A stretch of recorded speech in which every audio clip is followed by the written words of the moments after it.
Uh, Good people, good colleagues, just we have the seats with the white cloth. We have the working group facilitators. We know them. They are the ones that will occupy these ones. And then the, all of us, we must occupy the ones behind.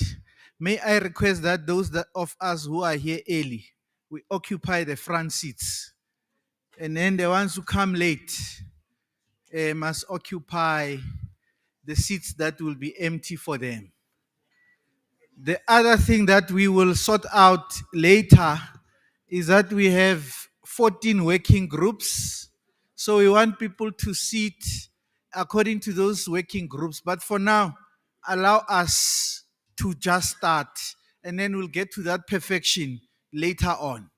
We are here for the next 3 days, so it's going to work out perfectly as well.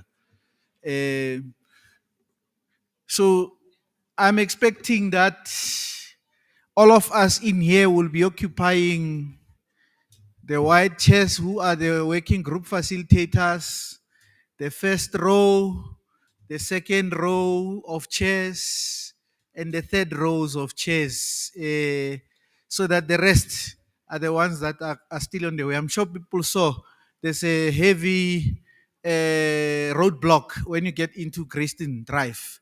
It's the day for the Metro Cops to get some cold drinking. So, and it's a big one. It's a big one. So, with that being said, colleagues, the chair of the sessions will start. We just want you to occupy. We have people that are from the disability sector. Our team will ably assist them as well, so that we don't leave their requirements behind. But we are all equal as activists here, but others are more equal than us given their condition, which is not an inability. It's just that we need to be cognizant and conscious of that. With that being said, colleagues, we are going to be starting very soon. I'm waiting for the chair of the session. I see him with specs like mine going outside to get us to start. Oh, you can play that nice music so that the caucuses, they blend in nicely and well. And then the program director will get us to start.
Hello, good morning.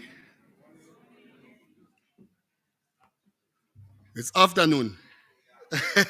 Yes, I didn't check my watch.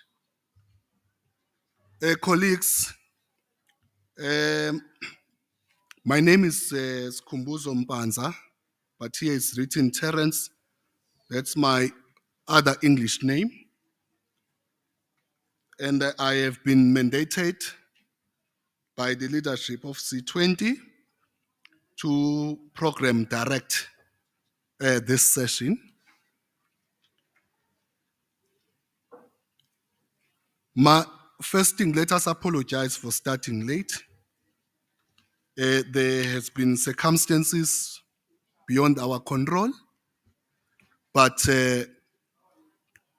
we are happy that we are here, and we are happy that we will start eventually and do what we came here for.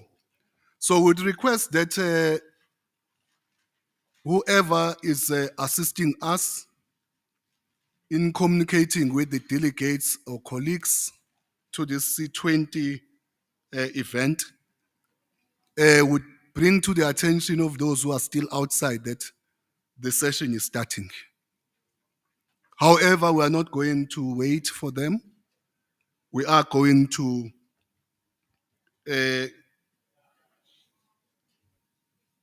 start with our program.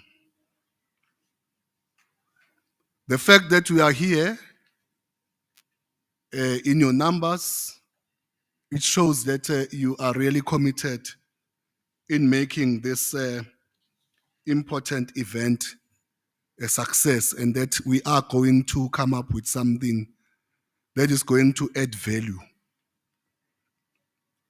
to the process of the G20. Because all what we are doing will, at the end of the day, culminate in us making input as civil society 20 when the time arrives or allows us to do so.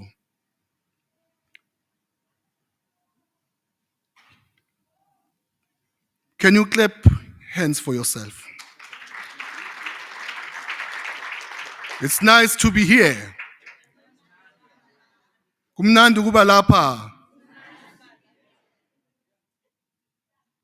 Aw, sengibona abantu abakhulu la eduze kwami. Siyakwamukela dokotela. Kodwa ke bazokuthula nje ngesikhathi esifanele. Umhlobo wami omdala lo khona ezinye izinto esibuye sizenze naye eceleni.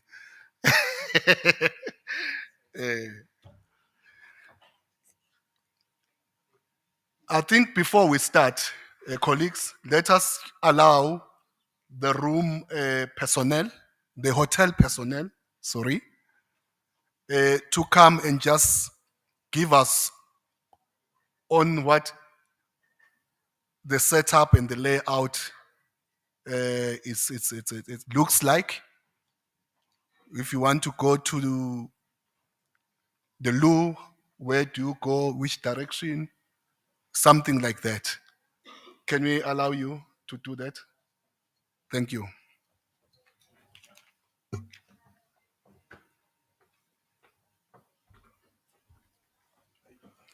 I welcome you all on behalf of Capital on the Park. Today is a special day for you and for us as well. I hope you have adjusted well and you have arrived safely.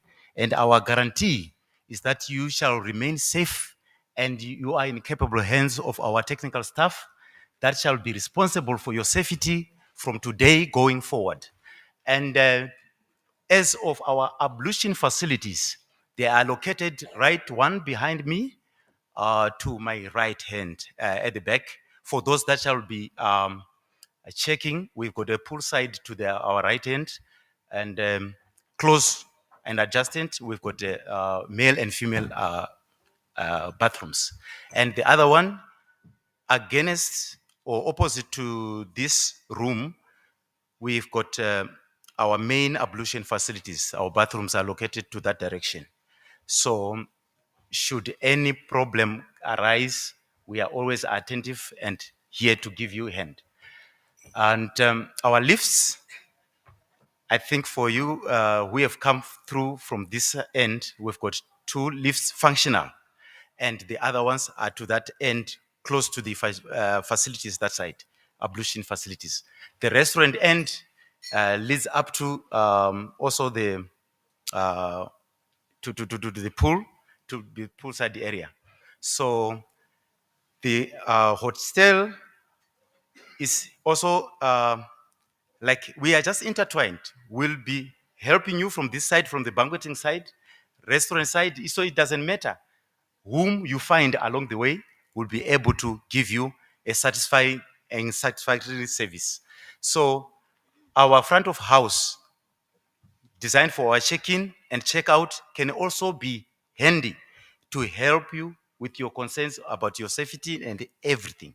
So anyone who is wearing this shirt or wearing the waiter's shirt will be so much be ready to be of assistance to you. So thank you very much, and we welcome you all. Hope your experience will be best for us and for you as well. Thank you very much. So should there be any fire alarm, we got fire alarm systems that are there to alert us, not to alert you much, not to give you a fright, because we are capable of handling any emergency that can be it small or bigger.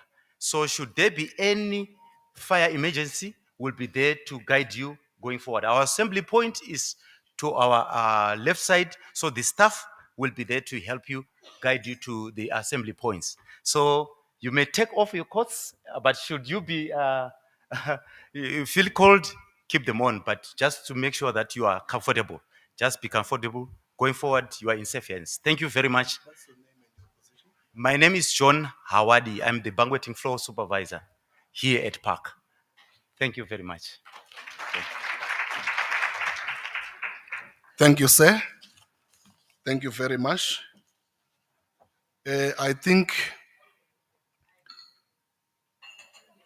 in one way or the other, all of us believe in something.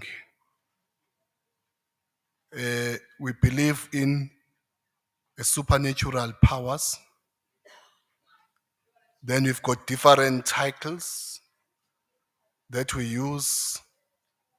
But I think it will not be good for us not to ask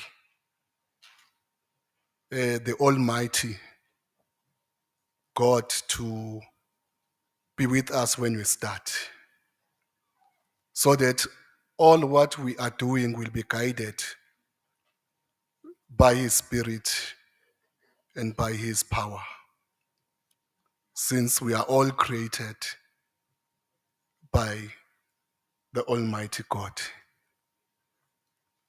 I will ask uSisi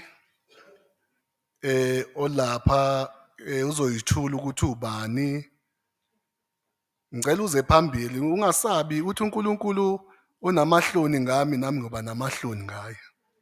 So you must just come front, lead us, because we are not ashamed that we know that there is a creator and we are created by him.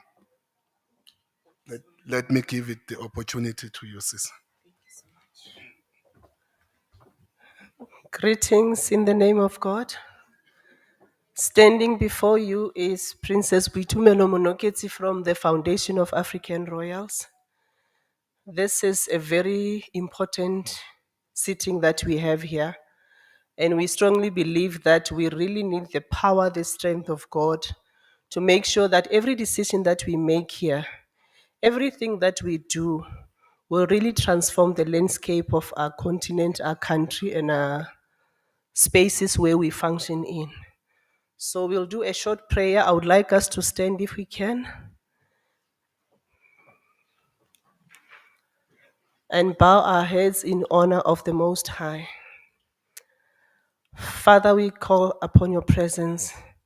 We thank you for this moment. We thank you for our lives. We thank you for your glorious presence in everything that we do. And we call upon your wisdom, we call upon your power. We call upon your peace that surpasses all understanding to lead and guide us into this process. And we thank you in advance for abundance, blessings, and honor and praise that you bring upon our nation. Lord, we thank you and we bless you and say amen. Thank you very much. Now, I also feel a little bit lightened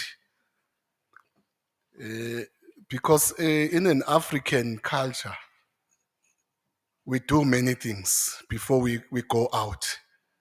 So if we are not strong, you'll collapse. So this prayer has given me strength and confidence to be able to play this role that I've been asked to play by the leadership. Now, colleagues, time is against us. We have started very late, but we'll try to make up for the lost time. And I'm not going to be talking a lot. I'll allow those who are designated to address us to do the talking. Mine is just to facilitate so that the program and this launch, because we are here attending a C20 South Africa launch, but I must hasten to add, this is not only the launch, it's also us getting into business of the day and getting down to work. You know why I'm saying that, colleagues? We should have been doing this work way back in December last year. There were meetings trying to sort our house in order. That whole process of trying to put things right took almost 6 months. Hence, we're starting this now. Other 20s, your Y20 and the others, L20, B20, they've started long time ago. So we've got a lot to do in catching up. But while we are doing that, colleagues, we must also do justice, because civil society is the very important component of this G20. So what we then add as a value later in November, when we have to make our position clear, it starts now. So we will hit the ground running. We are going not to rush things, but we'll put a little bit of speed because we are catching up. Having said that, colleagues, let me just outline what is the purpose and objectives of this C20 South Africa launch. The pillars of this C20 South Africa launch: one is solidarity, two is equality, and three is sustainability.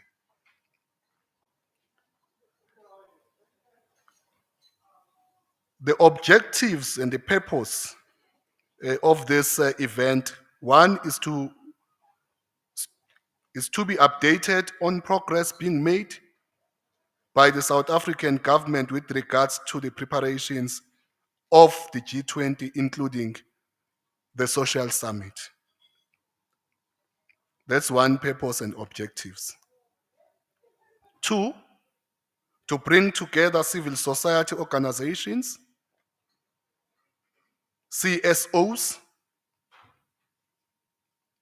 in abbreviation, to discuss South Africa's priorities for the C20 process. Three, to provide an update on the work plan and implementation roadmap towards G20. 4, to receive progress report, update from other G20 engagement groups, and their approach towards strategic alignment with the C20. Number 5, to provide an update about the concept document as part of preparing for the inception meeting. Lastly, but not least, to foster collaboration and partnerships among stakeholders in civil society in South Africa, the rest of Africa, and internationally. So those are objectives that are going to guide us, colleagues. So even when we engage, we must engage within those parameters. We don't want this kind of a conference of this nature, then it becomes a talk show of some kind. People, they just talk, they wander this side and that side, and at the end of the day, there is no clear output of what we have achieved in relation to what we want to do as this component of C20 component.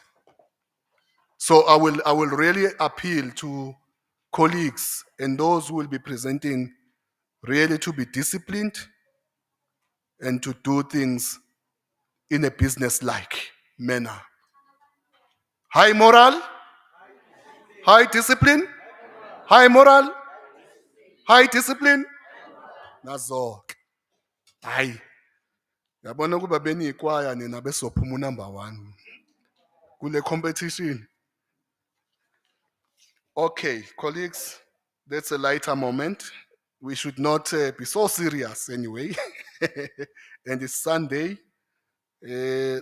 Some are coming from the church. Others are still maybe going to go later because different churches have got time slots. So I have outlined the purpose and the objectives of this occasion.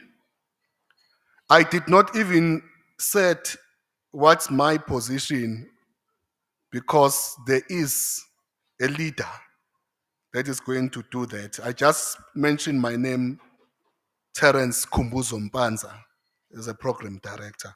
Without wasting any time, comrades or colleagues, forgive me if I also use the word comrade. So I'm a comrade. And I don't think there's anything wrong. Colleague and a comrade, to me, both they start with C, and then we are in the C20.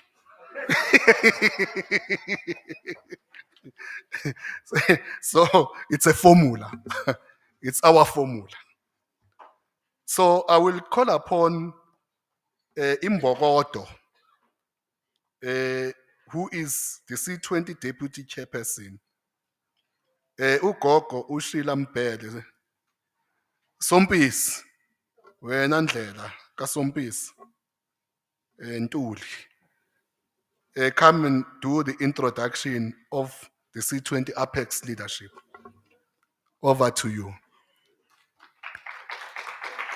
Siyathokoza.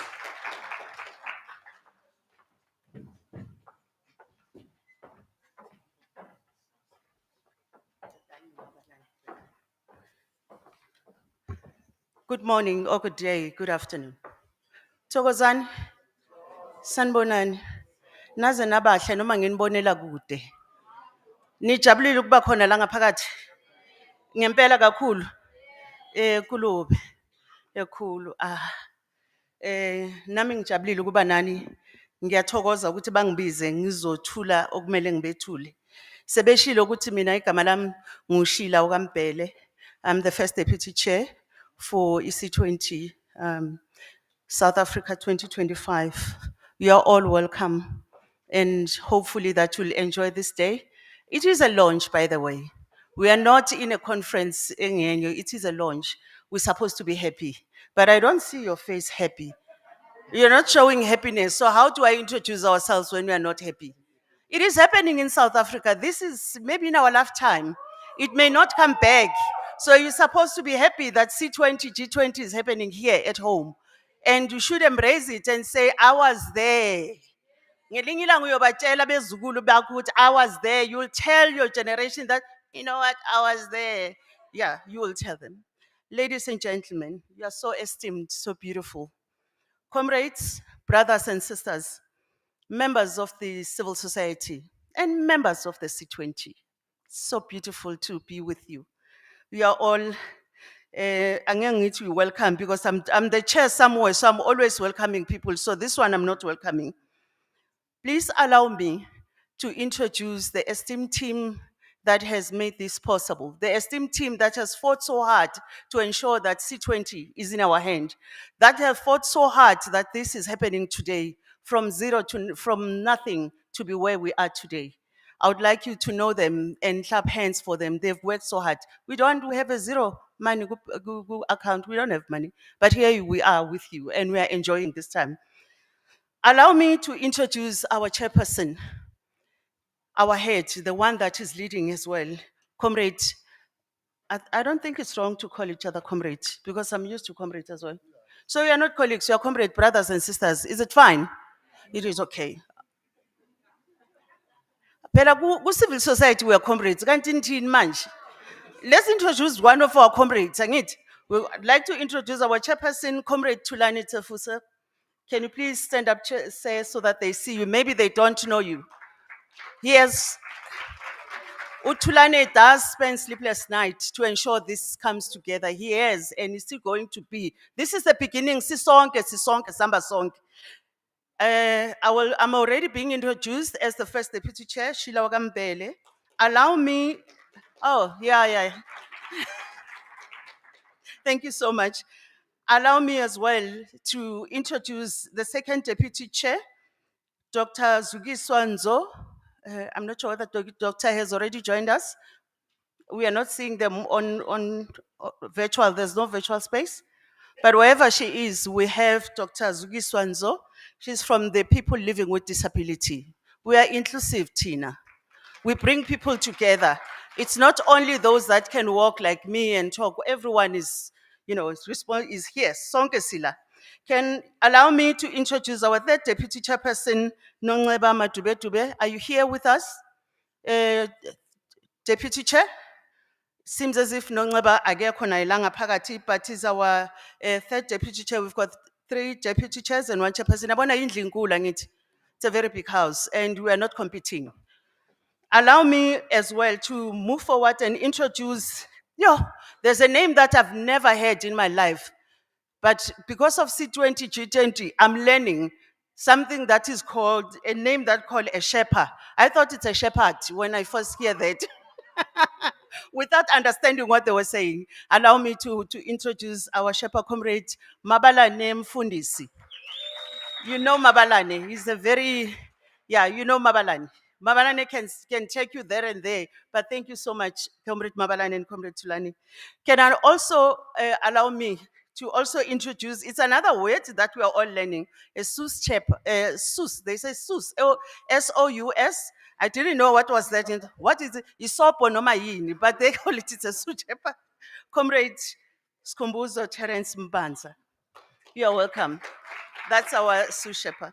Can I also introduce our second sous shepherd, Comrade Roche? I haven't seen our comrade.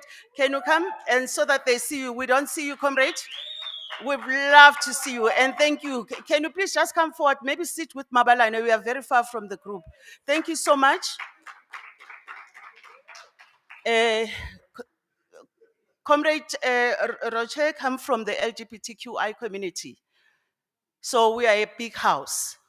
We are here to work with you, not to serve you, but to all of us to work together. So this is the apex leadership. In all, we are 7. Thank you so much and enjoy the day further. Thank you, Coco. we did not make a mistake to mandate her to do this portion. Dokotela, Dr. Mochecha, awusukume mina. Ang- You know, when you are a program director, the nice thing is that you've got powers to change the program, to include what is not included, remove what is included. When we did the prayer, it was not included. And I can't introduce a veteran yethu, Ubaba Machecha, because he has played a very important role in shaping what is happening here.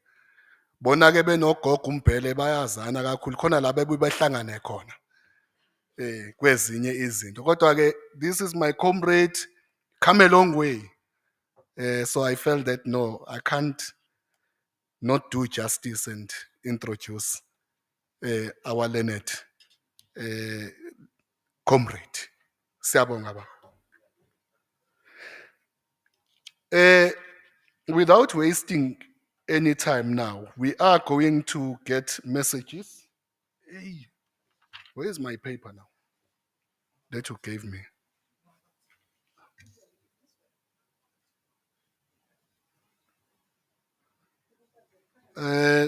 Someone has stolen my. No. It's introducing the names.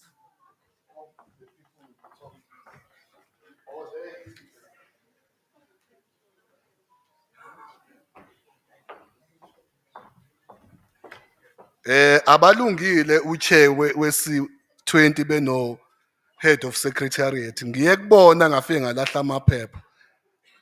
But ngalo mthandazo esiwenzile we are able to defeat. Nanka amaphepha, they are back now. Okay. Now what we are going to be doing now, I will give you leadership because some of the people have just withdrawn from coming for different reasons. We are going to get messages of support from G20 engagement groups. The allocation that was given to them, I'm just preparing them. Thanks for them. I'm just preparing them because so that they will be ready. But in between, before they come, we are going to get an entertainment item, which was also not in the program, but because of the powers vested in me, so I am including them. Mapansula, can you come? Nizokwenza ama-items amangaki phela sifuni bese nicula amacula u-20.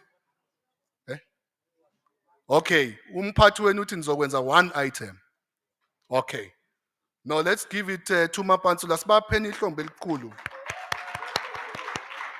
Come and entertain us.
Another big one. Tata Mampantsula. Pantsula for life. Ngiyawazi amampantsula abesijabulisa kakhulu amaningi abephuma lapha kwesikagogoshile eSoweto. Mampantsula for life, kwaito music. Yeah. The Trompis.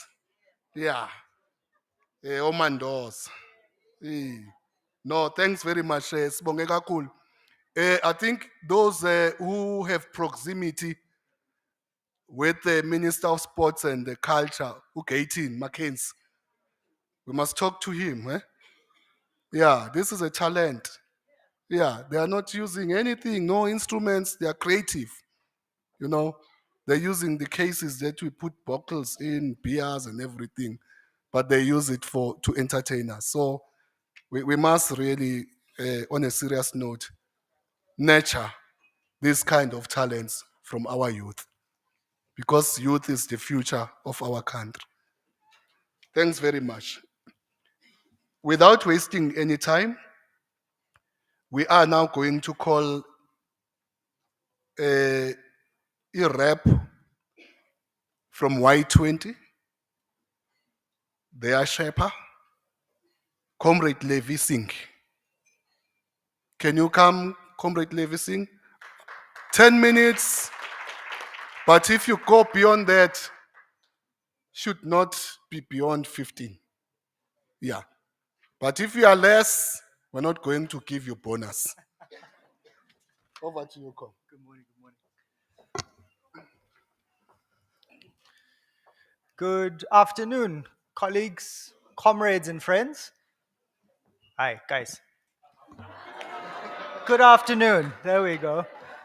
We're in a comradely space, and I see Comrade Mabalane's face, and coming from the youth sector with Comrade Mabalane, I feel like we are back at home. So I was told that we have 20 minutes to speak, but I said no, we'll keep this to at least 5 to 7 minutes because we have important work to get done.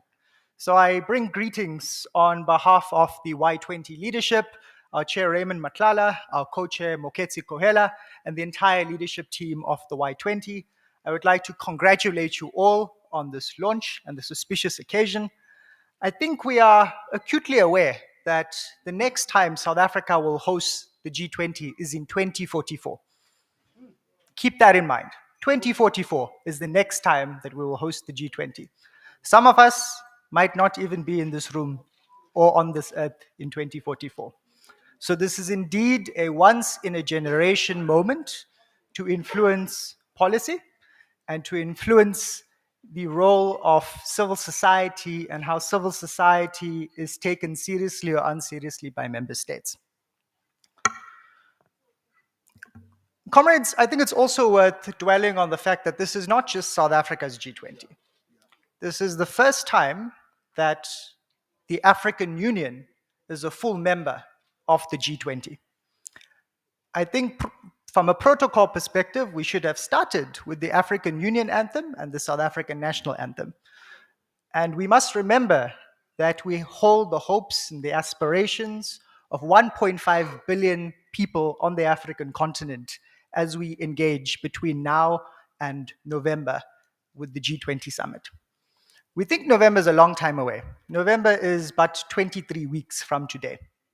So we have to take that figure of 23 weeks into the working groups that we will be engaging in over the next 3 days to ensure that our policy priorities and our perspectives are really succinct and really focused to advance the interest and the perspectives of the communities, the movements, and the constituencies that we serve as comrades in this room.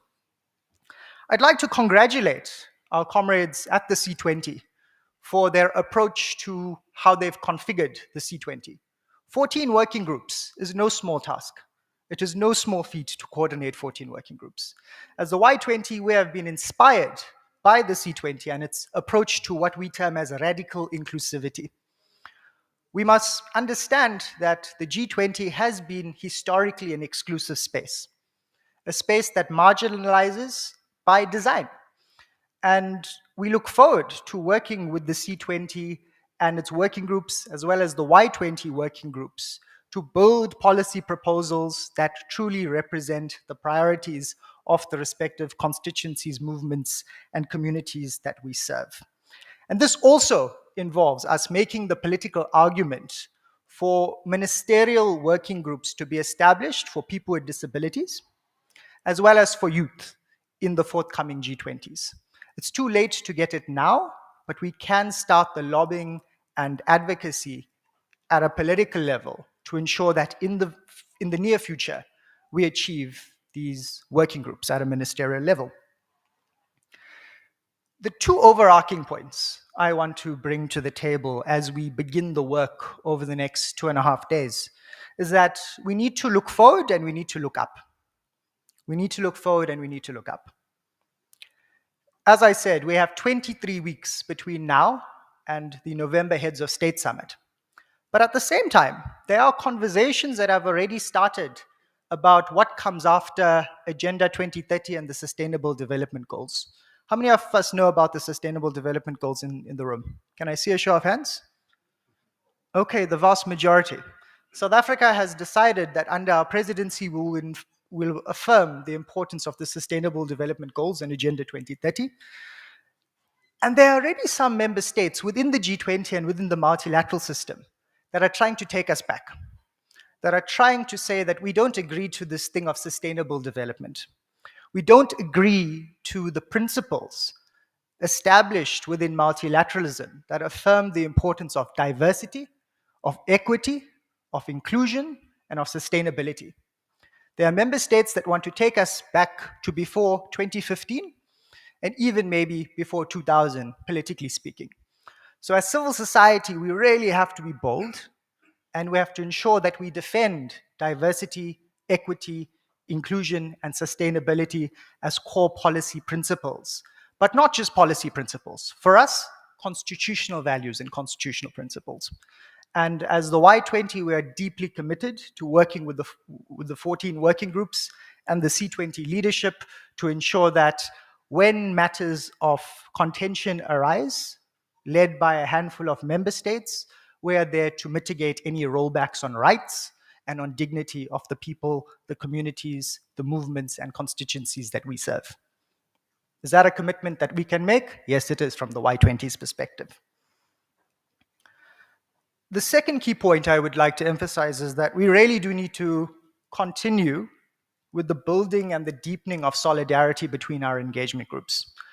The W20, Women's 20, Labour 20, L20, Youth 20, and Civil Society 20 are the only population-facing engagement groups of the G20.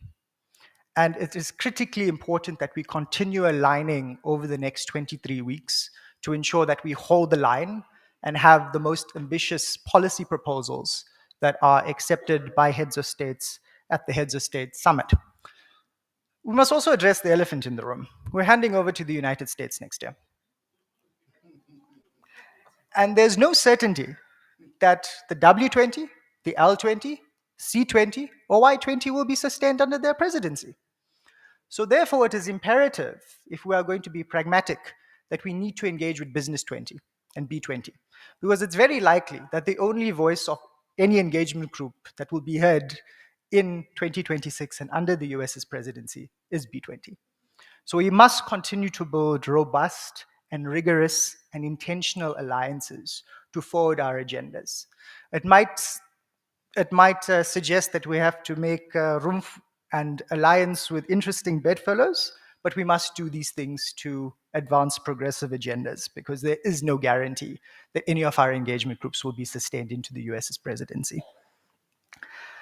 And then we also need to figure out how to bring this big G20 moment home.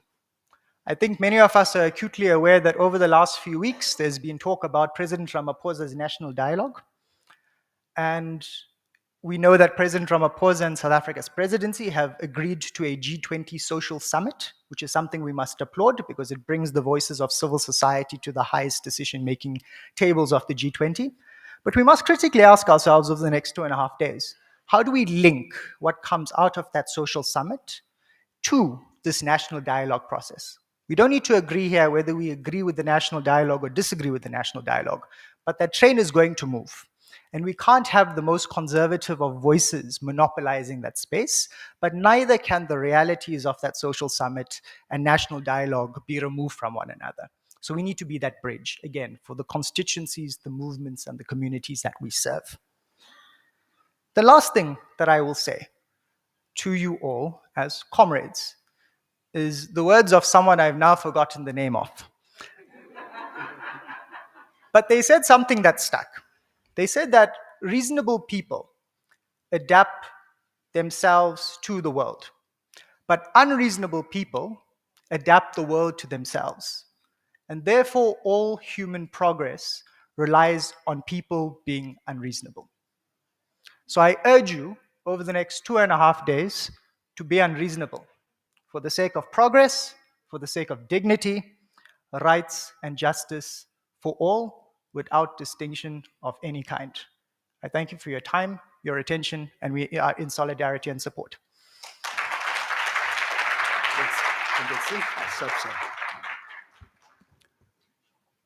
That was very thought-provoking. Comrade Singh, is like you were there when I was lobbying Comrade Nhlanhla Dlovu, head of Secretariat, about also linkages between this structure and also the national dialogue. How do we then locate ourselves as C20 in this formation with that process? So I'm glad you raised that thing. But also you have touched in your speech exactly the pillars that we have put forward of solidarity, equality, and sustainability. It's very much important. But thanks also for reminding us that this is not a South African event, but it's also an African. It represents the African continent, and South Africa is fortunate to be the one who represents the continent. It's not a small thing. And you have touched the issue of the geopolitical, the balance of forces locally, domestically, continentally, and internationally. The environment geopolitically is very fluid, unpredictable. And the fellow that you have just mentioned is a main instigator of that instability. And thanks very much for your input. It's very much important and it's very thought-provoking. It shows that you are coming from the youth, the young lions. So you'll grow one day and be here where we are and lead the country on our behalf. Thanks very much, Comrade Singh. We really appreciate your message of support. The next, let's give him another round of applause. The next message of support will come from L20 rep, Comrade Tanya van Mills, who is the L20 coordinator in COSATU policy unit. Qina msebenzi qina. Qina msebenzi qina. Aw. Nina ngathi anibona abasebenzi. Qina mhlali qina. Yeah, yabo bayabahlali ithanda uba strong. Yeah, thank you. Comrade Tanya, over to you.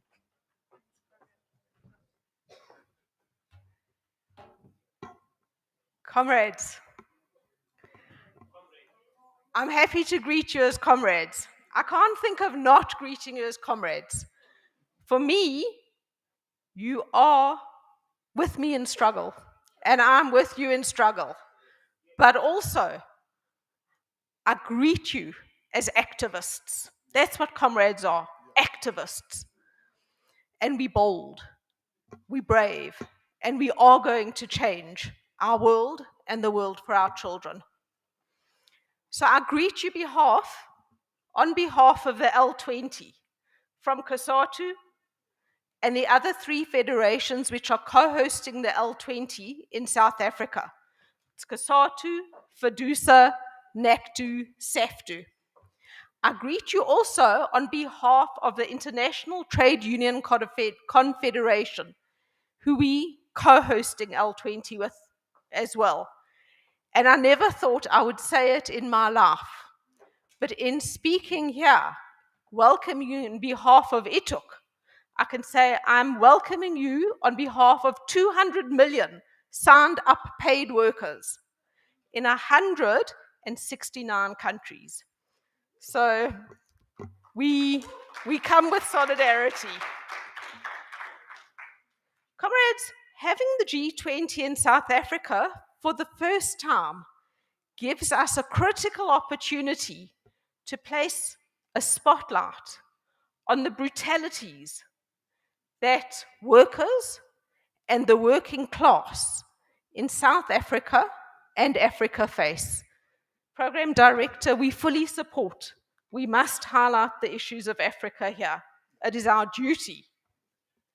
We cannot and we will not allow the voices of the most exploited and marginalized to be drowned out. Not under our watch, not with me, not with you. While governments in the G20 talk to each other, polite discussions, let us not be fooled. This may look like a polite discussion, but it is a battleground. And we are here to fight hard. We are here to fight with you as you are here to fight with us. For workers, for women, for young people, for people who are unemployed, for people living with disabilities, for people living in poverty. We are fighting. We are here to shape the narrative and forge a path towards a world where the working class is no longer crushed under the boots of inequality, neoliberalism, and a mentality that places profit before people.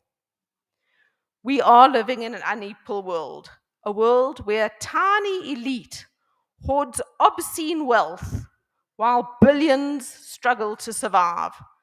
A world where multinational corporations, many headquartered in the global north, extract resources and exploit labor in Africa and the global south. And they leave behind a trail of poverty, environmental destruction, and shattered communities. We know this. We live it. This is not an accident. It is the designed outcome of a system rigged against us. A system built on colonialism, a system built on neo-colonialism and on capitalist greed. And we as progressive activists are the only force that can change it. We've been fighting for a new world order and a different vision through the L20. The L20's theme is living and working in an unequal world, ensuring decent work and decent lives. And our understanding is decent lives is for all of us, not just workers. We've held 2 meetings so far as the L20, alongside the Employment Working Group. And I have to commend the South African government for this. Government made space available to the L20 in the same venue that the Employment Working Group was meeting. So that when different governments were meeting and discussing problems that affect us, we were meeting alongside with them, able to have lunch with them, to lobby them, to caucus with them, to engage. This is the first time that it's ever happened that this space has been opened up for the L20. And we applaud this progressive direction that the South African government has taken. We would call for governments to follow the example, to open up space and more space not just for labor, but for everyone. Because we cannot have policies being made for us without us. And we can only engage if we're there in the room. I want to give you a little bit of an idea about what we've discussed as workers, because in fact, a lot of it affects all of us. So we discussed how union rights are being suppressed in many countries. Unionists are being killed. People who go on strike are being thrown in jail. They're being criminalized. Corporations collude with governments to force workers to be silent. There's rampant informalization. Comrades, we know it from our own lives here. And especially women are trapped in precarious work. No rights, no protections, no security. They are forced to eke out a living in the shadows and are vulnerable to every form of exploitation. We're demanding that we find concrete ways to advance the formalization of work. But the problems we face are not just in the workplace. The problems we face with our families, our neighbors, members of our communities. And that's why I say our struggle is your struggle and your struggle is our struggle here. We face economic aggression through trade measures and through financing. Mention was made of the current geopolitical climate and what's happening. But what it means for us is that the global north wants to continue to exploit the global south. They want our resources, they want our cheap labor, they want our money, and they will suppress our development. No more. We experience, all of us, the crushing weight of debt, where international finance institutions drive a cycle of never-ending debt and impose austerity measures and structural adjustment that gut public services, privatize essential services, and drive down wages. Who does it help? It enriches the wealthy, it enriches the financiers. We reject this economic stranglehold on developing countries in Africa, in the global south. Another problem that we're facing that we've discussed is the climate crisis on the front line. While the global north bears the historical responsibility for climate change, it is the global south that suffers the most devastating consequences. We've seen the recent floods, we've seen the many deaths. In workplaces, workers die or get sick from exposure to too much heat exhaustion. And we know that the climate change impacts disproportionately affect the poor. We need a fundamental transformation, not minor tweaking, a fundamental transformation of the current global order. We need a fundamental transformation of the world of work.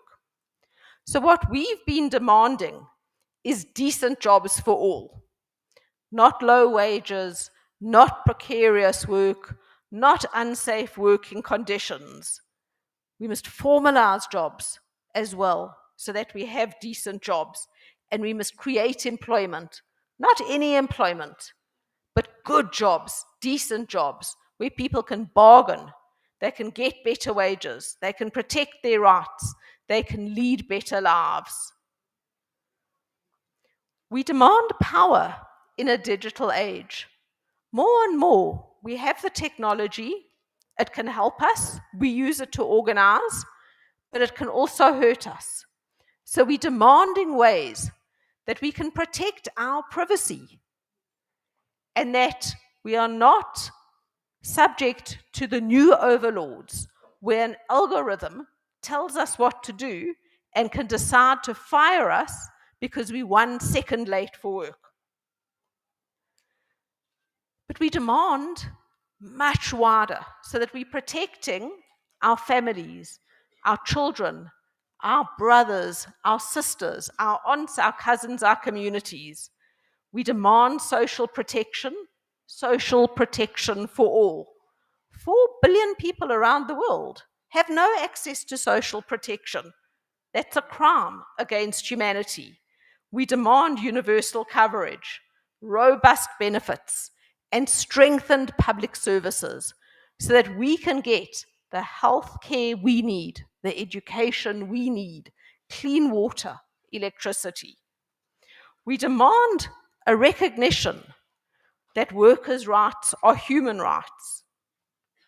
We demand a public pathway to a just transition. Climate change is a class issue, and we reject any solutions that are being pushed, and are being pushed now even in South Africa, that privatize the state, that make it more difficult for poor people to get access to electricity, to pay for electricity. Who's benefiting? The capitalists, the bourgeoisie. What are we left with? A state that is hollowed out and unable to provide services for us. We need a just transition that promotes energy democracy, protects workers and communities, and ensures that a shift to a greener, more sustainable economy creates more justice for all of us, not less. We can't be subject to the trade wars and the international economic aggression that stifles us, in fact, that prevents us from industrializing. Too often, countries of the North still want to come and get our resources. They come and they say, here's aid, here's financing. What are the conditions attached to that? Well, they can bring in their companies. The money flows back to them. The big, juicy, profitable projects go to them, not to us. We can't have that.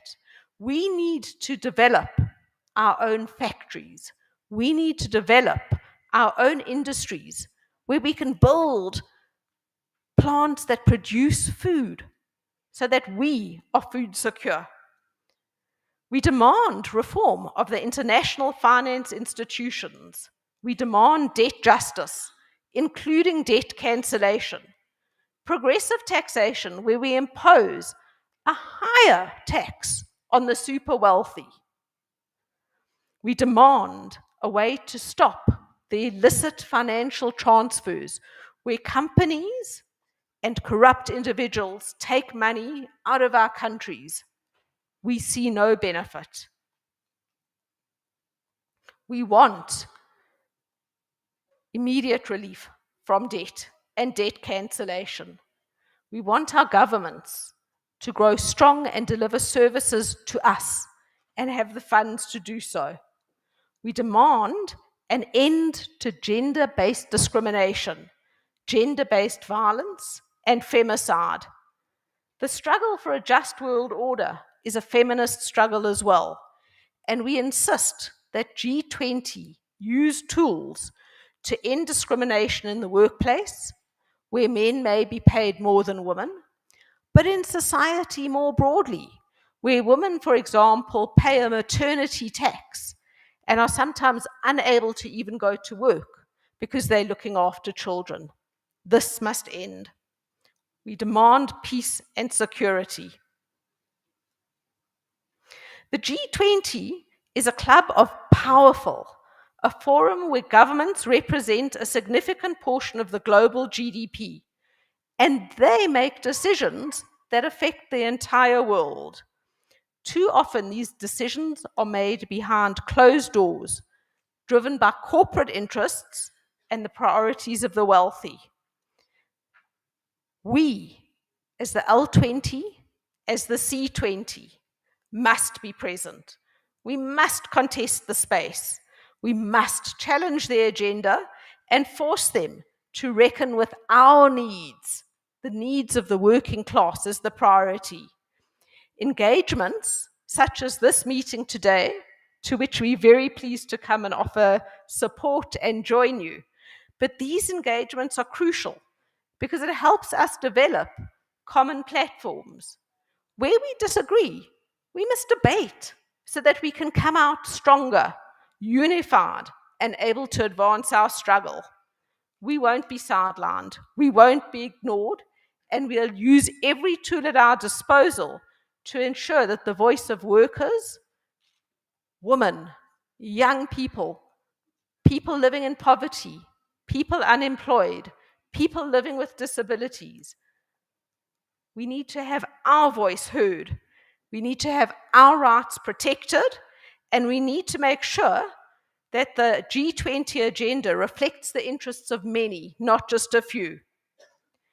But as was said previously by the previous speaker, these discussions can't just be talk. They're about action. It's about building a united front of comrades, a united front of activists, women activists, youth activists, unemployed activists, worker activists, activists who are living with disabilities, many activists. The G20 are powerful, but we, as Labour and civil society, are also powerful. And we grow ever more powerful as we build our unity and as we build our strength. So let our engagements and our struggles be fierce. Let's contest the G20. Let's contest the powerful, and let's put the interests of the working class and poor at the top of the agenda. Let our alliances be strong. Let our work together dismantle the oppressive structures. Let's be bold. Let's be strong. And let's make sure that together we can create a new world where our lives, working class lives, are not just improved but transformed. So, comrades, going forward, I would wish you luck. It's a hard struggle and a hard fight ahead. But, comrades, we know luck will only get us so far. So, what I wish, comrades, is I wish you and I wish us strength. I wish us unity, and I wish us to be able to continue the fight so that we can advance our interests. Thank you all.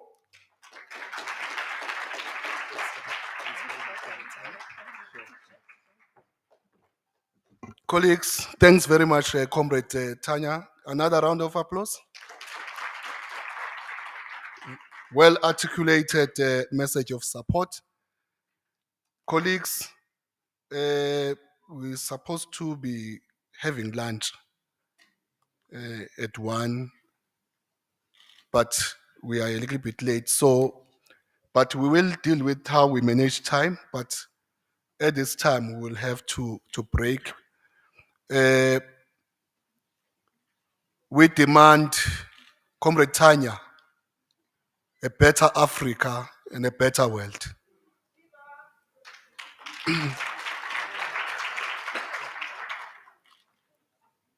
And also, we demand people-centered, people-driven policies that will come at that November meeting of, because we want our people to be active participants in their development, not to be passive participants. So, thanks very much, Comrade Tanya. Comrades, we are going to break now for 45 minutes. So it's 1:30 now, 1 minute, a little bit late. So which means that we'll have to come back here at 2:15. Let's go have a lunch.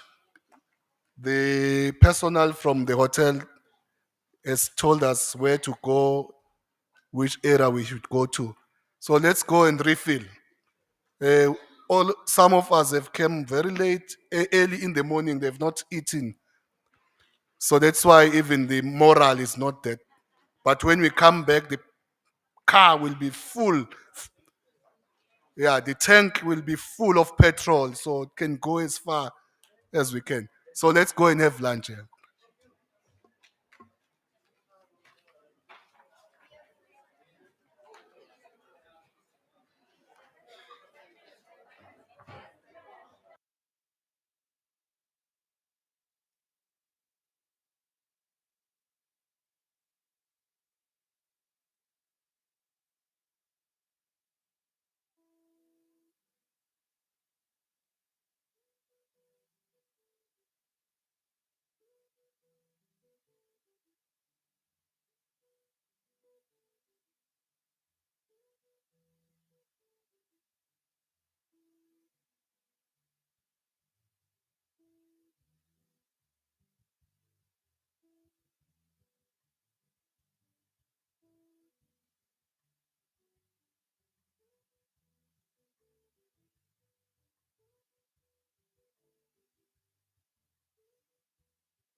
Hello, can everyone come inside, please?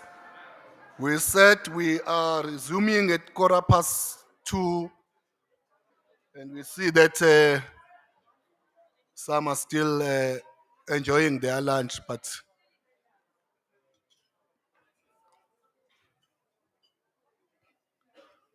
so can we just call each other? I think because it's 24 minutes past 2, let's start at 2:30 to allow people to get organized. And those who are inside to remain inside. And then if we can, hey, Comrade Rejoice, can you ask Comrade Ntlantla to tell everyone now we're starting now, but we'll wait until 2:30.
Can we have the gentleman from the hotel to come and assist us with air conditioning? there's an outcry that this is like we are in the Iceland, in America, or closer to America. Can someone organize the gentleman? Yeah.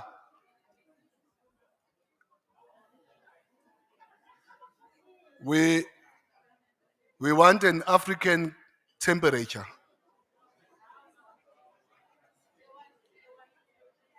Okay, I think they are going to organize someone to deal with that.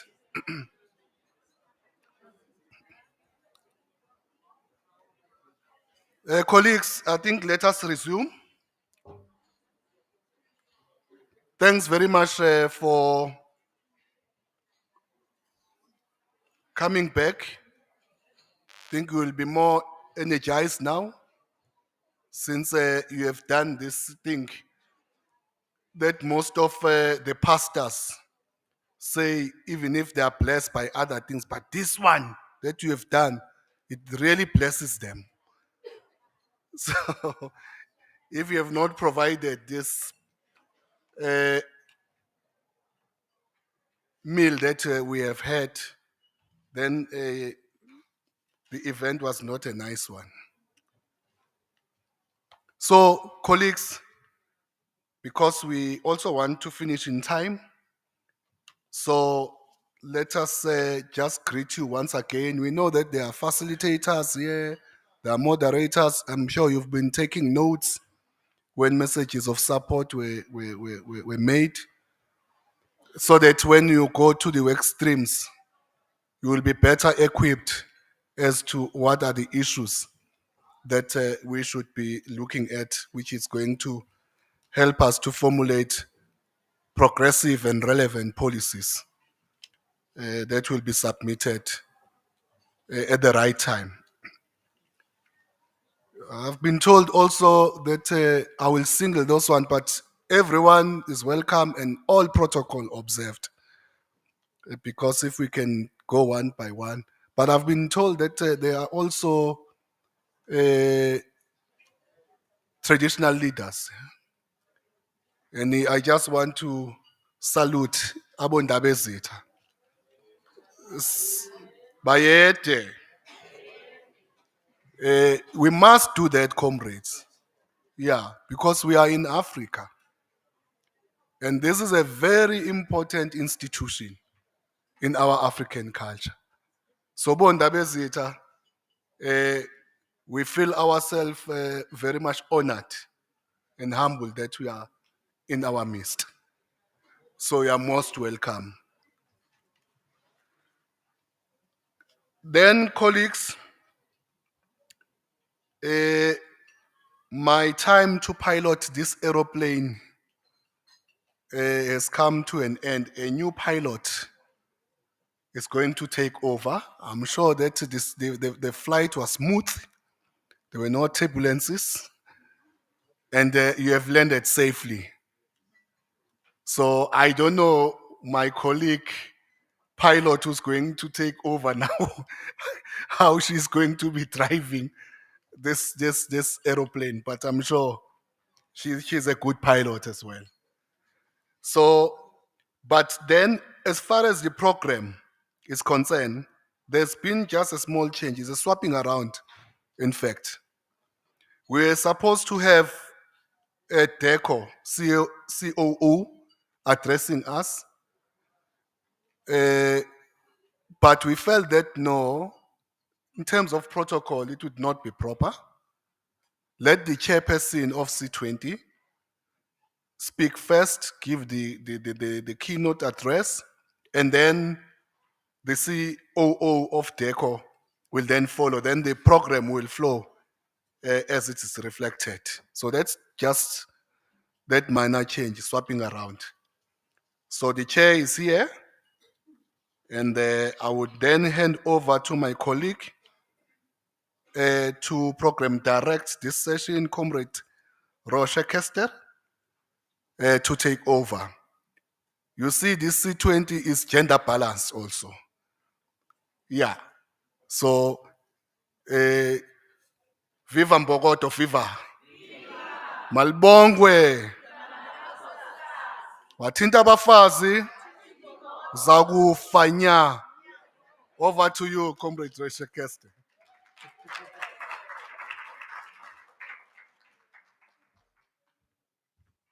Sambonani, everybody. Kunjani. Yes, my name is Roshai Kester. My pronouns are she and her. We will teach you about pronouns in this room. So I'm going to take some liberties as well, like my previous pilot, Ms. Mpanza, and just give some energy to the room, right? So as much as I am part of the structure now, one of my talents is that I'm a poet. And one of the things that is so immaculate about being in South Africa and Africa is that we learned our stories through oral history.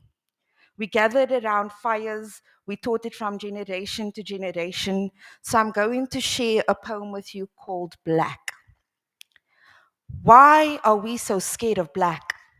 Is it the looming, the moving, the fear that it might attack our minds, our souls, our skin, trickling, etching into our being, leaving the mark of despair? Fair, all we aspire to when the color of this continent is black.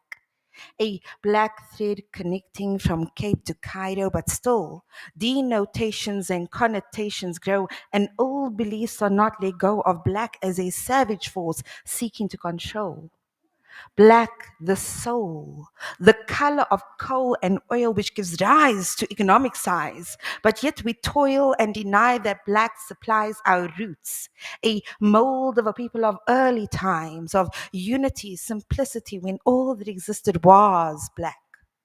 Black, I am black. I wear my black and I swear my black.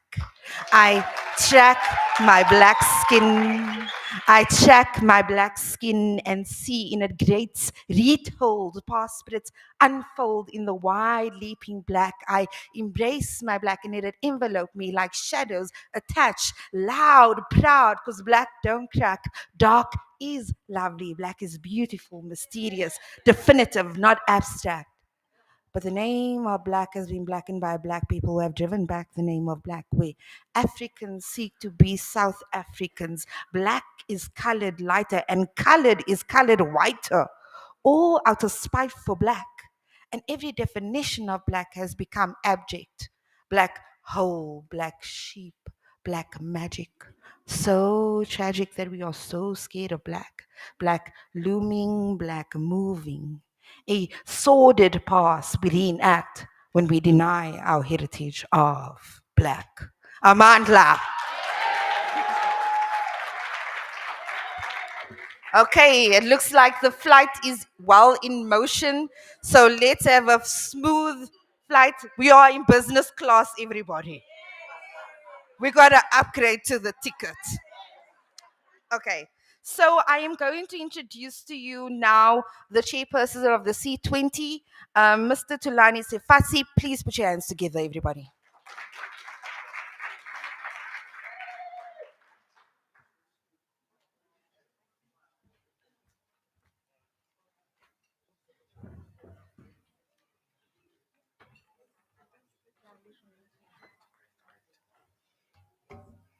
Amandla.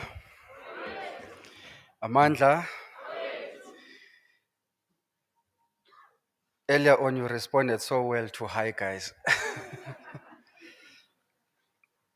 Program Director, thank you so much for the warm welcome through a poem. As of the royal family yasemambondweni, we never just rise without a poet saying something. So you were timely. Let me also take this opportunity and convey with greatest of respect our greetings to the traditional leaders that are here. Traditional leadership is one of the sectors that we work with and organize. And we have made it practice that we don't just talk to them whenever they are amongst us. We look up to their wisdom in sharing their ideas with us in these platforms. And for that, they don't even need to be scheduled in the program. It's a must for us to do. The government reps that are here, the leadership of C20 that was introduced and acknowledged earlier on, the representatives of other engagement groups that have honored our invitation, including through very sound messages of support from the youth sector and the L20. The delegates representing the various sectors of civil society and areas of activism that are here, we greet and welcome you. I want to convey special greetings and welcome to Professor Matole Motshega and our immediate past pilot and program facilitator, Comrades Khumbuzo Mbanza. Professor Matole Motshega and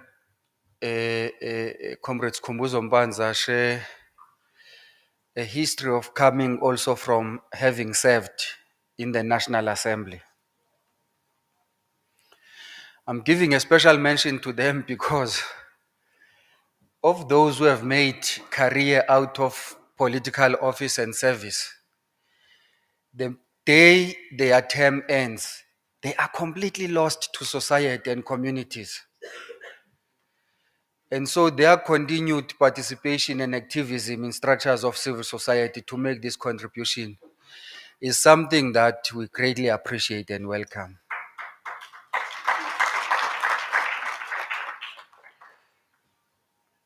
When we were young, one of the biggest mistakes we were making was to think that we were the first ones to arrive as leadership. It is our turn, it is our opportunity to do this, but with the wisdom of growing up, you get to learn that there are those who were there before you who have done it, from which you can learn from their wisdom. And that is the attitude we have adopted in opening ourselves up to stand in the shoulders of these giants. We truly appreciate your continued participation here. Well, it is a foregone conclusion now that the C20, what others call Civil 20, is one of the G20 engagement groups focused on civil society. And we have by default called this event because it is actually the second biggest conference we convene following that consultation we had MAPS virtually. And we call it a launch by default, otherwise it has found us already in motion in terms of the work that we are supposed to do. This engagement group was delayed by a number of unnecessary leadership impasse that we experienced, which we have been able to overcome and unify civil society. One of the lessons that I draw from all those engagements is that when we, the leaders, become the topic, when we, the leaders, become the issue, the substance of the agenda we're supposed to advocate for becomes a victim, gets compromised. The constituencies we claim to represent get compromised and left behind. And so now we are gathering under the leadership, unified leadership of C20, that is led by a network of national apex organizations that represent a broad range of sectors and areas of activism. And amongst us, we have the youth sector represented, women as a sector of activism, the disabled, civics and social movements, the cooperatives, the informal sector of the economy, traditional leaders, faith-based organizations, coalitions and campaigns, NPO and NGO networks, including single-issue based organizations, including technical research institutions that do work in the space of civil society, and other advocacy work. In all our engagements, we continue to be guided by the principles of global character, informing transparency, independence, collaboration and partnerships, inclusiveness, human rights focused on gender equality, women empowerment, continuity from previous engagements, and predictability of our air route. And I'm sure if you take these principles one by one and look into how we are composed as this delegation here, we live those principles. From when we started organizing this work in December 2024 to date, we have been able to register more than 1,500 organizations, individual organizations. Is it 1,800? 1,800 organizations. And just for today's event alone, we have more than 2,000 people who declared that they want to attend and follow the proceedings of this program. And that truly shows that ours is not about gatekeeping. We need every single voice on this. We don't need to echo our voices as leadership, but we need to project that which is the voice of the constituencies and the sectors that we claim to represent. And our promise and commitment is that we are going to spare no effort in making sure that this becomes a truly grassroots, people-centered and driven process in the presidency of G20 in South Africa.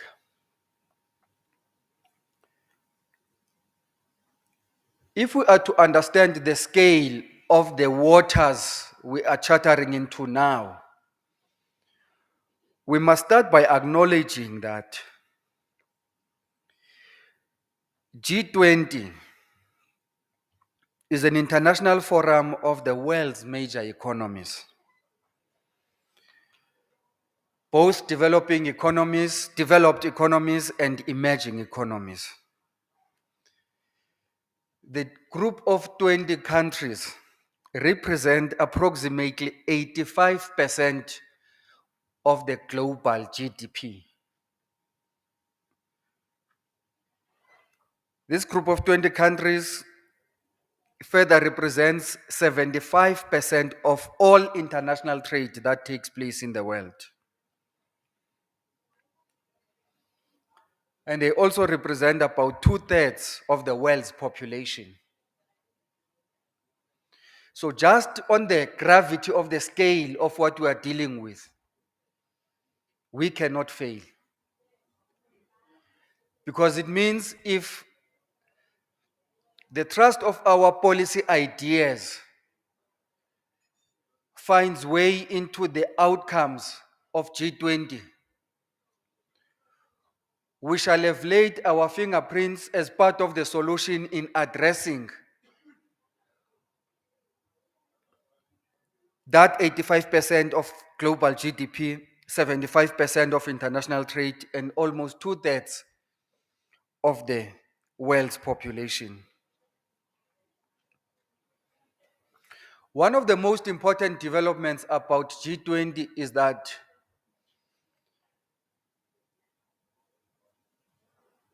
it's not only the countries that have been admitted to be part of the group of 20, but we take pride of the fact that the African Union, the AU, has also been admitted to be part of this family of nations.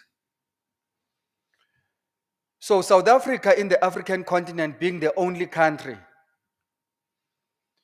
at least has a backup of the AU in the processes of G20. And that challenges us in a big way that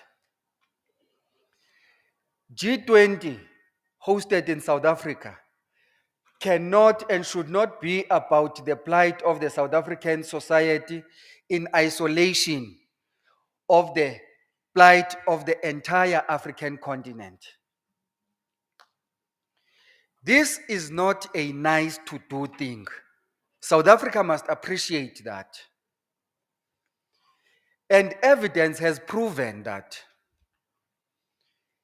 it is essentially not sustainable for South Africa to be an island of success in an ocean of poverty and destruction. It's not sustainable. So embedded in advancing the African agenda is a selfish interest of a nature of foreign policy that informs South Africa that every foreign policy is informed, first and foremost, by domestic policy interests. After which, Africa is the next sphere of our interest.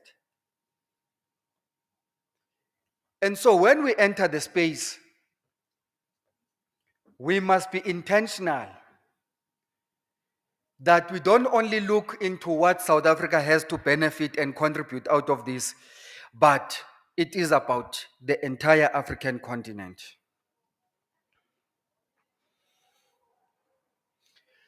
Our strategic approach in this work of G20, as C20, is that we fundamentally believe that we exist as different engagement groups led by different social partners. And yes, indeed, we have completely different roles to play, but those roles are not competing. Instead, they are complementary. There are things that, even in our engagements here, we must make a call on governments to do. But that will not be complete until we also challenge ourselves as civil society and say, what is it that our communities can count on us on? Whether there's a government or no government, but our societies and communities can count on us on this. In the most rural of areas where I come from, you may actually not find a school. You may not find a municipal area. There is no university. All these nice buildings and offices, they are not there. But you will definitely find a church or a similar institution. That is part of the social capital that we must then say, whilst we apportion demands of a certain nature to governments, we must equally raise our hand and be counted as part of the solution in the service of the very same communities that we claim to represent and lead.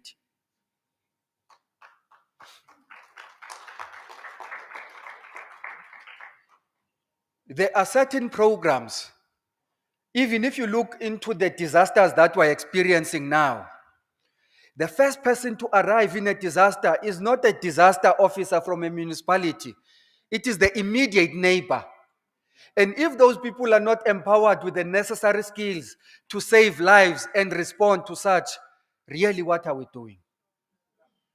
We have ourselves to count on before folding our arms, watching ourselves drowning into floods and disaster, still waiting for help from government. Whilst we raise our hand to take up on those challenges in the public discourse, funds follow the function. Whilst we take up in those functions, governments must equally avail similar amount of resources to support community organizations to discharge that work.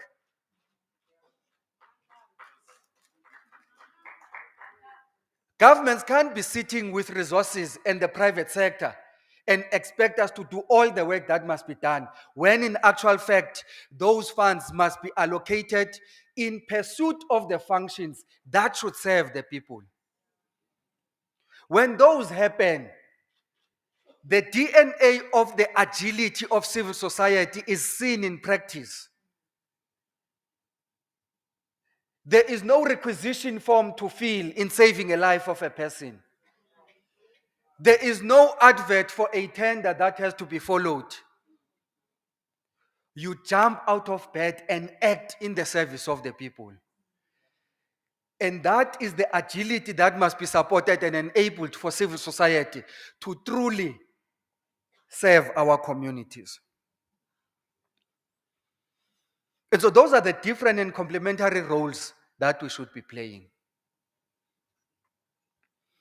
We have taken an attitude as C20 that we are not anti-government. And this has been made as an insult to us, that we are friends of government.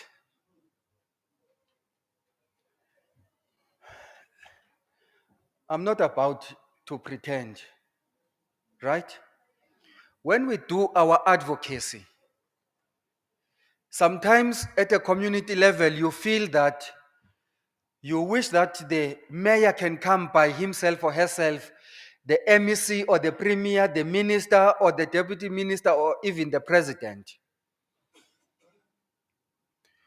So when we have,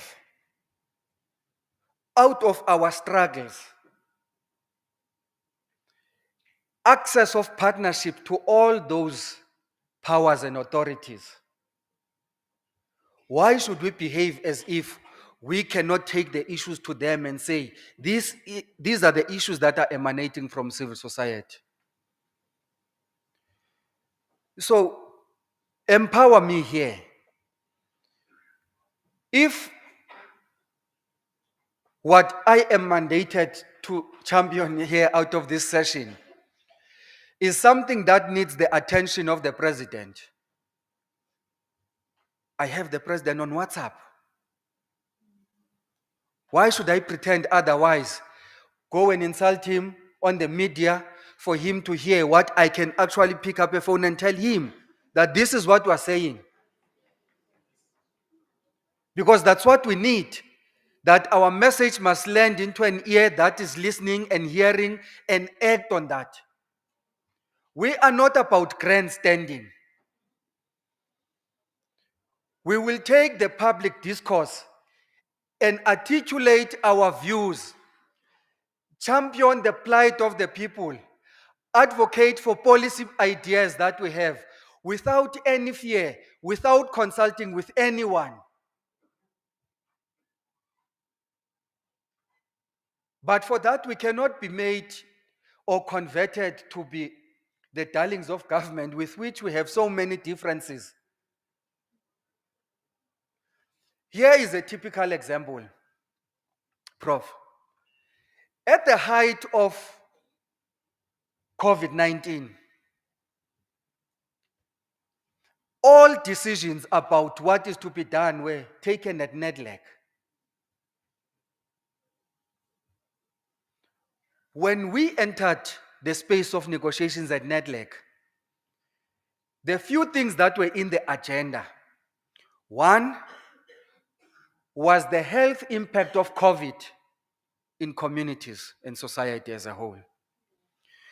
Two, it was the economic impact of COVID on businesses. Three, it was the impact of COVID on the workers that are already employed. There was nothing about the genuine plight of the people that organize outside those three areas. When we took the stage to address that exco of NEDLAC, we deepened the discussions with a focus on the plight of the households, the individuals, the unemployed, and those who are rural already marginalized. And that was a defining moment. Businesses had a loan scheme that they were getting. Workers actually had the COVID tears from UIF. All those people still have something, they know where their next income is going to come from.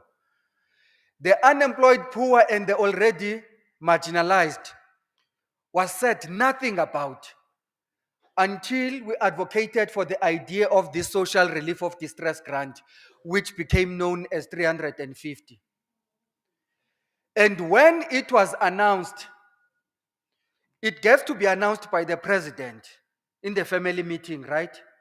And the script of the president will not say, as proposed by Tulani Chefuta on behalf of civil society, we have agreed to introduce this grant. That grant is as a result of the struggles of civil society and no one else. We must take pride on that. And so, the attitude is always that when we have to respond to the plight of the poorest of the poor, others in those chambers always start by saying, no, this is too expensive, we can't afford this and all of that. Ours is to press on.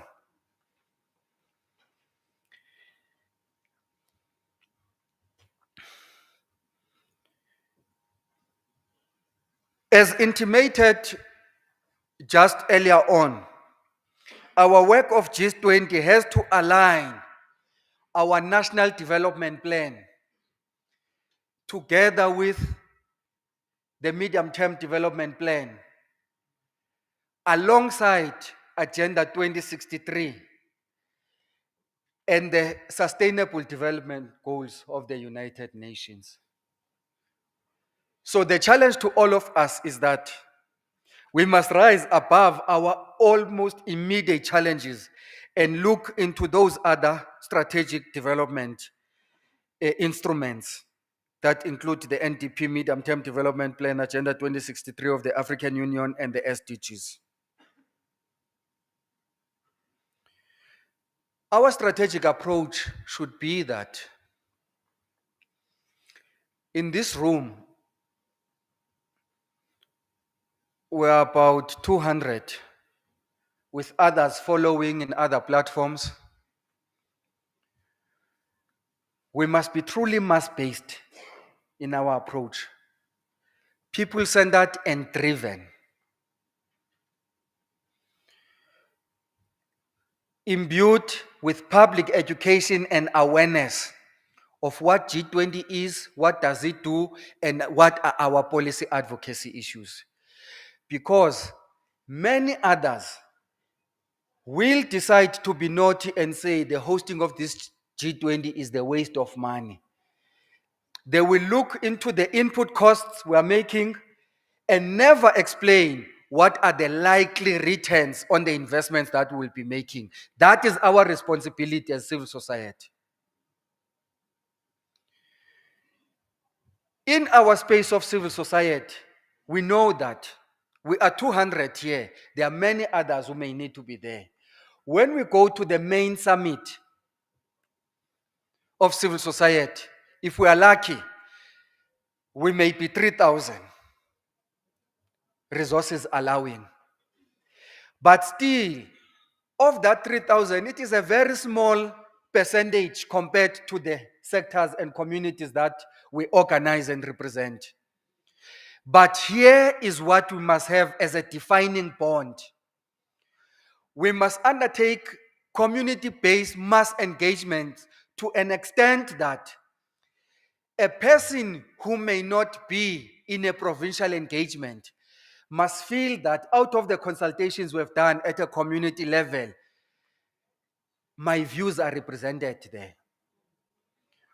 When few of us get into the main government meetings and we present our declaration, our constituency must be so proud to say that I can see my fingerprints, I can see my ideas finding expression in this declaration and the policy pack that C20 is championing and advocating for.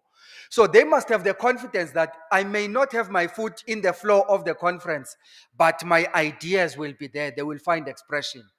That's how big and wide we must be in our consultation. This conference takes place exactly 3 days before the midterm meeting of Shepherds, midterm meeting of all governments of G20. We have been invited to represent C20 there. And so when we are given an opportunity to say, how is C20 doing? I must not present how my health is as a person. No, I'm very fine. Thank you very much. How are you? I must present a perspective of how communities are. Furthermore, we must present a sense of what are the policy issues that are emerging from civil society that we should be advocating for.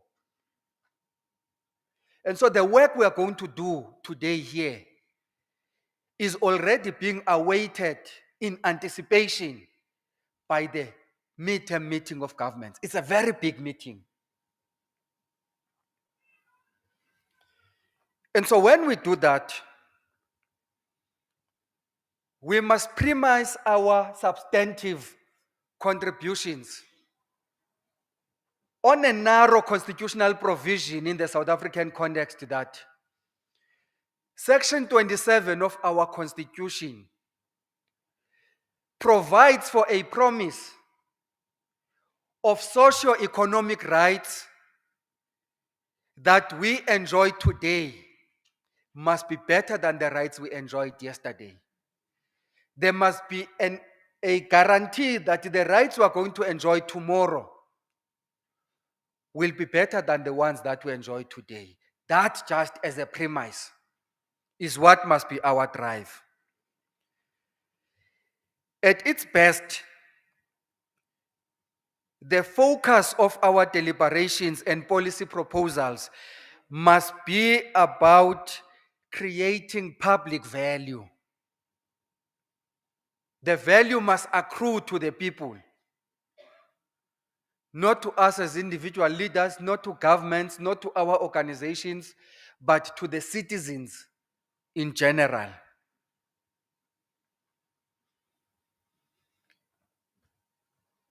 One of the thematic areas of great interest to us is the issue of poverty.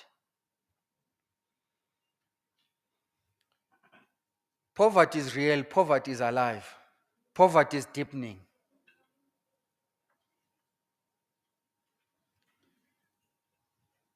There are people that we keep referring to as being vulnerable,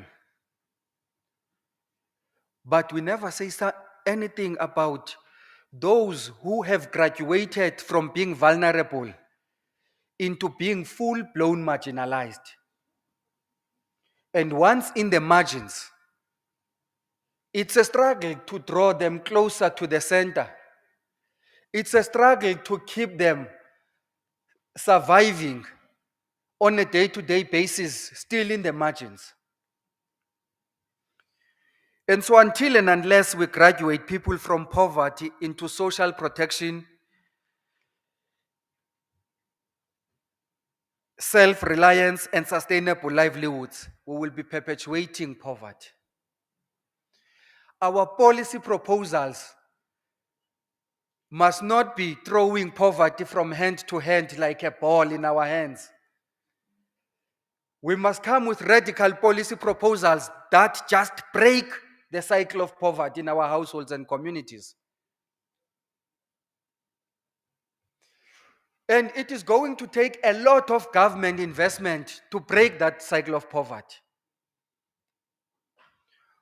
All the challenges that we are experiencing in education, in employment, in racism, in the economy, in all those spheres. We must not fool ourselves. These are problems that were manufactured by a government. We can therefore not exonerate a government in undoing the very same problems. The only difference is that those would have been done by an apartheid state, and it will equally take a democratic and a developmental state to undo those.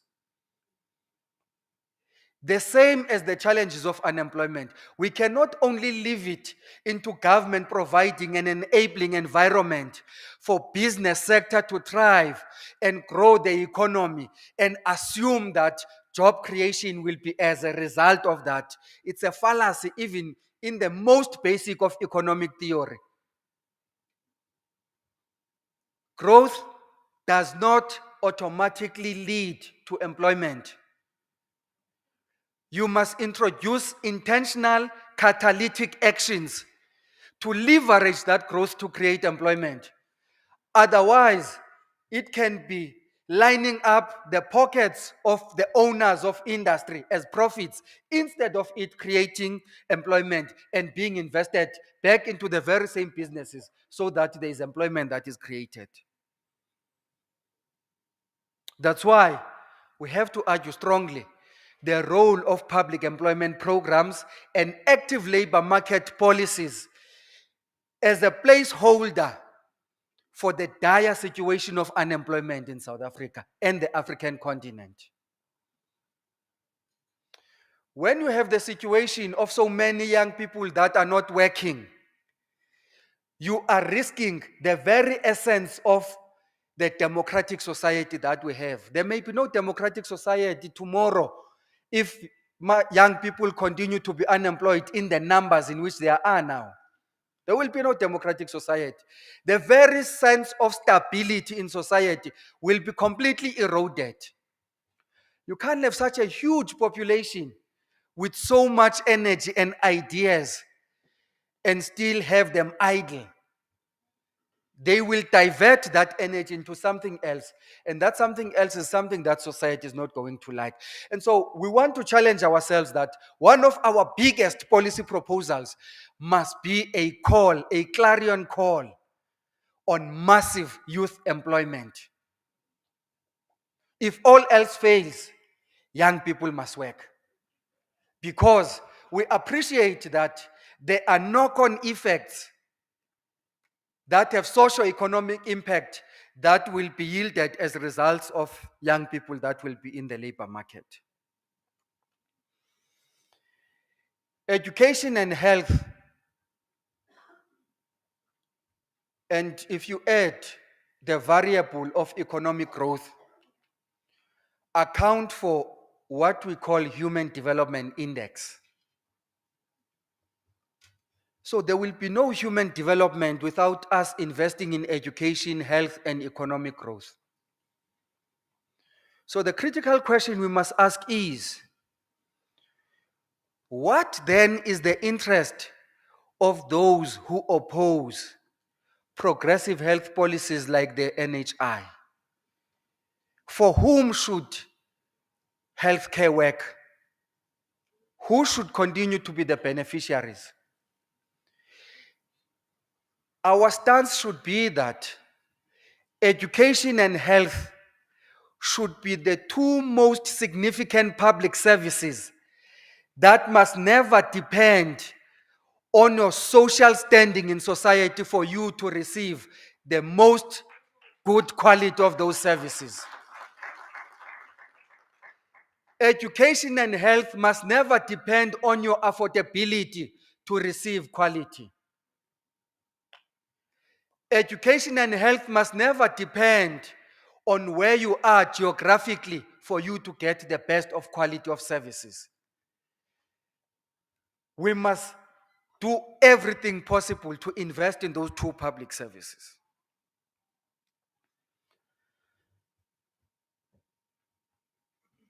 We can do a quick Google search and come and tell us which society in the world has a developed economy, it is thriving, it is highly developed, and such society is not embedded in its cultural roots. Name one.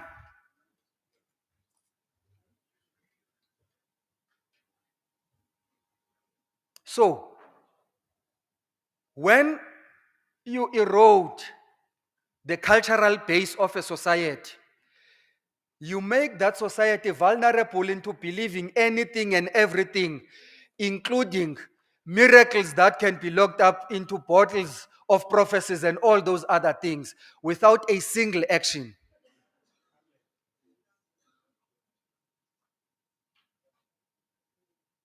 And I'm saying this as a preacher in my church, right? And we are the ones who must say these things because they are damaging the good name of the church if they are done in the name of the church to exploit the already downtrodden. Right? So, your cultural identity and basis defines who you are. The minute you want to be viewed through the lens of the next person, even when we have interventions that are designed to benefit you as Gogoshila, when we get to you, we no longer find a Gogoshila. So we're going to have interventions that do not talk to you. So that may probably be a global picture. Domesticated. Urban solutions don't work in rural areas here domestically.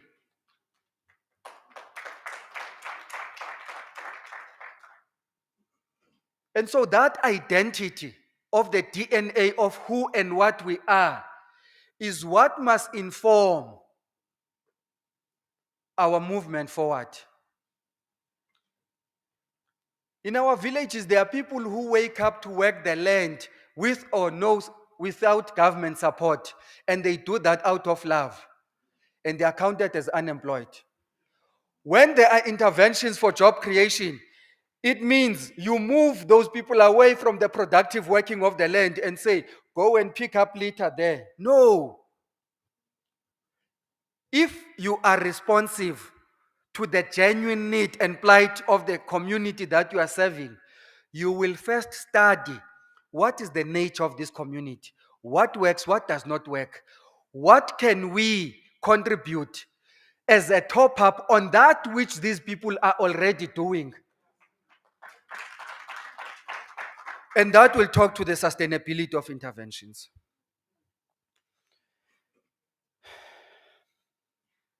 Okay. We are only raising these things. There are many other areas. We have policy issues we need to raise on the just energy transition, but we must challenge ourselves that when we talk about the just energy transition, let's broaden the debate into all transitions. The change into what is renewable energy only accounts, yes indeed, for the energy transition. There is a deepening digitalization and digitization in our society. That on its own is a transition. And so there are many of these transitions that we must position to be just. Issues of trade, global trade and sustainability.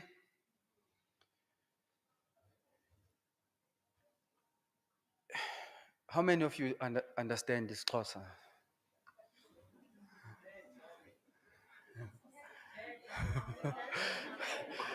So, so when we talk about debt, sithi siyantyumpa-ntyumpeka.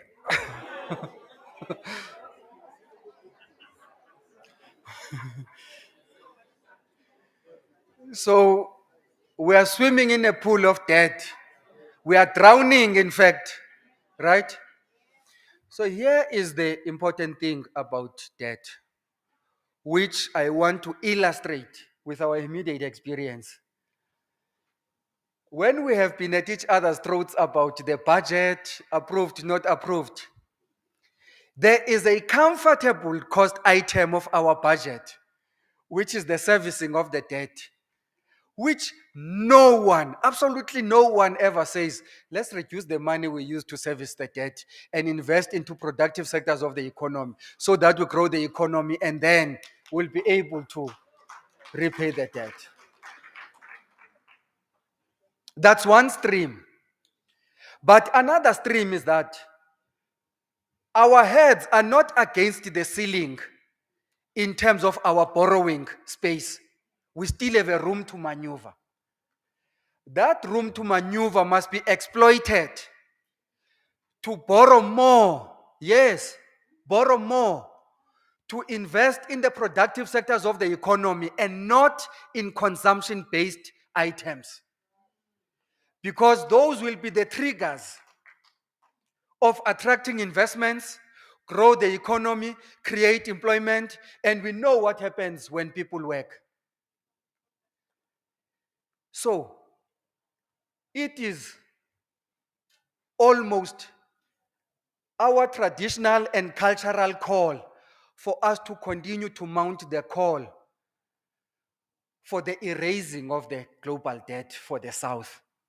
It's a campaign we must not leave now. Equally, whilst we appreciate all aid that is provided, no economy has ever grown and developed out of foreign direct investment alone. No development discourse has ever tried to sustainability out of foreign aid alone. So we need domestic investments first and foremost, and then foreign direct investment, and then global aid. But global aid must equally be hand in hand with development. It can only be limited on hand to mouth, such that when any individual decides to wake up one day and say, hey, I'm cutting this aid, our social outcomes are affected almost immediately. It's equally an indictment on us as a society.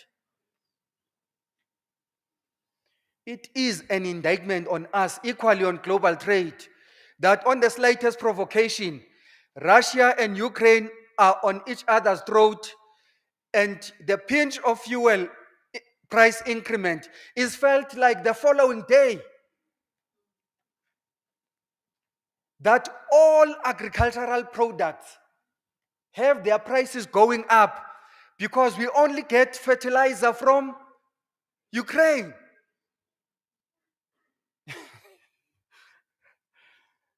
So the nature of our policy proposals must position us at the center first and foremost. Self-reliance and sustainability, and take everything else that everyone else is bringing to build on that which will sustain us. You can't have a God-given gift of coal reserves, and because the next person says, leave this coal, export it, we're going to give you money so that you erode your coal base and only hinge your energy on renewables. So you leave your base. Here is your base. You leave it, God given. Uyinike lumva and give your back to it. And face something where you entirely depend on someone else to keep giving. They give. When you behave in a certain way, then they start to say, we give. And VE does not come. It's witchcraft. No one ever behaves in that way. And so, in the midst of all these policy issues that we are teasing out, comrades, we want that the success of this conference is a message that we must take to governments and say, when civil society has met and it is raising its hand, no one in the room of government must not listen and listen to act. In the theme about solidarity, where is our theme? Equality and sustainability. There is, let me say this one slow. There is absolutely no one who can give meaning to solidarity other than civil society. Everyone else does not know what solidarity is. Business does not know what solidarity is. Governments do not know at their global levels what solidarity is. All our interventions and policy proposals will be buttressed on the philosophy of peoples to peoples engagements. Because at that level, we understand each other better. Without the constraints of governments that may be at war with each other, without the constraints of bureaucracies and all of that, and the hypocrisies of the borders that we have. And so if we are to make any success of the theme of solidarity, it is the area of focus that we must define as our contribution to serve and save the people of the world as civil society.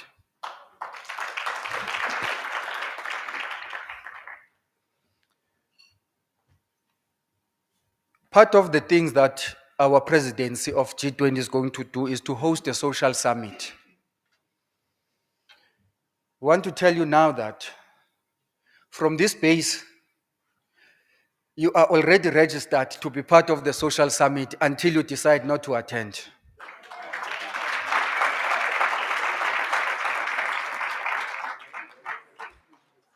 We are not going to attend the social summit as guests. Hey, pralukusanqabile lamathuba esuti ndaqonda manifake esuti. We're not going to attend, and this is serious. We're not going to attend the social summit as guests. The day President Ramaphosa delegated Minister Khumbuzo Ntshavheni to lead government in the hosting of the social summit, the very same day, they reached out to us and say social summit is incomplete without it being core-driven by us in government and you in civil society. We're not going to fit into a social summit that is defined by government. We sat with a laptop and effectively contributed into what is the adopted concept of what shall become of the social summit. We have co-created it. And so, we must not hold back. All these ideas must culminate into that. Equally, you may have seen the developments that the national dialogue will be championed through the leadership of NEDLEC. As the leadership of civil society, we lead the civil society constituency at NEDLEC. So there's no parallel parking in civil society to say this one is for those ones, this one is for those ones. In the same way, you are already registered for the national dialogue.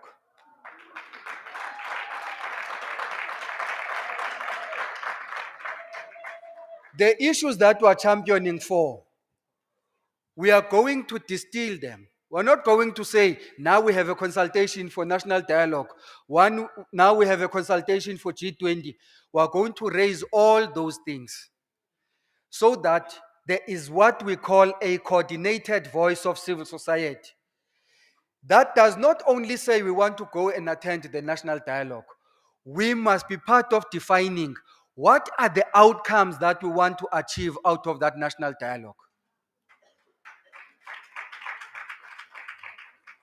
We have seen that where municipalities, provinces, and even national government is governed through coalitions, political parties care most about their narrow political interests.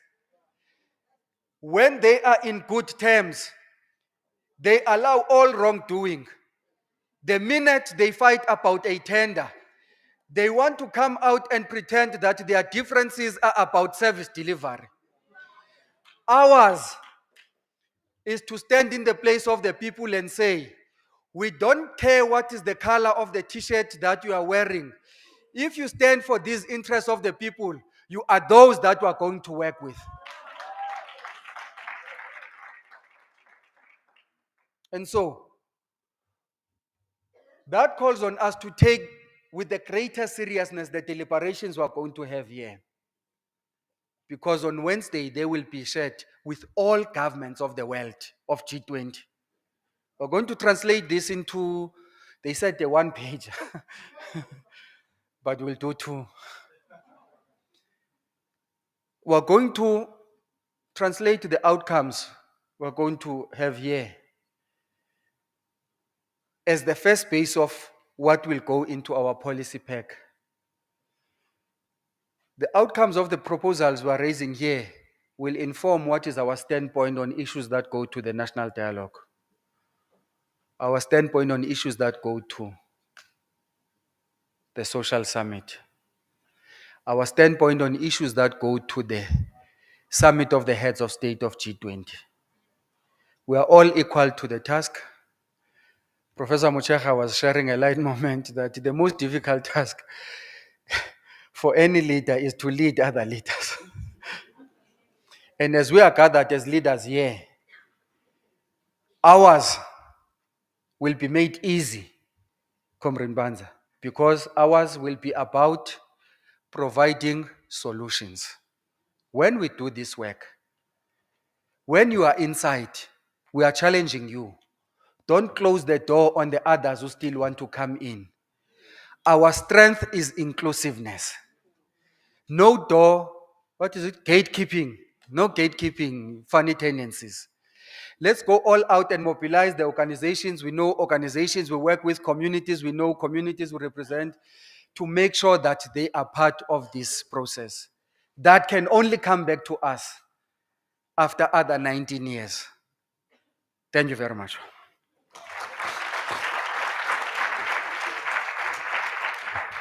Thank you so much, Jay. We appreciate that wonderful message that you gave us. I do want to say, colleagues, in so much that it is Youth Month this month, it is also International Pride Month. So I'd like to wish the LGBTI folks in the room International Pride Month. Much like the youth that marched in Soweto, in America during this month, there was a raid on an inn called the Stonewall Inn, and a trans woman threw a brick that started a 3-day protest, and that became the benchmark of LGBTI rights in America. So I think what the chair is saying is very important, and also I want to refer to what our comrade Tanya had said from the L20 as well, is that we need to be radical in our approaches sometimes. We need to sometimes also look at what kind of tool sets we have. Before we needed to throw bricks, but now we throw words. We put together words that change the world. So I think with that said, we are going to invite from DIRCO, the acting COO, lead coordinator of the engagement groups, Ms. Salome Paloy, who will be representing the DG. Thank you.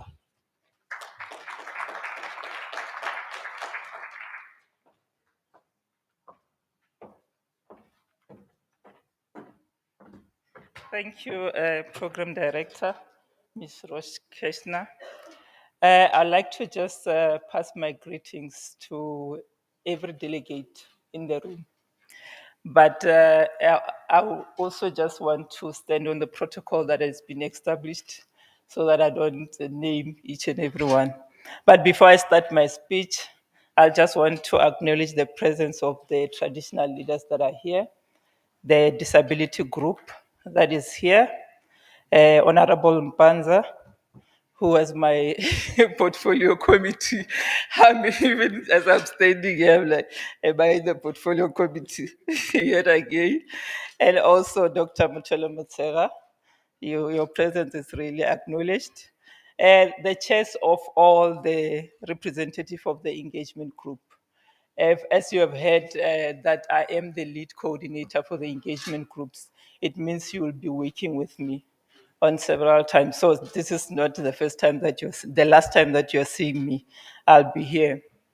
It is actually my honor and my privilege to be given an opportunity to address all of you on behalf of the G20 Sherpa, who's Dr. Dango from the Department of International Relations and Cooperation. I'm addressing you during a very crucial period and also during your launch of the midterm dialogue.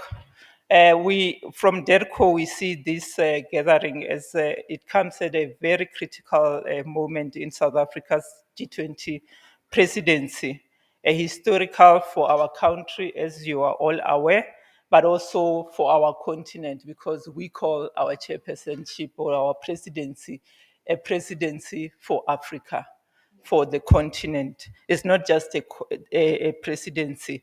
I've heard the chairperson emphasizing that, and we stand with you. That is a continental presidency.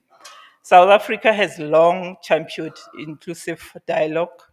The G20 by design stand at the heart of participatory global governance, ensuring that the voices of the civil society, grassroots movements, the most marginalized that the chairperson was actually emphasizing on, are not only heard, but meaningfully shape the G20 agenda. So the overlap of the C20 that I'm standing on here to address, which goes with other engagement groups, highlight its role as a bridge builder, advancing people-to-people solidarity across our shared global family. The chairperson was actually just emphasizing on the fact that as a C20, you are an inclusive representative of all the grassroots people on the ground. And I'm happy that we are all on the same page. We are now at the half mark of our G20, an opportunity for us to be able to just take stock, recalibrate, and redouble our effort to be able to shape a just and a sustainable global order. If I can just quote on the word of the former President Mandela, I will quote, he said, "As long as poverty, injustice, and cross inequality persist in our world, none of us can truly rest." Close quote. These words are not just an inspiration, they are actually a call to action. They embody the very essence of our theme, which is solidarity, equality, and sustainability. I will just go over it so that you can be able to just understand what we mean by solidarity as the presidency, as we are sitting at DERCO, or also as government. Through solidarity, we actually seek to achieve a future that is people-centered, development orientated, and inclusive. In an interconnected world, the challenges faced by one nation obviously affect all the nations. The chairperson actually emphasized the issue of the people-centered, and also that solidarity encompasses what C20 stands for. And we're happy that one of the theme actually speaks volume to the C20 itself. By advancing equality, we seek to ensure that there's fair treatment, opportunities, and advancement for all individuals and nations, irrespective of their economic status, irrespective of their gender, irrespective of their race, irrespective of their geographic location, and also any other characteristics. But then when we talk to sustainability, it's about meeting the needs of the present, currently as we are here, without compromising the ability of the future to be able to meet of the generations that is yet to come. These are actually anchored in Ubuntu, which says, I am because you are. It is an African philosophy that actually guides our presidency. We are convinced that collective actions is the only way to solve the shared challenges that we have. To achieve all the themes that I was just unpacking, we have also 4 overarching priorities that seeks to address the challenges that I've spoken to in the world, particularly in the global south. So I will just mention few, but no all of them, not few. Firstly, we are working to strengthen disaster resilience and response. You are all aware of what happened during COVID. And then the second one, we are focusing on means to ensure debt sustainability for low-income countries. On this one priority, we are also undertaking cost capital review that is intended to deliver a comprehensive expert review on the issues impacting on the cost of capital of the developing countries or economics, which would help to address the future debt sustainability issues and also related physical spaces challenges. The third one under the priority talks to mobilizing finance for a just energy transition, which the chairperson actually emphasized on at length. And then the final one, which is the fourth one, we are seeking to harness critical minerals for inclusive growth and sustainable development. This one has gained more attraction as we move around and give addresses in many sectors that we are, we are talking to, especially in Africa. To drive this agenda, we've also just introduced 3 cost-cutting task forces, building the bridge between the Sherpa tracks, between the tracks actually, because currently the tracks that we have within G20, you are aware, is the Sherpa and also the finance. So those task forces are, the first one talks to inclusive economic growth, industrialization, employment, and reduced inequality. Task force number 2 talks to food insecurity. One of the examples that I would have liked to give was the Ukraine one, but the chairperson has gone before me, had spoken to the Ukraine. That's one of the issues that made that we actually formed this task force. And then the third one is on artificial intelligence, data governance, and innovation for sustainable development. You are all aware that we are moving towards issues of AI. Therefore, we cannot just sit and not do anything. But beyond all this, South Africa is actually advancing a broadened compact with Africa 2.0, building on the legacy of the German presidency to anchor Africa's development, prioritizing global economic agenda. We are also conducting a G20 stocktake, a review of the G20's impact over the full cycle of work. You are aware that we are actually the last country to actually take over the presidency, then the cycle will then be starting. So through this G20 review, we call it G20 at 20, we are going to identify what has worked, what must evolve, and how the G20 can actually be able to be fit for purpose in today's complex world, because you are aware that the world is forever changing, and G20 has actually not changed in terms of how it operates, but through this review, we are saying, how are we going to ensure that it's fit for purpose? We also intend on building on the successes of the past 3 presidencies that were led, and those were from the global south. And you will remember that the first one, if I can just count, was Indonesia, which took place in 2022, and then there came India in 2023, and just last year it was actually Brazil. So South Africa is also, through both the Sherpa and also finance track, making sure that it's actually established on what they have actually done. And those will be on championing reform of the multilateral trading system and the international financial architecture, including strengthening the multilateral development banks, addressing the challenges of climate change, promoting diversity, equality and inclusion, advocating for gender equality, and also pursuing enhanced international tax cooperation and addressing illicit financial flow. As South Africa, ourselves as a country, we were actually very elated and very happy when the African Union was actually admitted to the G20, which reflect a long overdue recognition of Africa's rightful place in global governance. We are saying that Africa does not want charity. It demands a seat at the table where decisions are actually made and where future is actually shaped. Therefore, with the admission of the AU, we believe that those will be there. As a world, we are cognizant that the world is actually facing intersecting crises, such as your climate change that I've spoken to, the widening inequalities, and many more. But with all this lies an opportunity for us to be able to define our agenda.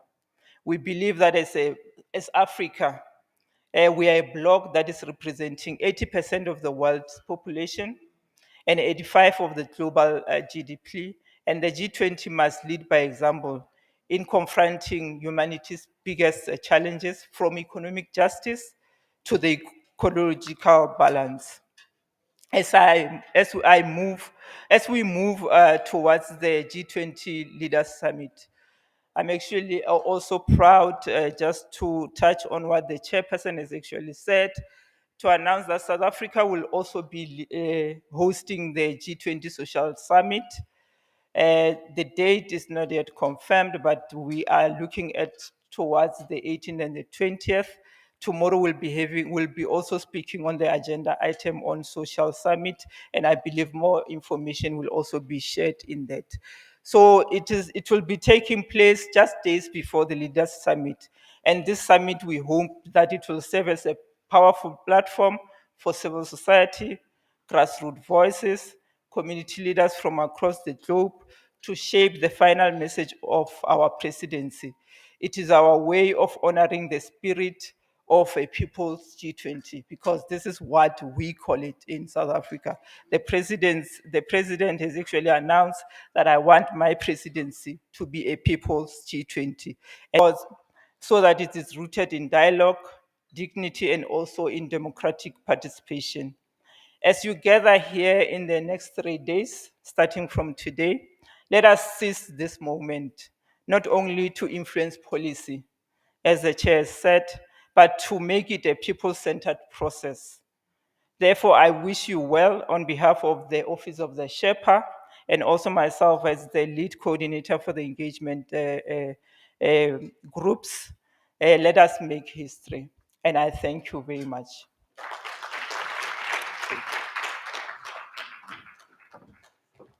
Thank you so much, Ms. Bloy.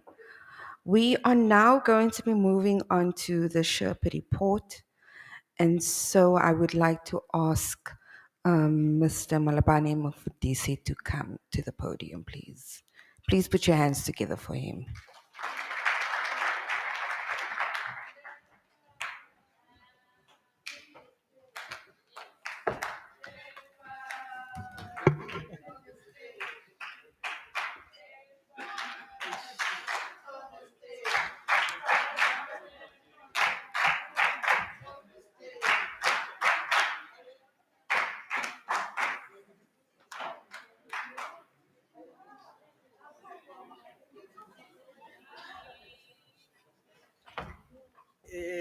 Shoo.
Thank you very much. That song is not for me. It is for all of us. We just had to make the blood boil a little bit. Time is gone, but I'm sure Chairperson will make for it. You'll be pleased to know that I just have 4 slides, but I talk a lot. I hope that I'm going to talk less than the Chairperson. All protocols observed. So, yeah, but next. But before I start, it is my singular honor and privilege to ask our head of Secretariat to rise so that you know who he is. Comrade Ntlantla Ndlovu. He- you may say, why did you guys not employ me? Until we have funds raised is volunteering. Because as Comrade Tulani and others indicated, we are bringing our best foot forward to make sure that this process is done. And us as the leadership, we rely on him and the team that drives this work to be a success, that despite the challenges we experienced as we move towards this, and it's important for you to know that Comrade Tulani took a call, and in our quest to mobilize resources, a promise was made, and we only received confirmation that we can talk to the hotel on Friday at 12 o'clock.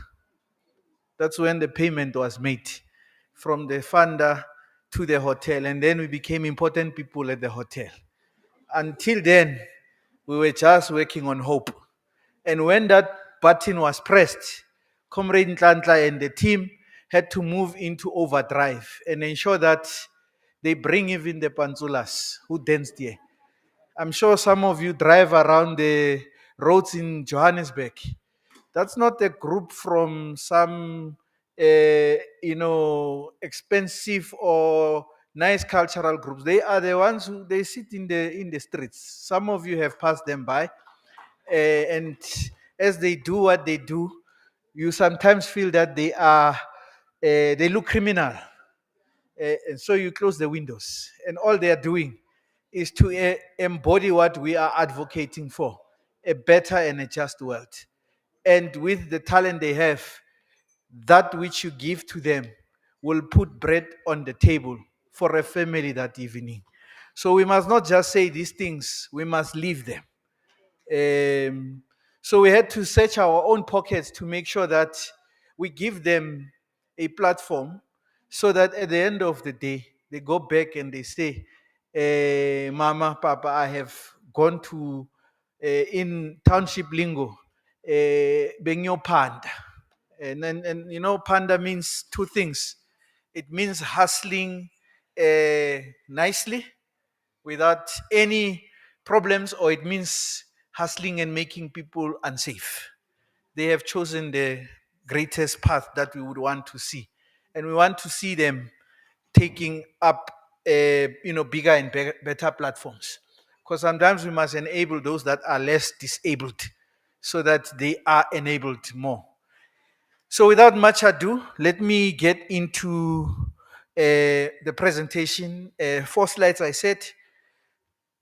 From Brazil to South Africa, we worked on a process to ensure that in November 2024, in our midst, we have Comrade Nombasa, who was able to be in the room in Rio, amongst other civil society leaders, because you have to also mobilize resources.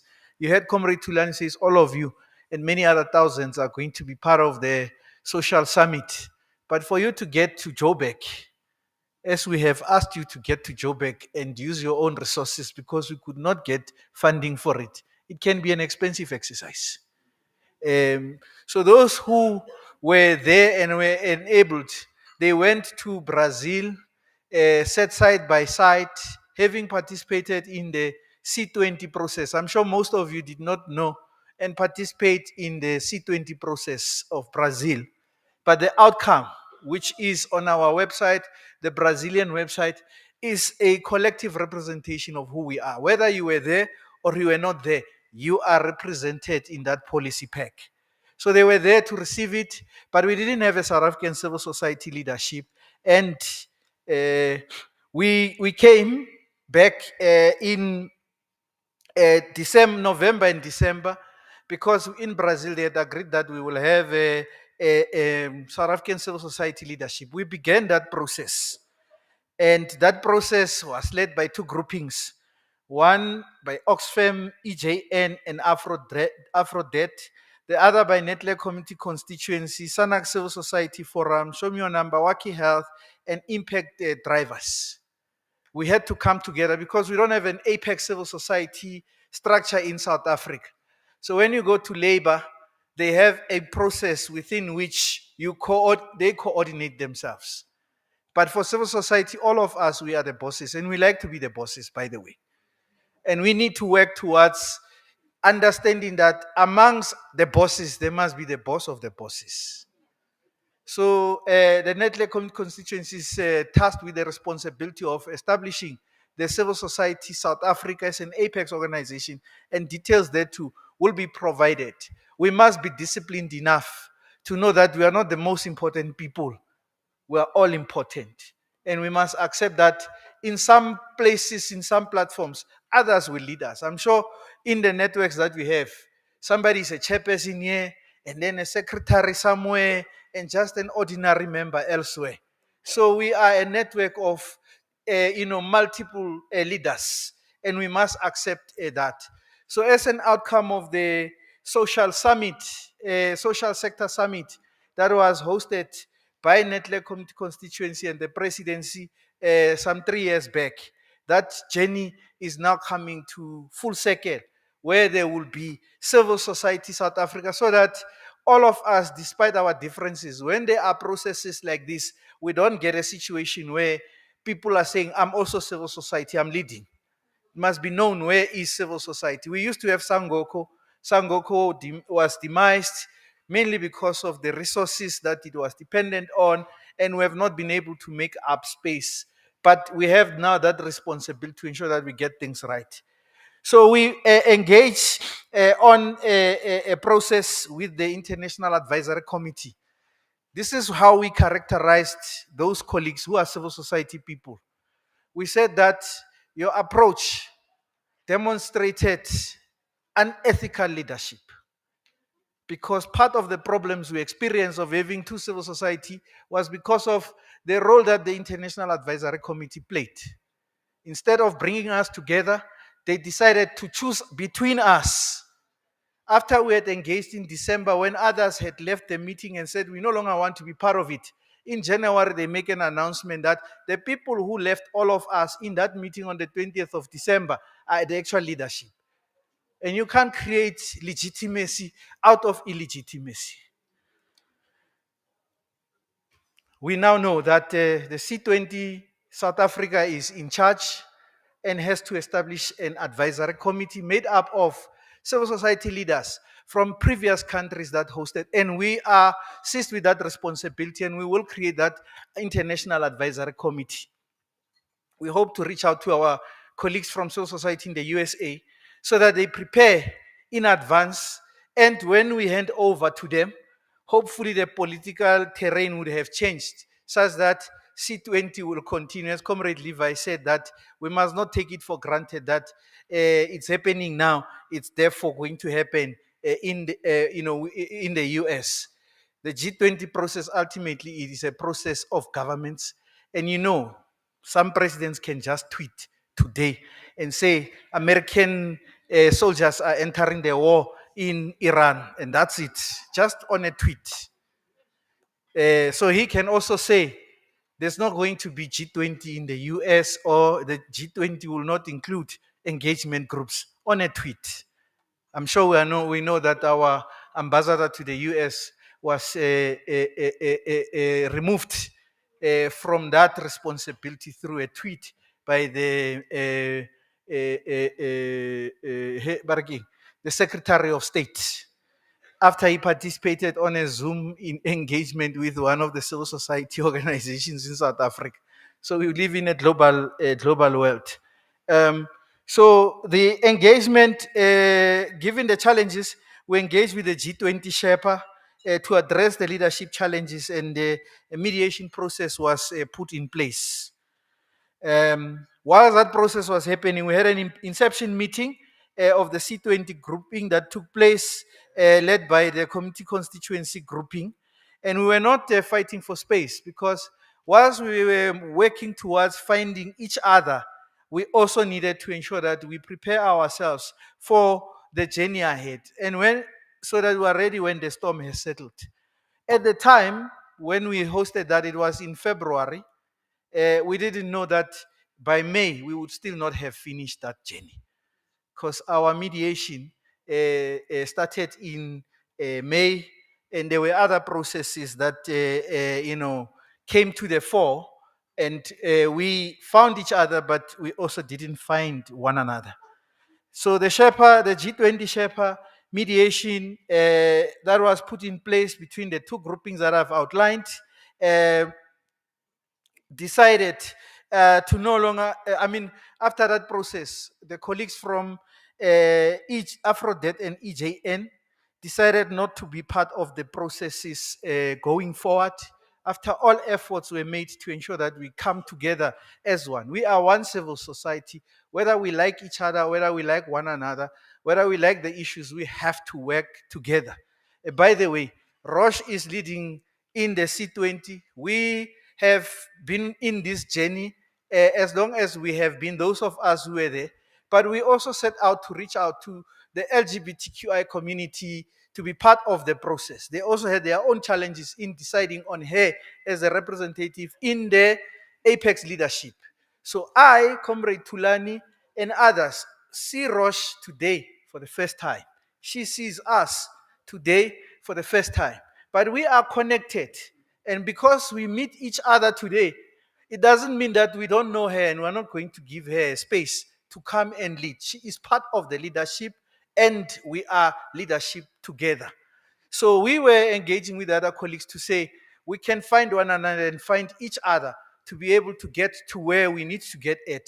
But if colleague says it's either my way or the highway, they took the highway, and it's okay. We will find each other in this journey. We also engaged, we had engagement with other engagement groups during that particular period. the parliamentary 20, they called us to find out as a C20 grouping, what is it? What is our plan? And we're very clear with them at that time. We are at war with each other, but we'll find one another. They called us in around April. So we did not mask any challenges. We did not, make others feel unwanted. We did not, decide that other processes and other groupings were unimportant. We're in it together. Even if we were to be called to present jointly, we would still have allowed for them to do so. Because our approach in the mediation was that let's join in this particular process.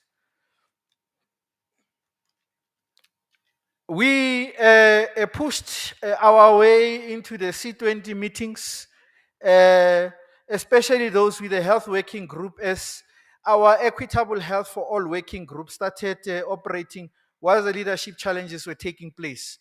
To date, there has been 4 health working group meetings of government, and we made inputs. I want to recognize Comrade Nombasa Tuluwe. Where is she?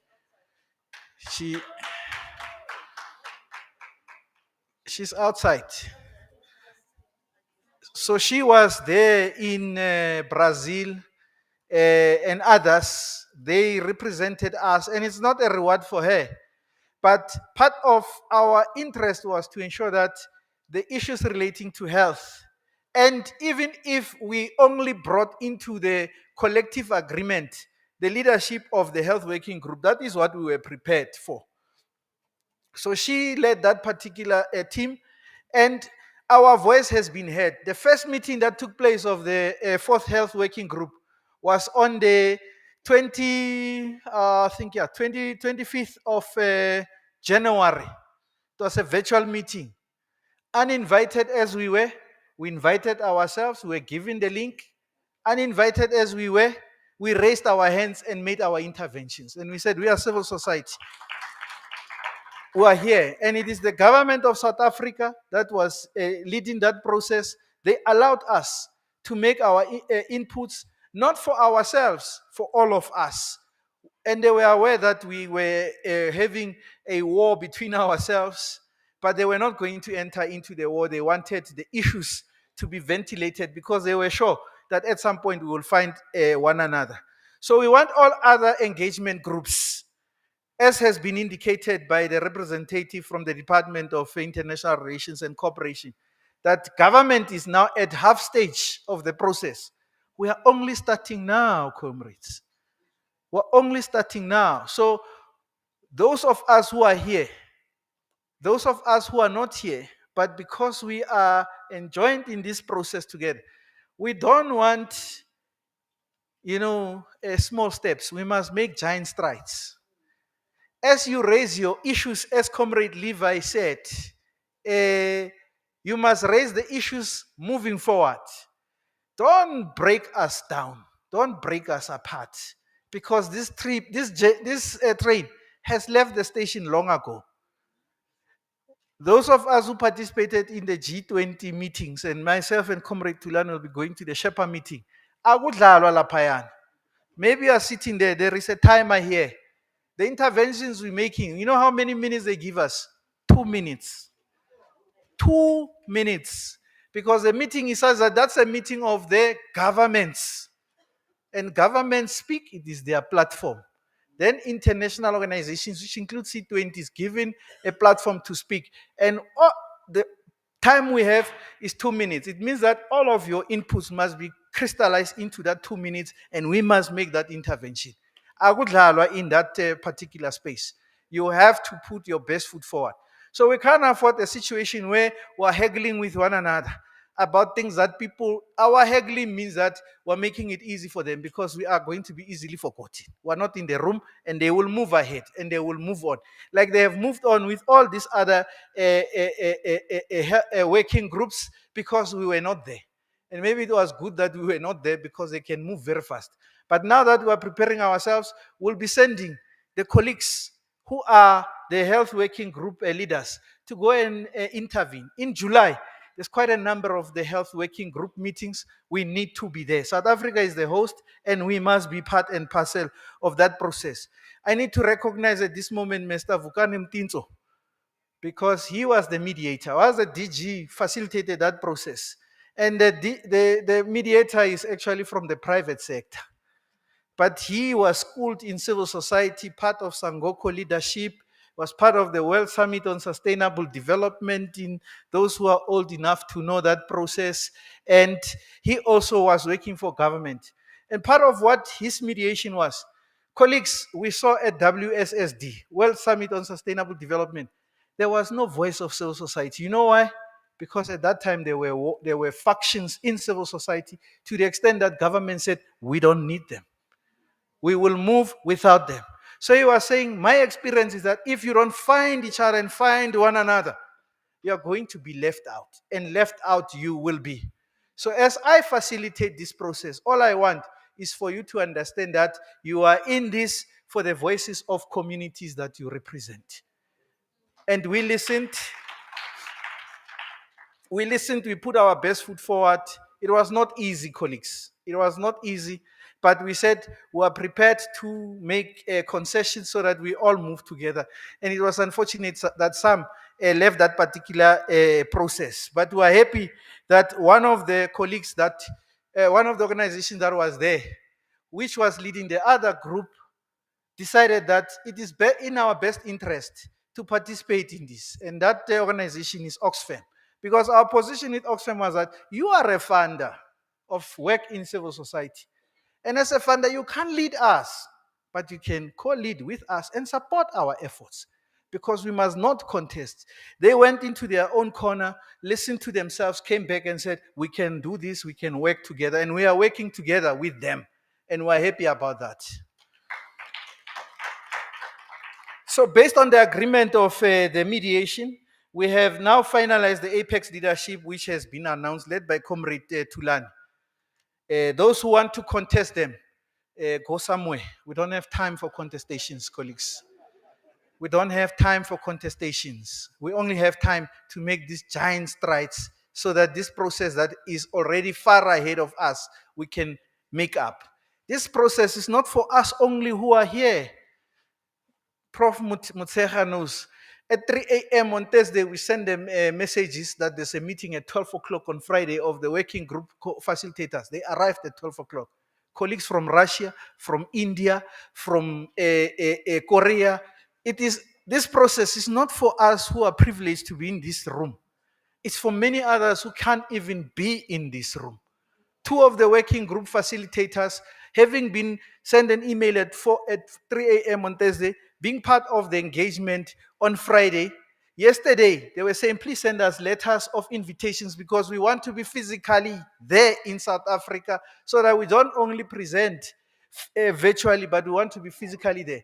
By yesterday afternoon, already the colleague has sent their travel tickets to say, this is my travel tickets. At 12 midnight, they'll be arriving so that tomorrow they are with us.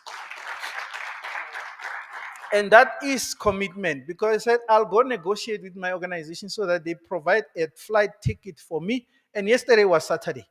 So whatever their processes are, they allowed for that process to happen so that the colleague can be part and parcel of us as a working group facilitator.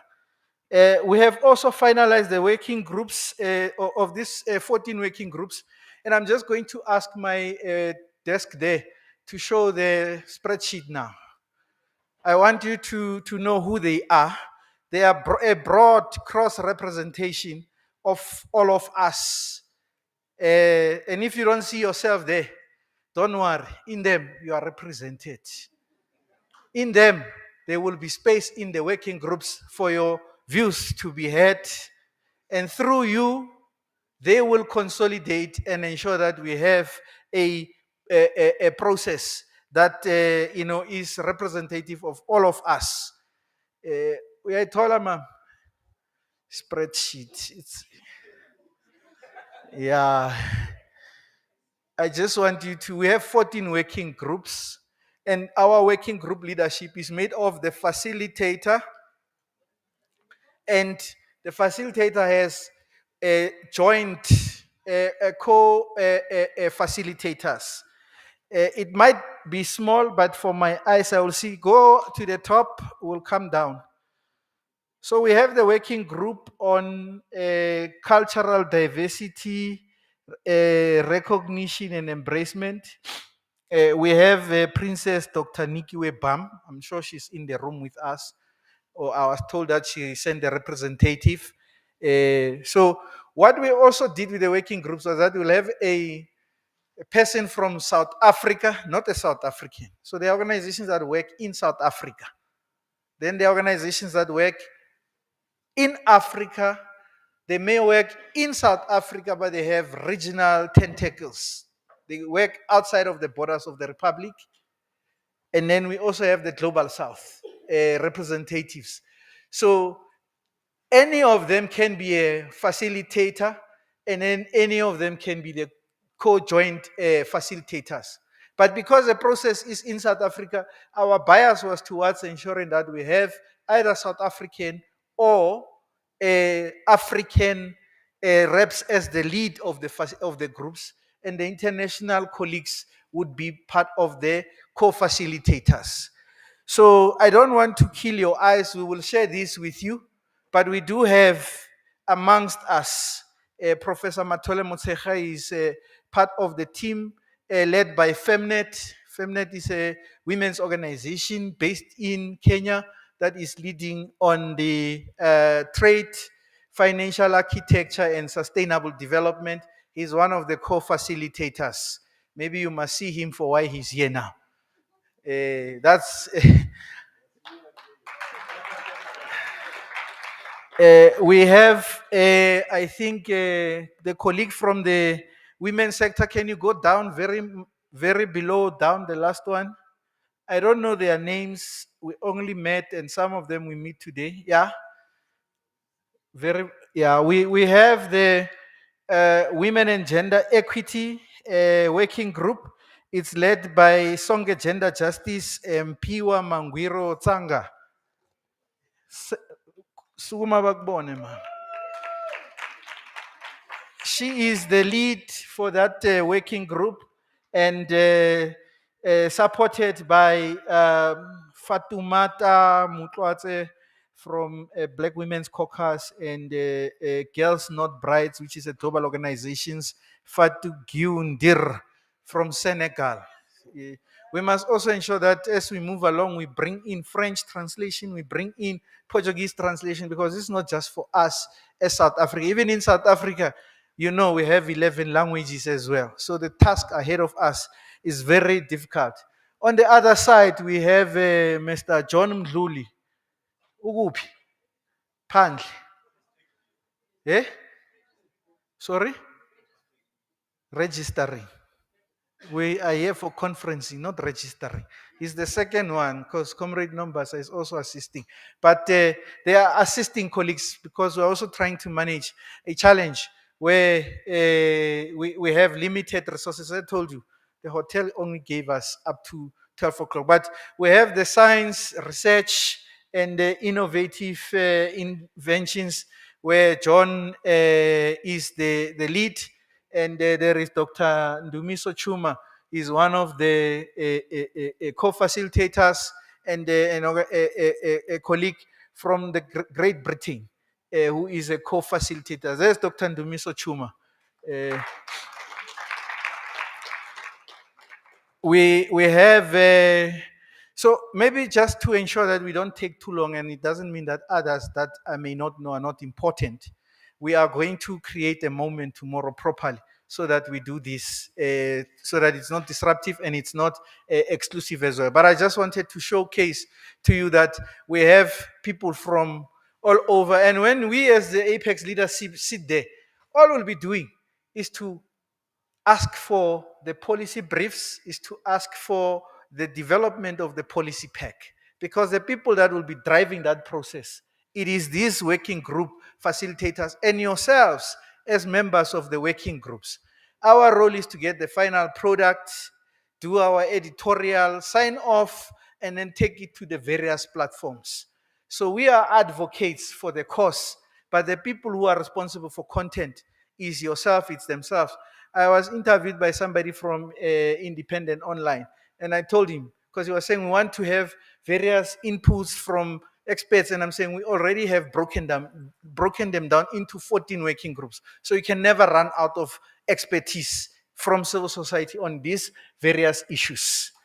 Thank you. Let's go back to my presentation. I see my timer is running out. I must be disciplined. We can go back to the other one.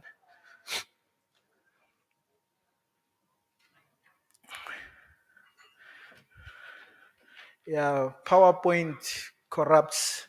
Not this one. The other one. Yeah. I said I have 4 slides, so I was on slide number 2. The other ones I'll rattle through them. Yeah, vela ngalapho.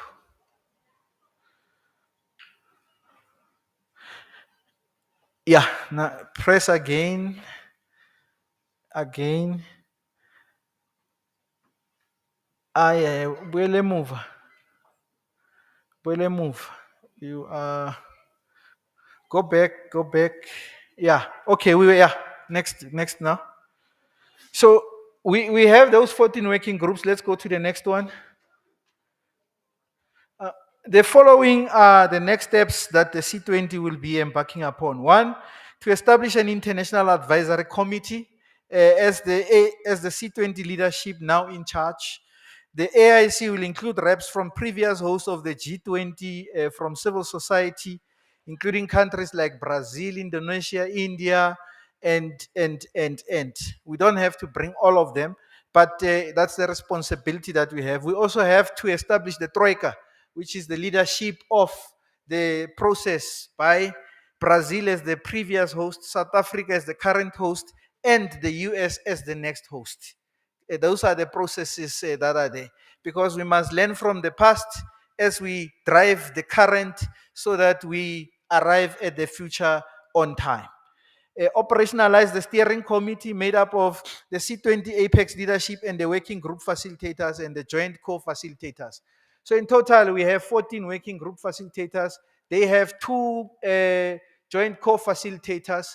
That makes it, for 12 plus 30, that's 42 people, plus the 7 Apex leaders. And all of us, we have to be supported by Comrade Ntlantla as the head of Secretariat. And it's going to be a mammoth task.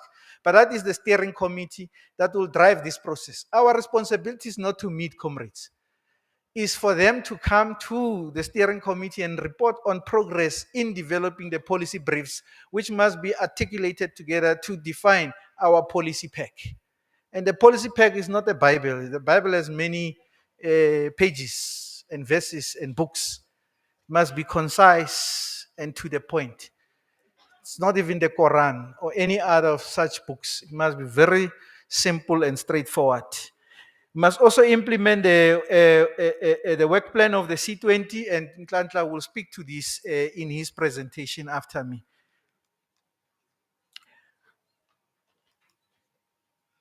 Now, the policy pack framework, which is very important for all of us to understand. The 14 working groups must develop their policy briefs, which briefs will be developed from inputs gleaned from the broad civil society stakeholders. To this end, the following are the steps that will be undertaken so that when all is done, the Apex leadership as the editorial board will sign off a document that represents the views from South Africa, the rest of Africa, and the Global South. Working group facilitators, their joint co-facilitators, and from inputs of members of the working groups must frame the issues and present them at this C20 launch and midterm policy dialogue. That will happen tomorrow. We may have put time that may be short. All we are asking colleagues is that we have people amongst us who are experts in the areas we have given them the responsibility. They all volunteered. They are making available their time. None of us are getting paid for doing this particular work. So they will be providing their framing of what the issues are based on those working groups, so that we can begin the journey of making those giant strides. So if you have a greater idea, Don't fight with them. Contribute so that they can incorporate that which you have, which is what they will be articulating tomorrow. So I know that how we work is that we came, sometimes you must come and listen. Because when you are not given a space to engage, it's not because you are not important.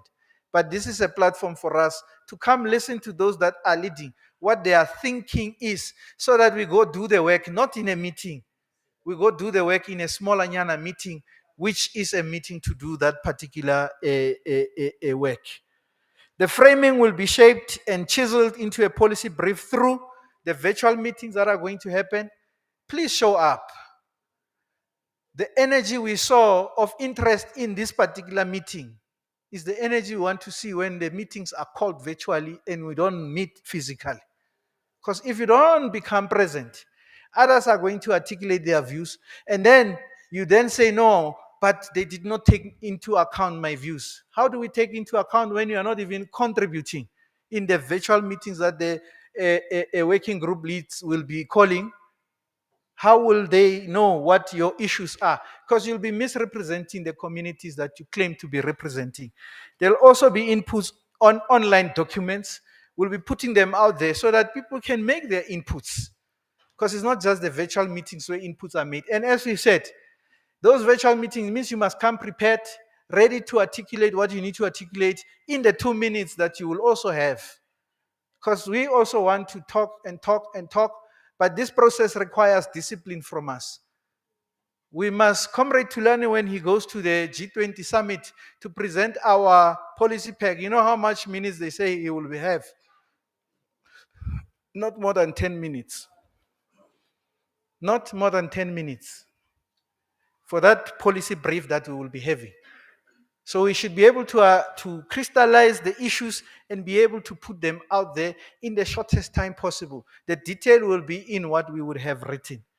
The socialization of the engagement will happen in the 9 provinces. In our plan, based on the resourcing that we are looking for, we want to have provincial engagements. Comrade Ntantla will talk to details around that. So those that may think that this is a meeting of people in Gauteng, and it may look like that, no, we're going to be taking these issues to the 9 provinces in South Africa. We're going to be taking them to the various countries in Africa. We're going to be taking them to the global platforms as well. So no one will be left out of this process. We will also exchange notes with other engagement groups. You heard already the 2 engagement groups. They've challenged us on what their issues are. As they go to the Sherpa meeting, me and Comrade Tulani, we have a blank page as we speak now. We have a blank page. And the meeting of the Sherpas is starting on the 25th of June. It ends on the 27th.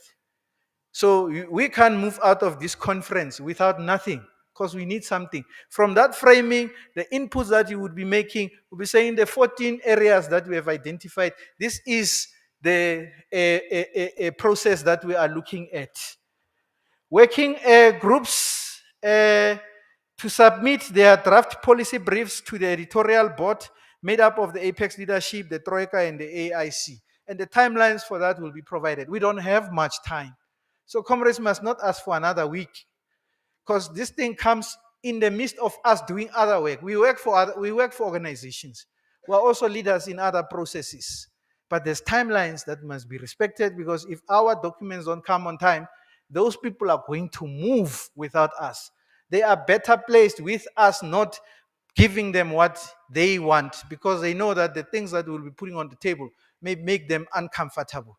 So if we don't do it on time, we are making them happy.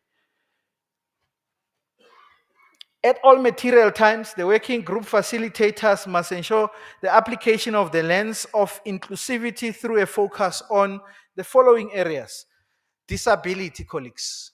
As we call people to come here, we made a conscious decision that one of the deputy chairpersons from the disability sector, she gave us the representatives from the disability sector, so that we don't say we have them, but we don't meaningfully include them. And meaningful inclusion doesn't mean presence in the room. It means engagement on the issues. So those that are here must engage and advocate. The LGBTQI colleagues, once people are finished with the registration, we want this hall at all material times to be full. because we are here to engage. You are here to give myself and Comrade Tulani a mandate to take to the Sherpa meetings. We don't want, when we are there, colleagues disown us and they say that that which they said is not representing what we have proposed. We want to take what you are proposing. The women and gender lens must be applied to what we are doing, as well as the youth lens, even though we have the Y20 and we will engage with them and exchange notes. But we still want young people who are part and parcel of civil society in those 14 working groups to bring issues that those working groups must articulate. The issues of workers, not that we are representing, taking the mandate of L20. As we sit here, we are all workers. Either we are volunteers in our organizations, either we are paid employees in our organizations. The mere fact that we don't belong to COSATU, and I see Comrade Mulalo, she's with us at Sanak Civil Society Forum, a leadership. It doesn't mean, because sometimes we don't see ourselves as workers. We are workers in the classical sense of being workers. Unless people are here and they are business people, because there's B20, they are waiting for you to go there. But as civil society people, we are workers in the organizations that we come from. Oh, sorry. How do I go back? It started at the front, so I needed to. After the approval of the policy briefs and the policy pack, the editorial board will finalize and sign off the document and drive the submission to the following platforms. We will have the C20 summit. The date will be organized, but all these three things are going to happen in November. Our process to develop our policy pack, we are now at it's almost the end of June. So we have July, August, at best September. We don't have more than that. We are not going to be sitting on a midnight meeting the night before the G20 to make a submission. Already they are saying the train has left you as we go to this third Sherpa meeting. So make up time so that you are not left out. So as I said, when we engage in these processes, we need you to be present at all material times and make those particular inputs so that all of us who articulate, we articulate on behalf of all of us. So we will have the C20, then we will take it to the G20 Social Summit. Tomorrow in the program, we will have the presentation from DERCO on the G20 Social Summit, which Comrade Tulani has also indicated that we are going to link it to the national dialogue that the president has announced. We will take the document ultimately through that 10-minute presentation to the G20 summit. At G20 summit, none of us, probably including myself as the Sherpa, will be allowed to be part of that process. Probably will be the chairperson. That's how those spaces are. Last week we were at the G20, we were at the G20 Health Working Group meeting, and colleagues were saying, no, but others are in these meetings who are not there. Colleagues, they only allowed 2 of us to be there. That's it. And how they sit at that meeting, there is the main rep in the mic, and behind you is the other person. Injal. Gogo Sheila, she's the chairperson of the Interim Council on Traditional Health Practitioners. Together with other statutory bodies, they were invited at the same hotel. She'll tell you, they came there to watch those who had delegate representatives on TV. They put them in another room to watch us speak in that room where they were not even allowed to be part of that process.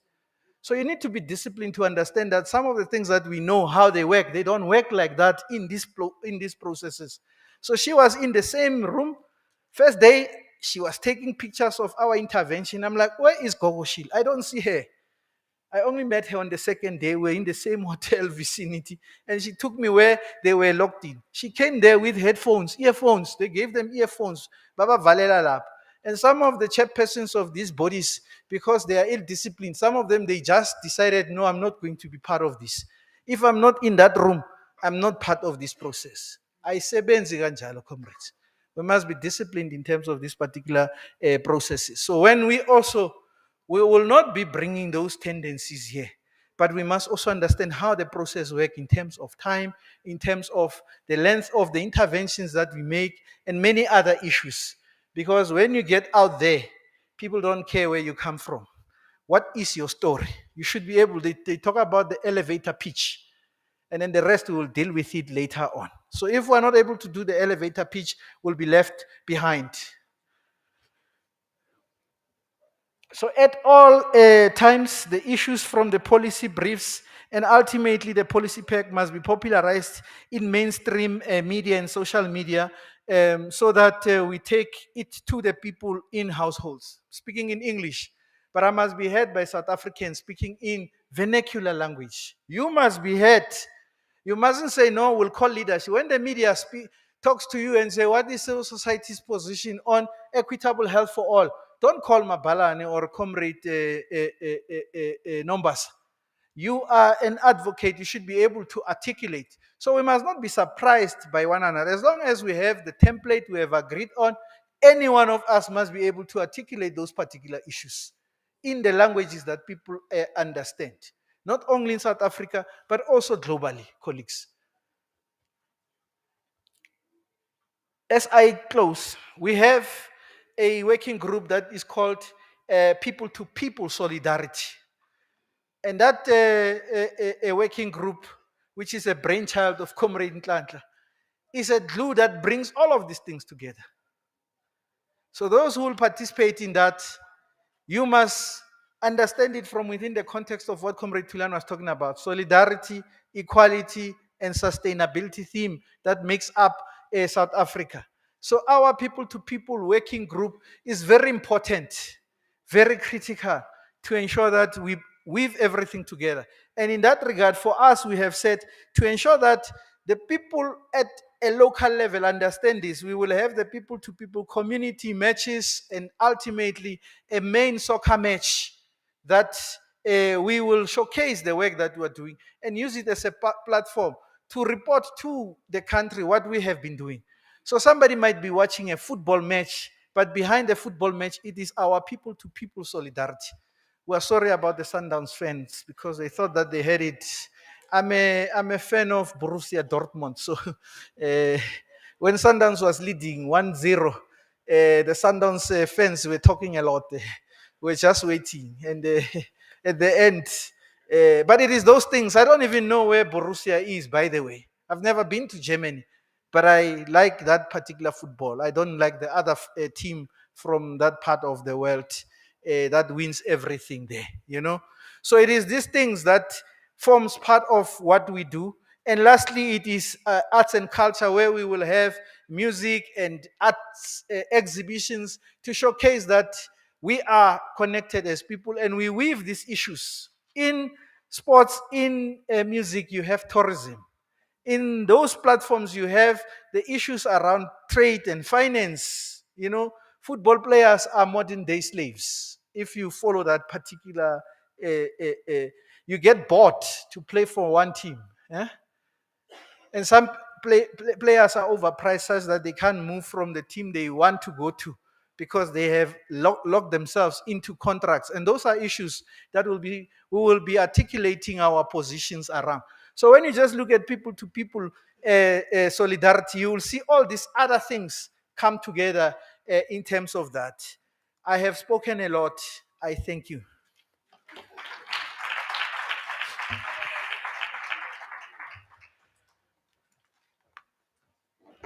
Thank you so much, Sherpa. So we are going to take a quick tea break. Tea break?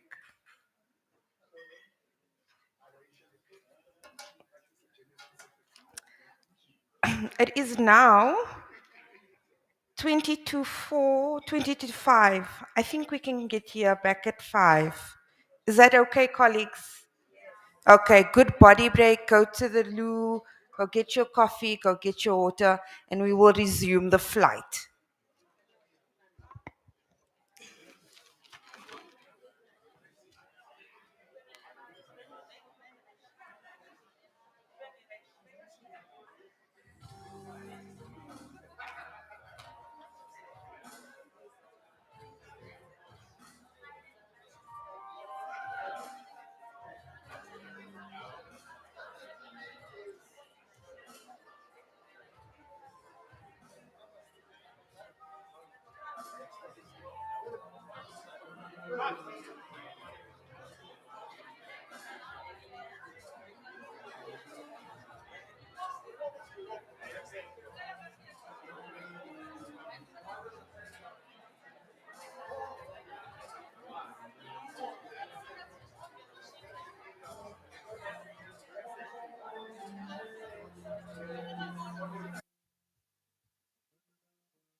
You'll be standing.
Yes. Yes.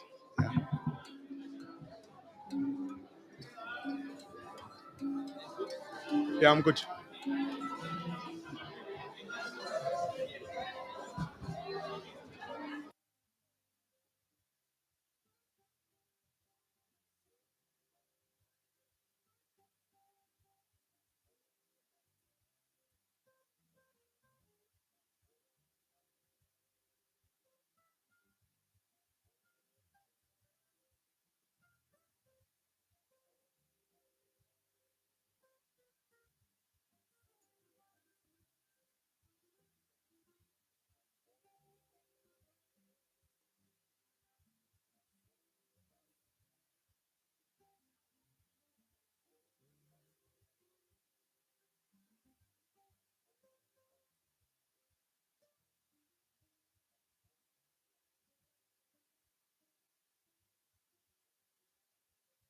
1, 2.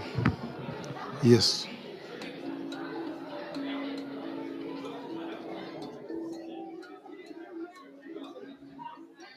That one is disconnected. Yes, 1, 2. I think left.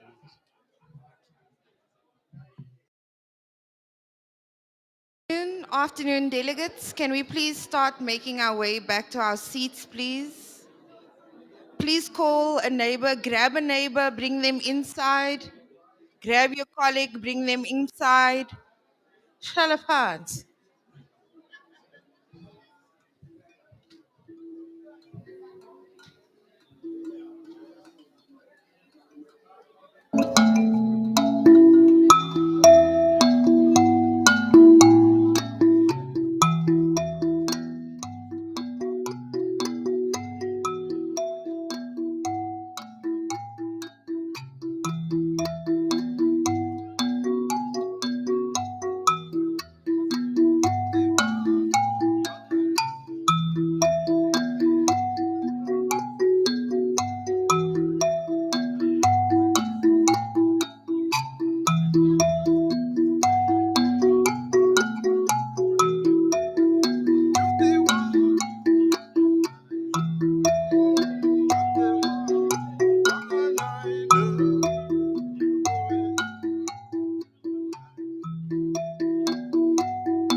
Okay, all the colleagues outside, can we please make our way to our seats? This is the graveyard shift, they call it.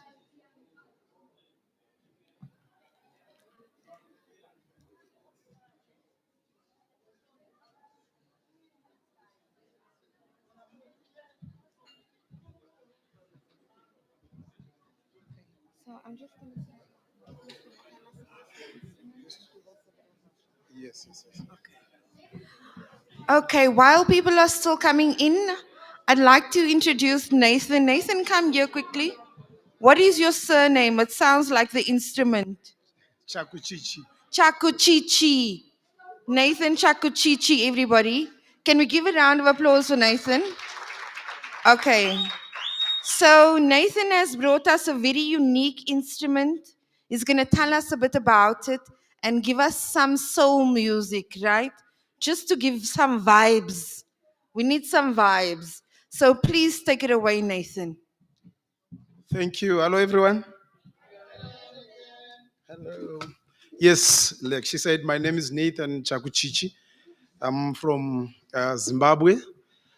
With me is a mystical instrument called mbira. It's one of the oldest and traditional instrument in Africa. It's everywhere in Africa, but it's mostly played in Zimbabwe. It's made in Zimbabwe, mostly made in Zimbabwe, and it's mostly taught to the world by Zimbabweans. So we just credit Zimbabweans for making the instrument famous to the world, but it's all Africa. This instrument is there, up. They call it lilimba. Here in South Africa, they call it kalimba. In the Venda region, they call it timbila. So it's our African instrument. Thank you.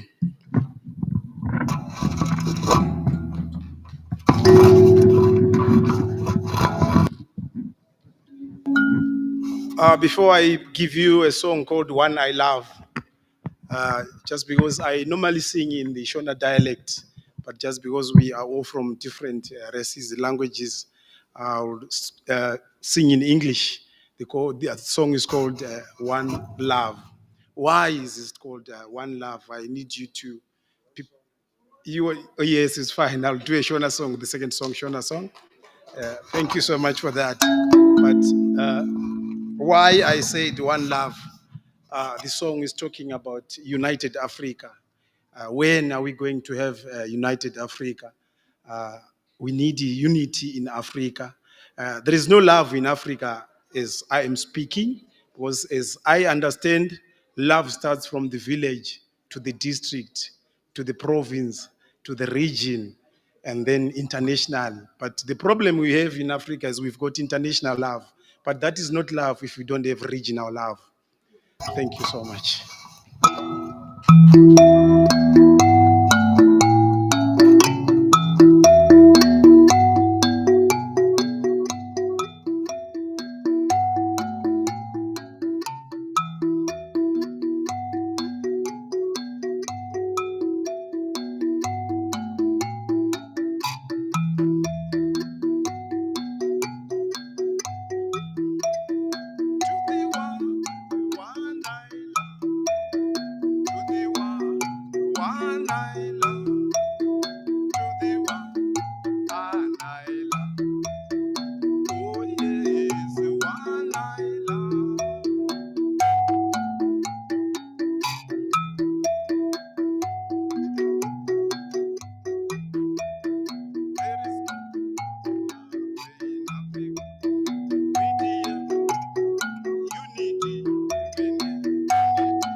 African, I'm an African, in African continent.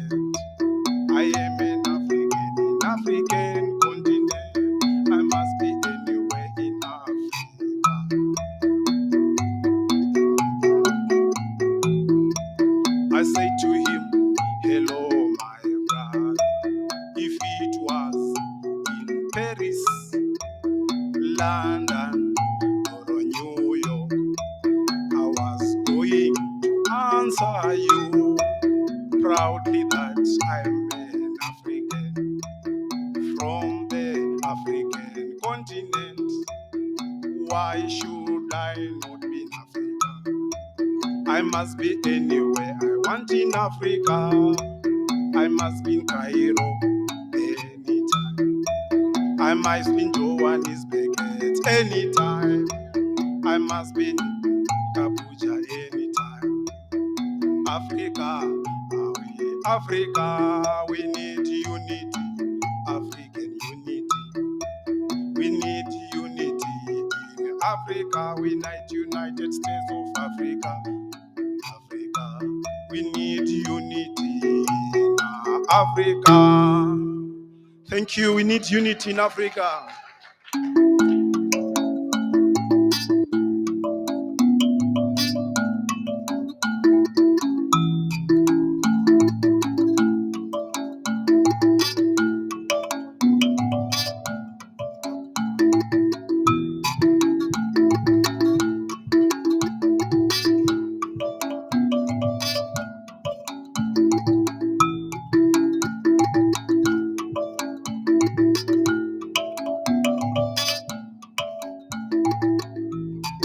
Ade mudande vande sesewe. Yama mzango, yama mzango, iri kuda. Ande udande tondo punzere, suda kuita, toda nyika, tikare muse. Iwe.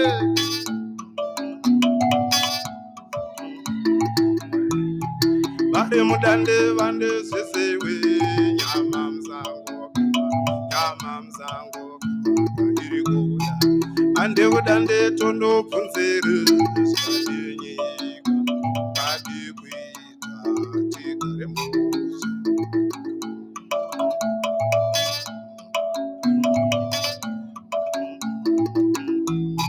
Wadzembira wakanganisa, daidza wakaenda, daidza sipo, daidza kafa.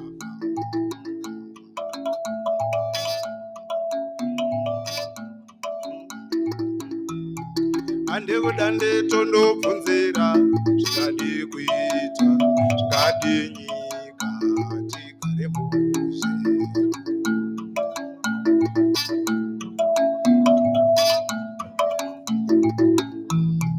Wadzembira wakanganisa, daidza wakaenda, daidza sipo, daidza kafa. Apo iwe.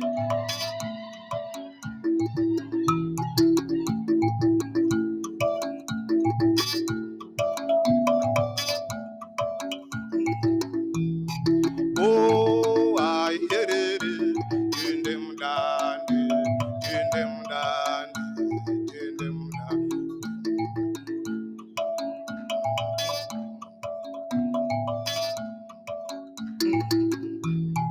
Oh, I hear it in them dande, in them dande.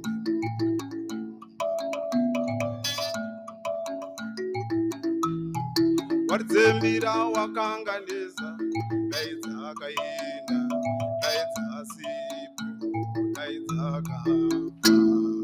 Thank you. Thank you.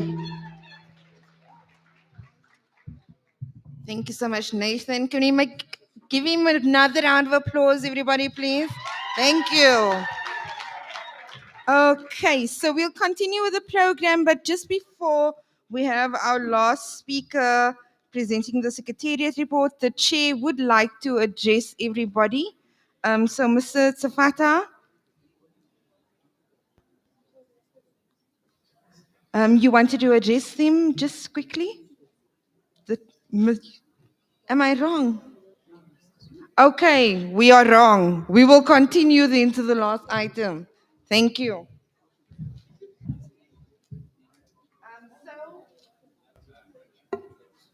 We are going to be doing the C20 secretarial report. So everybody, we would like to welcome the head of the Secretariat, Mr. Nklan Glovo, everyone.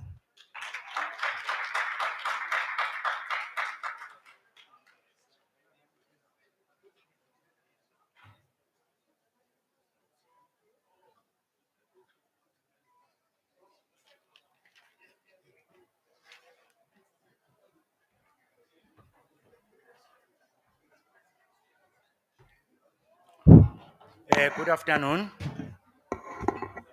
Good afternoon. Are we still here? Ngicela ningiculela-ke nami njengokade ngiculela uMabhalane.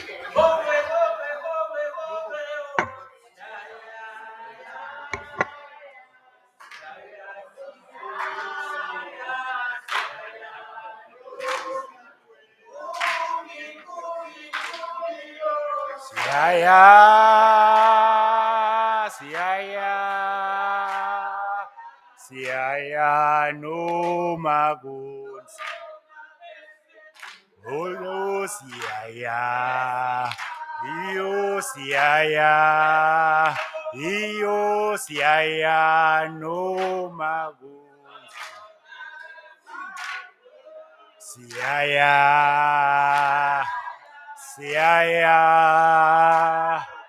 Siyaya no magunzi.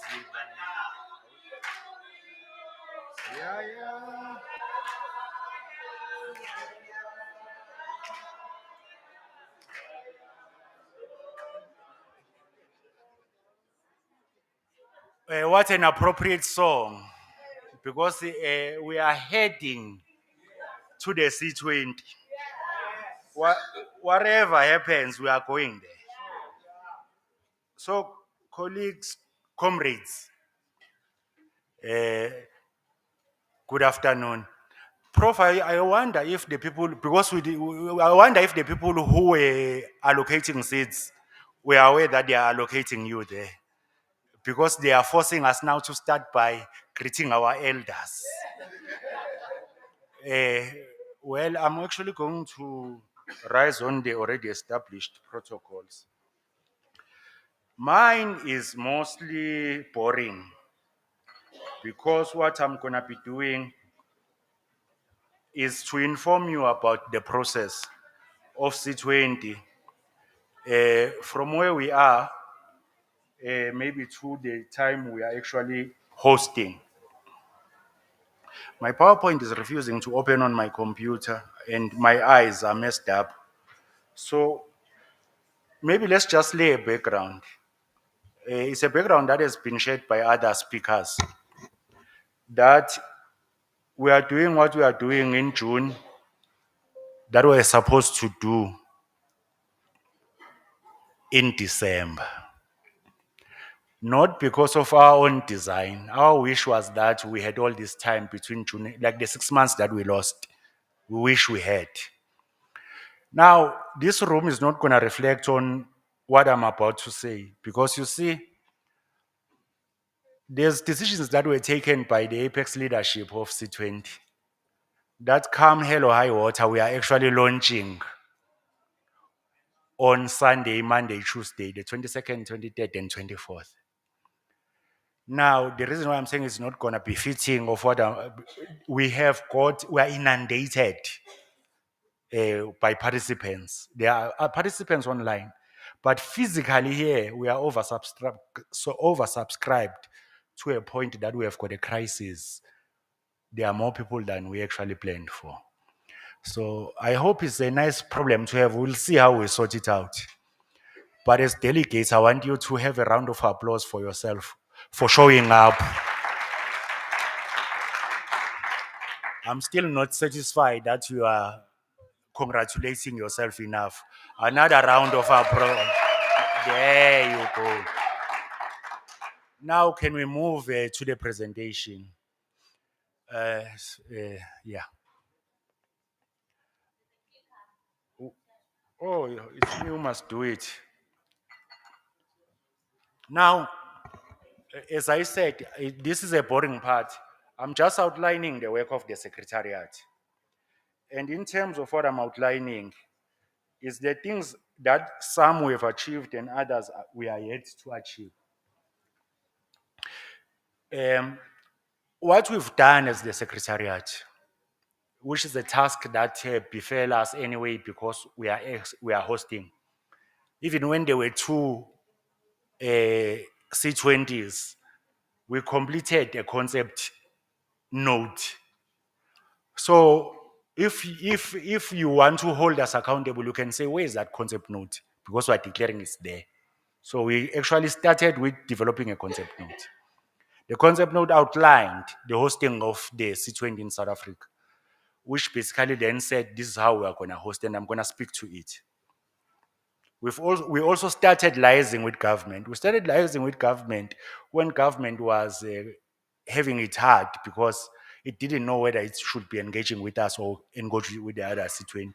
But it then decided to engage with both the C20s. And after engaging with government, the engagement has completed, or it's actually had a break. Then there was mediation. Then after mediation, the government recognized this C20 led.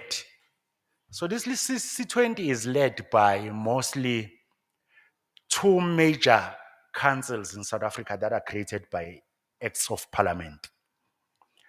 Now, the first one is the NEDLEC, National Economic Development and Labor Council, community constituents. Now, I'm saying this because there's something interesting about it. Then the second is South African National AIDS Council. Now, because these are created by acts of parliament, there was an accusation that we are government. We are not government. And in fact, we've become one of the most robust engagers in policy in NEDLEC and in SANEC.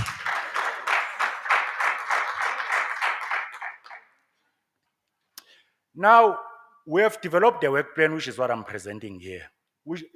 There's both strategic plan and an operational plan. It's already in place. That's what I'm presenting in summary. We have got a media and communication plan, including creating public awareness and generating interest beyond just media. And I'll speak to it. We've also provided support in finalizing and we are actually in a process of providing support in finalizing the setting up of governance structures of C20 South Africa, including these. The setting up of the International Advisory Committee is not supposed to be AIC, it's IAC. International Advisory Committee, the setting up of the steering committee, the setting up of the working groups, the process towards the completion of governance charter. So of course, the governance charter will be completed when all these are able to sit. Because, I mean, nobody can create a governance charter for governance structures that are not yet in place. So they were delayed. Now, as the Shepherd was saying, there's going to be a creation of the International Advisory Committee in South Africa. It might have continuities and discontinuities because there are members of the International Advisory Committee that actually have positioned themselves against the C20. So we want it to be clear because this may come in the news that some international players are not agreeable to participate with us. Then the steering committee, by completing the appointment of working group chairpersons, we are in a position of creating the steering committee. And the steering committee is the key governance structure. Is like with the Institutional Advisory Committee, as the name actually hints, it's advisory. But the steering, it steers, it therefore governs. And this steering committee is made up of the apex leadership, is made up of the Troika, is also made up of the real drivers of it, are the facilitators of the working group, and they are co-facilitators. So we'll then be completing that process of setting up the steering committee. Now, AIC meets every 2 months. Every other month, so we jump a month and then there's International Advisory Committee. We are providing support to the International Advisory Committee to make sure that it sits, when it sits, it keeps its record and it gives us its record and we capture it and archive it. Steering committee, the same. We are the key secretariat of the steering committee. So it's not even like it's sitting somewhere. When it sits, we are taking notes, we are capturing resolutions, then we are archiving and keeping record of that. If there should be a reference, like there could be a contestation, it's us who will pull out and say, in fact, this is what you agreed upon. So we are keeping the record of the steercom. In setting up the working groups, we've finalized, but there's already like some protestation which we find appropriate, where maybe at the time the application was made, there's somebody who was in the organization and that person has since left. So we can't be appointing that organization with somebody who's no longer there. So those are things we're still gonna correct. As I said, the governance charter will be determined in future. Now, there's other stuff that we are doing as the Secretariat. And the reason why we are saying this is because, and I think I was supposed to front load this message. In our hosting as South Africa, there's gonna be times where your organizations must help us with seconding its staff to support our Secretariat work, because the work will be too big if we are going to employ people to do every job. We won't be able to afford. So we need the hosting to all, the excitement about wanting to be chairing and so on must also translate to the excitement about deploying your staff, boots on the ground. Now, so there's also the setting up of the fit for purpose and fully fledged secretariat. So the fit for purpose and fully fledged secretariat is on there's a core secretariat. The core secretariat is supporting the Sherpa. The Sherpa is driving content. Then the secretariat that supports administration and logistics and all those other things, which is basically operations. So we're supporting the content part, we're then supporting operations. We already have got office space volunteered by member organizations.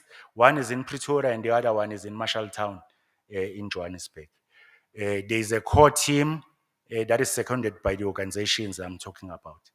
But we are actually, I'm going to speak to it. There are decisions that we are taking on systems to support operations, including equipment. Now you will see how important this is.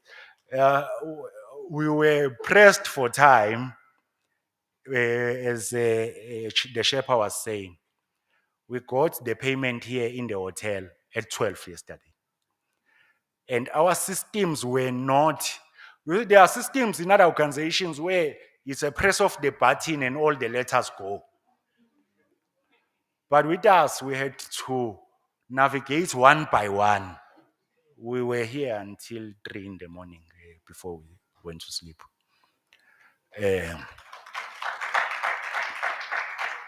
Don't encourage me to keep a bad system. Don't. But I know you are appreciating the work, and that is well taken by us. Now, we are going to also like just here, our IT guys have told us, why are you registering with Google and why are you inviting us through jot form? These things must converge. It's 2025. We are agreeing, but we are not IT people. So we have to engage IT people. We shall improve our systems. The terms of reference for working groups, including qualifying criteria as well as decisions on hosting of the working group. Maybe, I don't know, I was outside sometimes when both Chairperson and Mapalani, the Sherpa, was talking. The organizations, and the organizations that really desired to host, but who are grassroots organizations.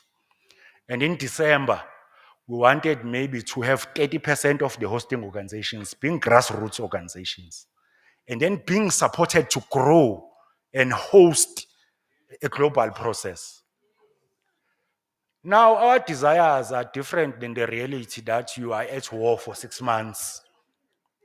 We are at war for 6 months. Then, if we are giving a grassroots organization such a humongous responsibility before you've even received budgets and all that stuff. So we are apologizing to grassroots organizations. We are again doing what we've done every time. We are privileging the privileged. And it's not what we want. But by force of circumstance, we have to privilege the privileged so that we hit the ground running. The working groups are self-run, and the hosts are actually resourced organizations that are able to set up virtual meetings, that are able to coordinate, even if there's meetings that the budget may come from us for all we know, but they must be coordinated in that organization. Because what we don't want is to, like, if we will encumber ourselves if we increase the workload over the workload that we already have. So then the working groups are going to be supported by us. As you could see, well, there's a mechanism we've developed to cluster, and then we're giving them quite sophisticated managers as well as volunteers, but we are talking with sitters to get interns. So that's part of what we are doing. Also, we need to conclude the operating principles and value statement for C20. Now, it's very nice, like as me, I write strategic plans, operational plans. I can pull from a lot of principles I've done. Transparency, accountability. I can do it now. But the leadership in terms of governance structures must apply its mind really and actually ask what are the values gonna really mean? You can't be saying that, for instance, in South Africa, and we are hosting as South Africa, Africa, and the rest of the world. And we could be sitting in this forum because we are going to have forums where there's like bigger participation, and I'm going to show you. Now, when you're sitting in the forum where somebody thinks it's okay to insult LGBTIQ, what will our values say we must do? You get me? The values must be clear that if we are saying we are non-discriminatory, we're inclusive, and so on and so forth, but even like respect and all that type of stuff, it has to be demonstrated in action, more especially under challenges. Now, the part that the other item in our work plan is recruitment, orientation, remuneration of staff, including proposed interns. Luckily, the interns come with money from sitters. And I mean, no, but let me tell you what, how privileged these interns are gonna be. These interns are gonna be working with real content. They shall be learning. They will also be dealing with real work, where they are arranging all logistics from all over the world. So these are particularly privileged interns because they are interns that for the duration of their internship, they are making copies and they're making coffee. So Tina, we are giving them real work, and the experience that they shall have is going to be meaningful. So we are setting up that secretariat. We have already submitted plans that business plans that include or proposals that include the lots of money that we need. By the end of our period of our process, we shall have spent more than 300 million in what we are calculating. It becomes 300 million if our partners sometimes incur the cost without giving us the money. But the needs, I mean, are humongous, and we are leveraging because as the government says it has got money, it can do this and that for us. We are leveraging. And I must tell you this because you will say, hey, that Ntlantla looked like a decent person. When the media is lying and saying I've child money, you will think I've changed. But the truth is that we are going to spend a lot of money. And that lot of money, there are people who are going to complain and that we wanted this, but we didn't get even supported. They will never have enough money. So the other things we are doing right now is that we are providing administrative support to working groups. We began on Friday, But as I'm saying, we are going to deploy now to the working groups properly.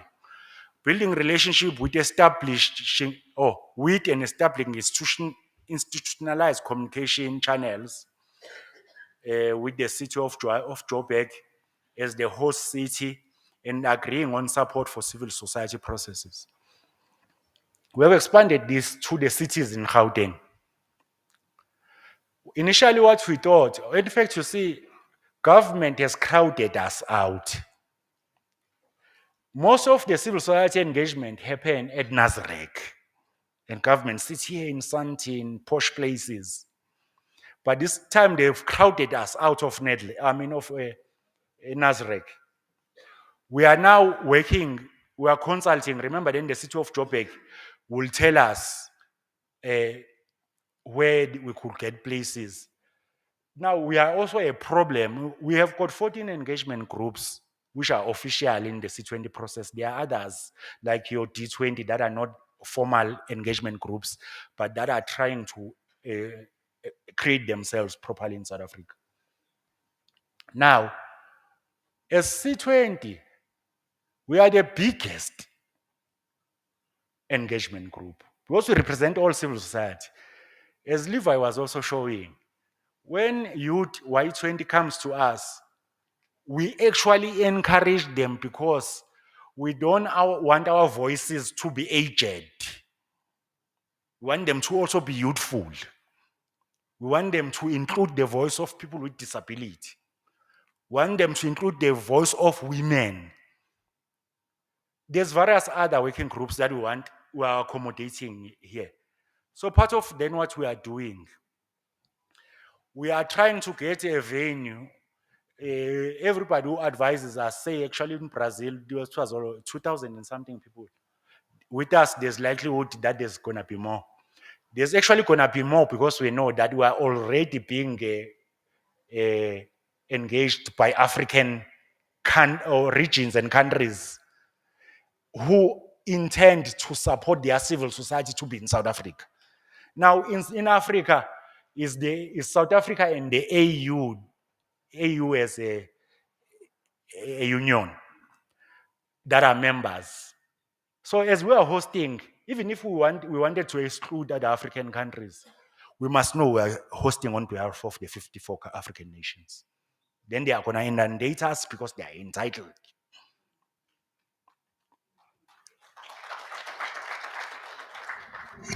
Now, fundraising and resource mobilization, we are already doing that.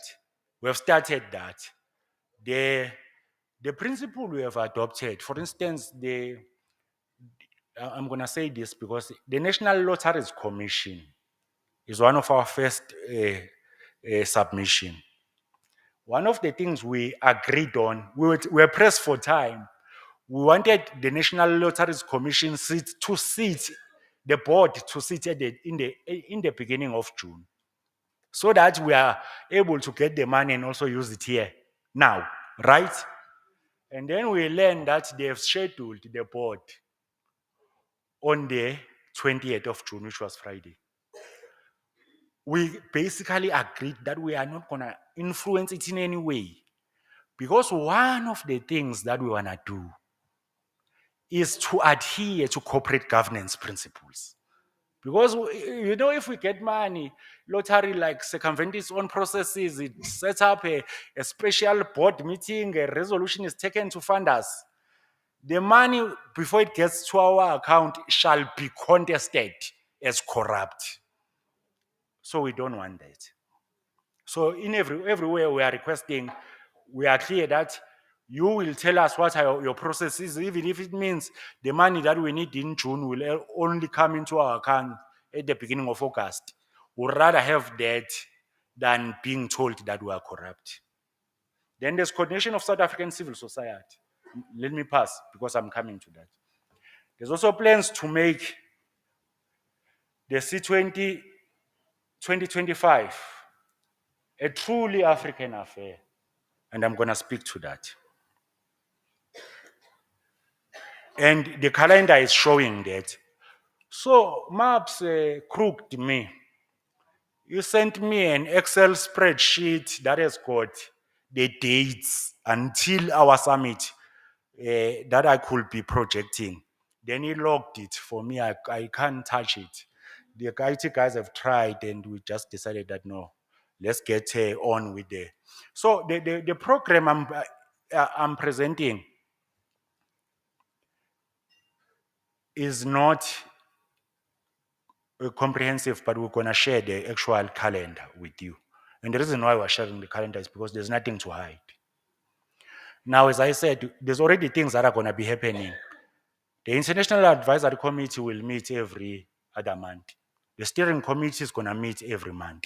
The working groups are gonna meet, and we will link up with them so that we miss nothing, right? So those are things that I'm not talking about because MAPS was talking about governance, and I'm not really like a governance person. I'm an operational person. So what we're gonna do, we're gonna support provincial consultations in the months of July and August. All 9 provinces shall have provincial consultation. Now, our people have always been saying that they want to be involved. And our people, the voices of our people, we have actually defaulted in a position where we think national organizations are sophisticated, they are able to drive policy, they are able to speak on complex matters and make linkages and all that type of stuff, right? Then we say localized voices are too parochial, they are too focused, they are unscalable. It's not true. I'm going to make you an example. I mean, I was here earlier on. In July, we are actually having a focus on critical minerals in partnership with L20. And Prof in one forum was fighting about land. And he was saying, if we are not benefiting from these products, these critical minerals, keep them in our ground. That's what he was saying, right? And there are local people actually in our consultations and in other platforms and our other statuses that we have. Like, I met Netley community constituents. We've been told by communities, for instance, about coal. I went to Mpumalanga and the community said, if this coal is not going to benefit us and is now a sunset mineral, it hasn't benefited us.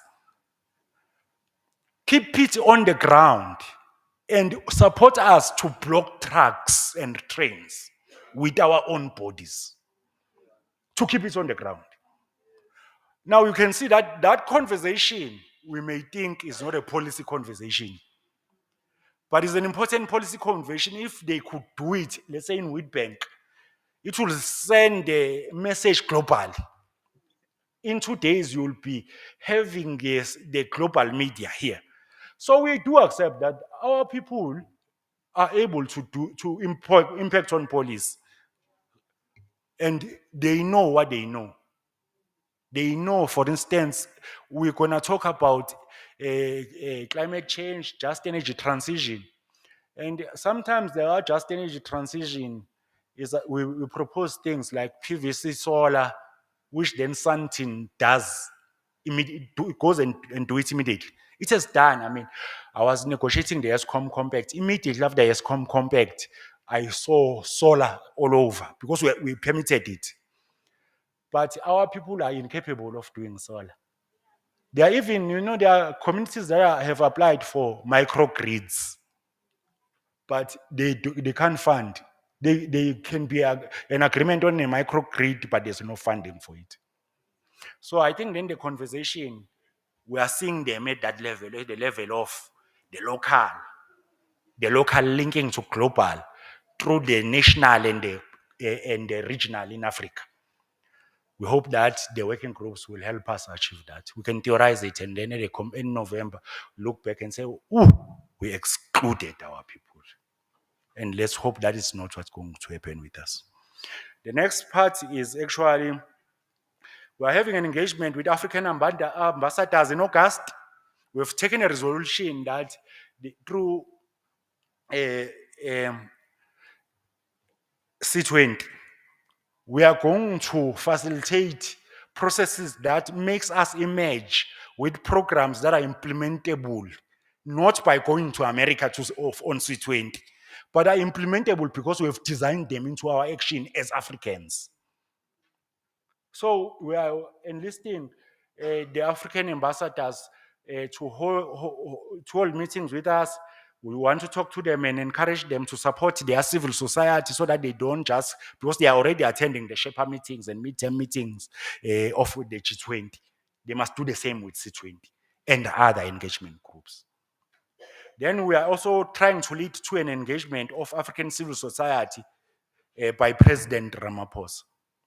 So what we want is to put President Ramaphosa like here in a forum like this, but is now of African civil society. And our intention is that of the 54 African nations, those who will be there, it will be because they don't want it themselves, but us who have invited them. That's what we're intending to do. So we have started the talks with the presidency. We're hoping it will happen in September, August, September, and properly resourced.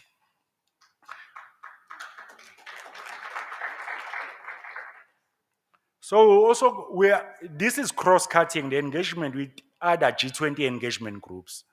So Y20 is another engagement group. L20 is another engagement group. T20, you name them, all of them. So we have already started. They invite us, we go. We invite them, they come. And we have agreed, in fact, that we will want them to also influence some of our conversations so that they input into shaping our policy positions. So that engagement will start now until the very C20 summit in November. There's engagement with G20, with all the G20. We are intending to have engagement with all the G20 working groups. Okay, I hope you now understand what we are talking about when we're talking about G20. G20 is governments. So they are already, for instance, invites we have received that come. Sometimes we speak, sometimes we just observe. But now, each working group, except maybe the people to people, but each working group is going to be inputting to a working group of government. Some of them are actually mirroring each other well, but some of them is through the terms of reference of the working groups that we shall be inputting. So we will know that there are things that are hidden there. Like on trade, the critical minerals are an issue. On just transition, so we are talking about just energy transition, but we're going to propose that, for instance, things like those are blown up because it's just transitions. On the energy transition, there's a focus on a sunset mineral, which is coal.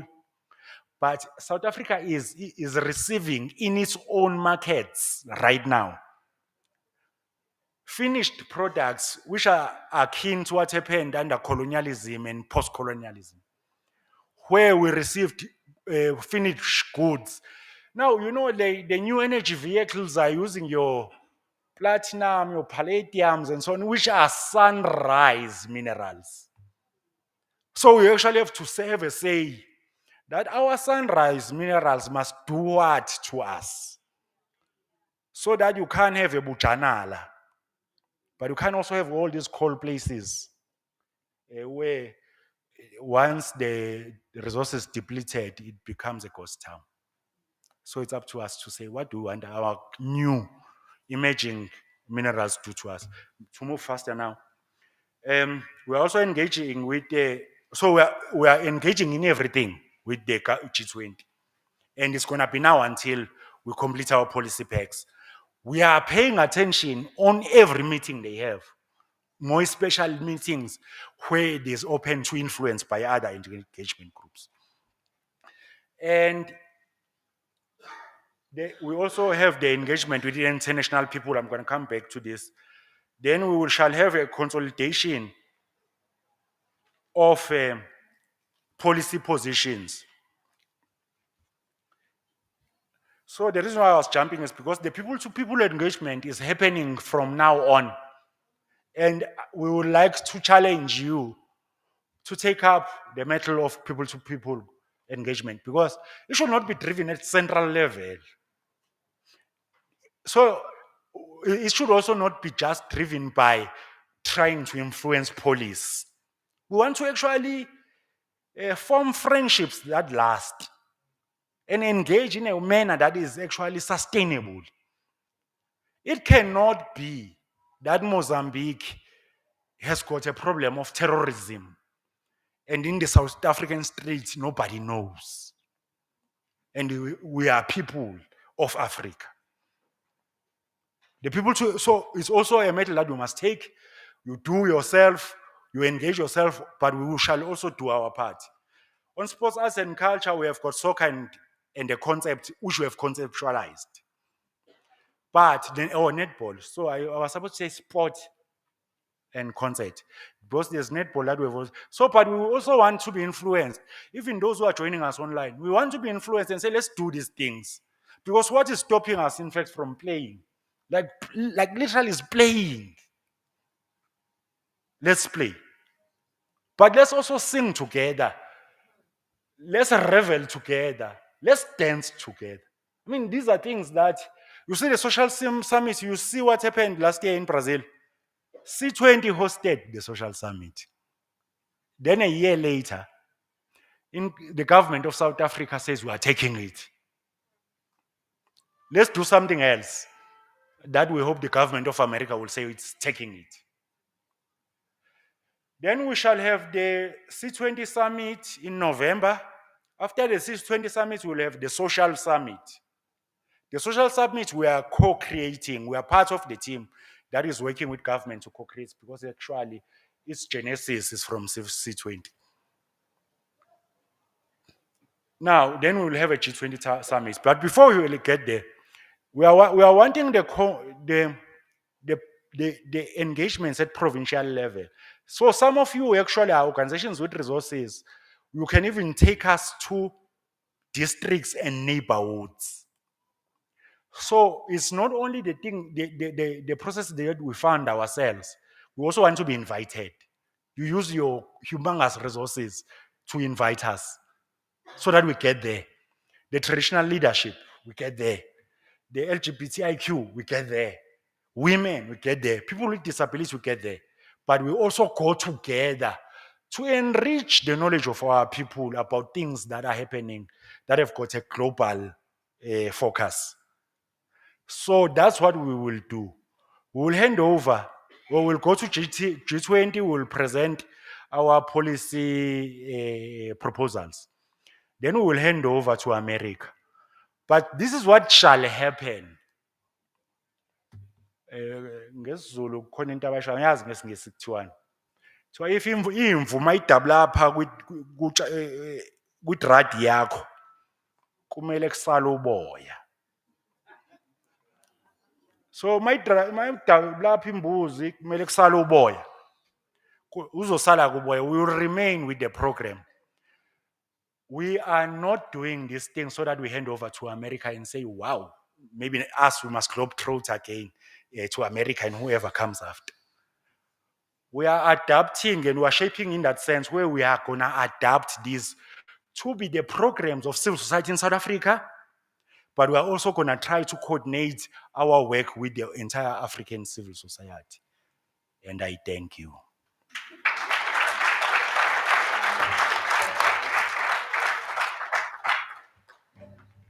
Thank you so much, Head of Secretariat, Mr. Ndlovu. So we are going to open for questions, everybody. Is there a roaming mic that we can just get? I'd ask that if you have any questions for anybody that's been on the program, you raise your hand, introduce yourself, your name. We'll say pronouns. We know what pronouns are. Are you a he or a she or a they or a them, right? We'll start to learn and unlearn in this room. So, and which organization you're from in civil society, and then who your question is directed at. Are there any questions? Anybody? Okay, I see a hand over here. Ma'am? Oh, thank you. Should I stand? Okay. My name is Bitumelo Monoketsi from the Foundation of African Royals. With regards to, thank you for the presentations first and the invitation. With regards to increasing this into the whole 54 member states, what processes are in place for us to engage and involve them? Because most of them are still waiting. Up to now, we haven't received an online link. And if those other programs leading to the C20 official are coming up, or G20, is there a way that we can bring in at least one member per country to come and represent, and will that be funded? Thank you. Okay, are there any questions, any additional questions? Let's take 3 at a time and then we'll hand over for answers. Where was the hand? Oh, all the way here. In the corner. Here you go, James. No, thank you so much. My name is Sibusiso Mkhize. I am from an organization called Ugundiza Development Institute. I have two questions that I think I would like to ask the team, both Sherpa and the head of Secretariat. The first one is about the corporate identity of the C20. With organizations, for instance, that are hosting, I just want to understand what are the limitations with regard to that. Don't want to find ourselves in trouble. And that's the first question. And the second one is on the issue of staff and in the allocation of the personal resources. I heard Mr. Ndlovu saying there's CETAs, but there's also capacity resting somewhere. I'm just saying that what is the process if, for instance, a hosting organization have the capacity to assist and what are the processes? And then the last one, and I think this one was indicated when on Friday when there was a briefing. Mr. Ndlovu, and you were saying that organizations that are hosting together with co-facilitators may fundraise for activities that they might be undertaking in communities and facilitating. So I just want the clarity of that, because even though it was raised, but there was no clarity on the protocols and processes. Thank you. Okay, I see one hand over here, and then we'll just ask the Secretariat and the Chair to give some feedback.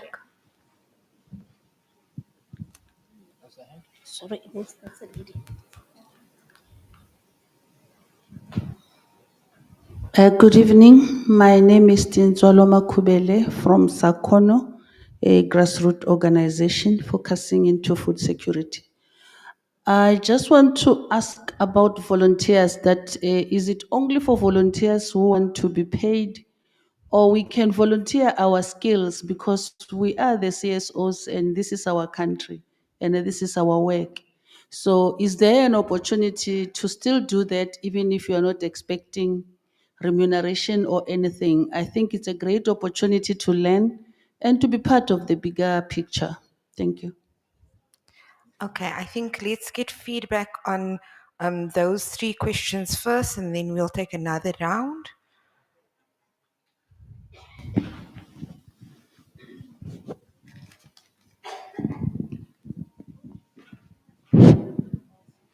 Can I stand here when I'm answering? I want to be confrontational.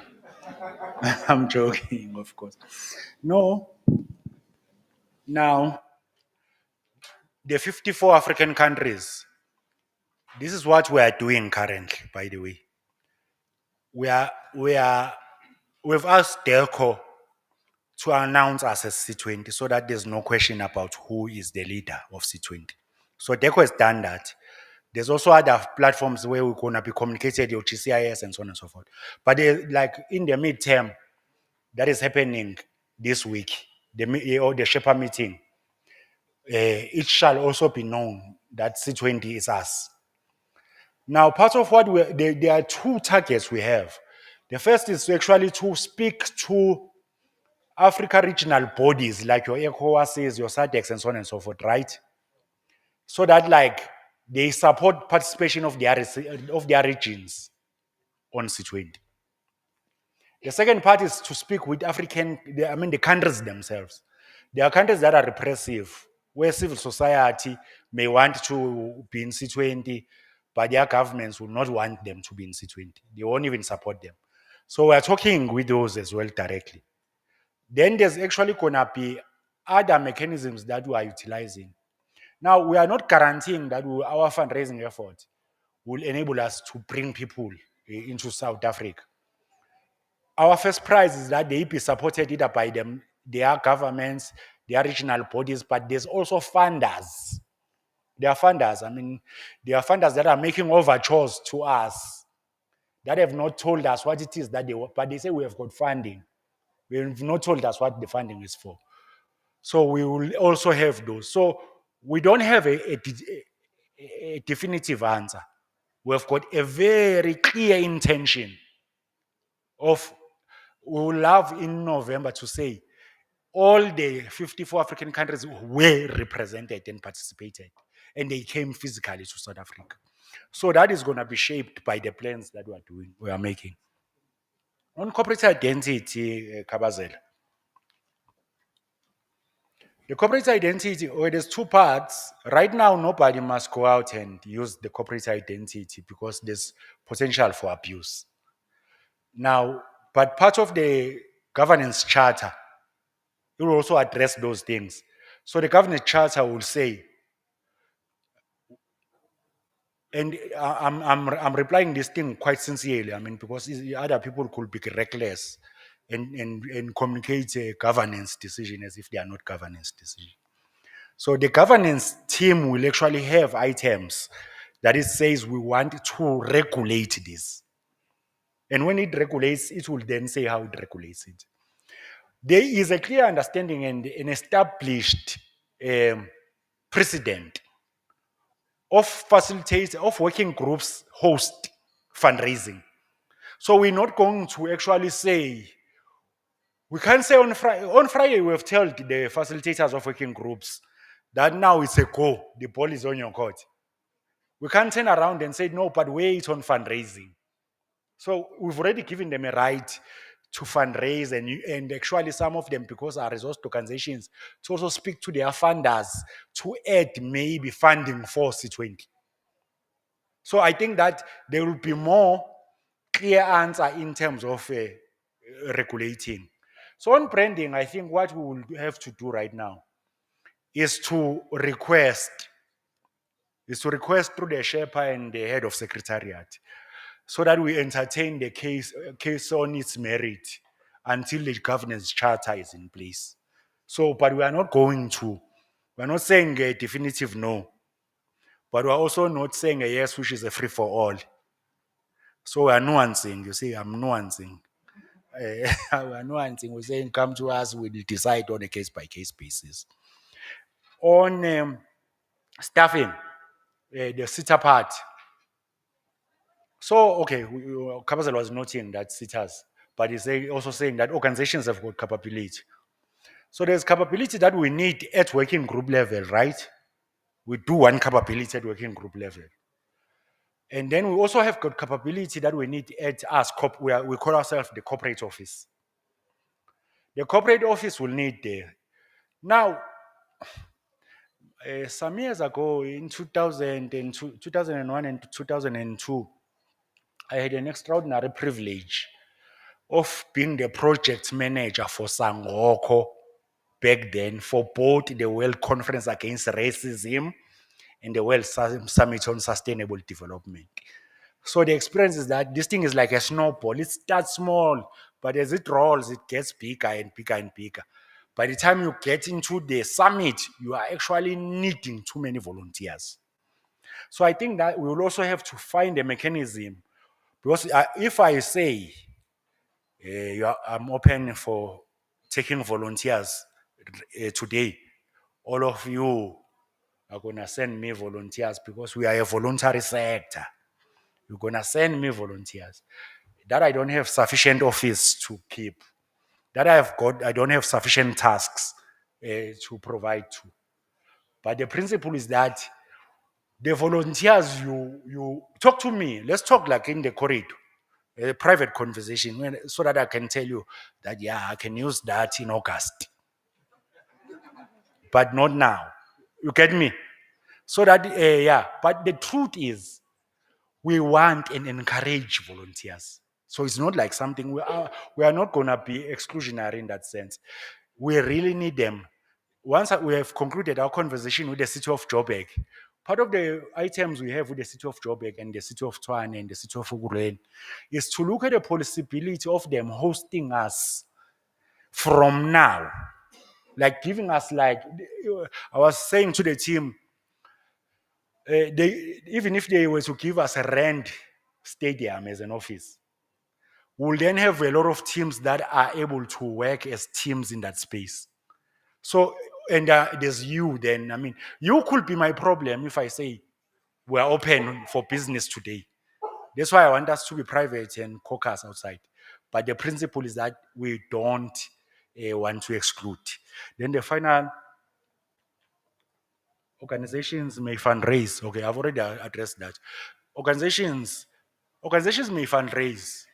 The letters of appointment as C20 chairs or facilitators and co-facilitators, those letters are so that it is known that you are telling the truth, that you are a facilitator and co-facilitator, and you have got responsibilities that require funding. But in addition to that, we have got a media statement that we are supposed to have. If it was not for this craziness of preparing for this launch, and we will have actually by now have announced in all what Mabalan was actually projecting here, we should have already announced. So the organizations, not everybody must fundraise with C20. And I said we will create a charter about that. But working groups heads and their co-heads are already, can already do that. They are verifiable.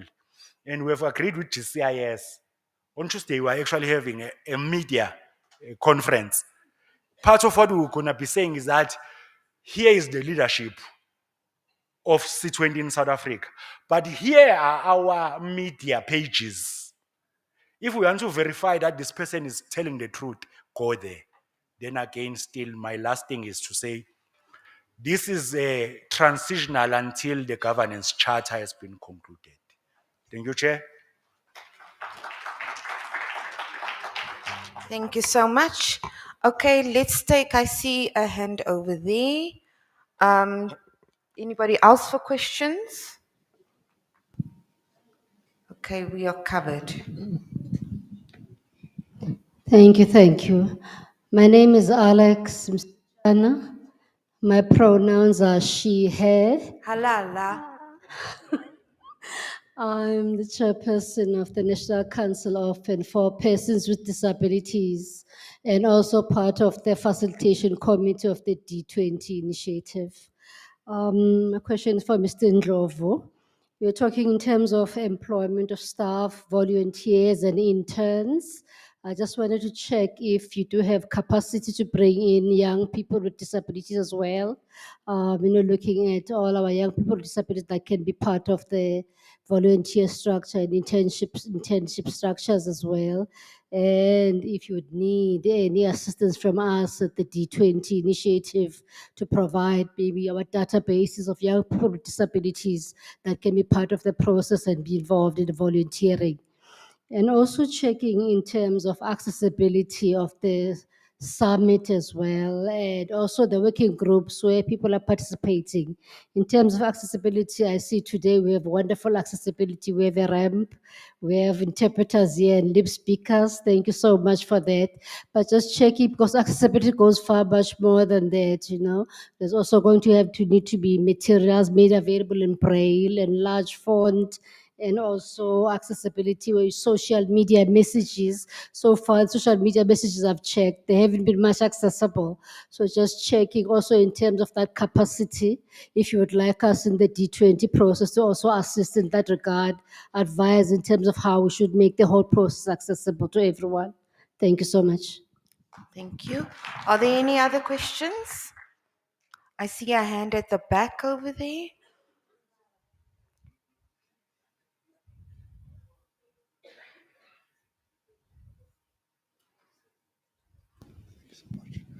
Thank you so much. My name is Andrew Hofmeyer. His and he. Him and he, yes. Him and he. Thank you. We are winning, we are winning. You acknowledge that it is a space where I can also learn. So thank Yes. you. Thank you. I'm from. Apologies,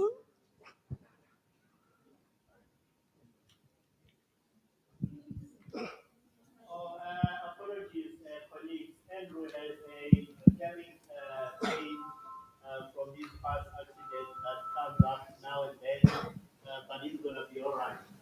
So don't be worried or frightened. He's going to be all right.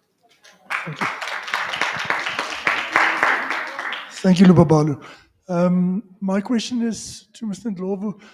For the C20 summit, we are part of a group of organizations that are facilitating the D20, which is unrecognized, unofficial, but part of getting it recognized by the G20 is to get it started. We had a first summit in Brazil last year. There were no workstream activities as such. And in 2023, formal discussions about the D20 was started in India. This year, we've started already in January in partnership with other organizations to get workstreams set up, and we are working towards having a D20 summit at the end of the year. Important for us to know is, have you identified, has it been clarified what the venue or the address of the summits would be this year? And how close are we to a date?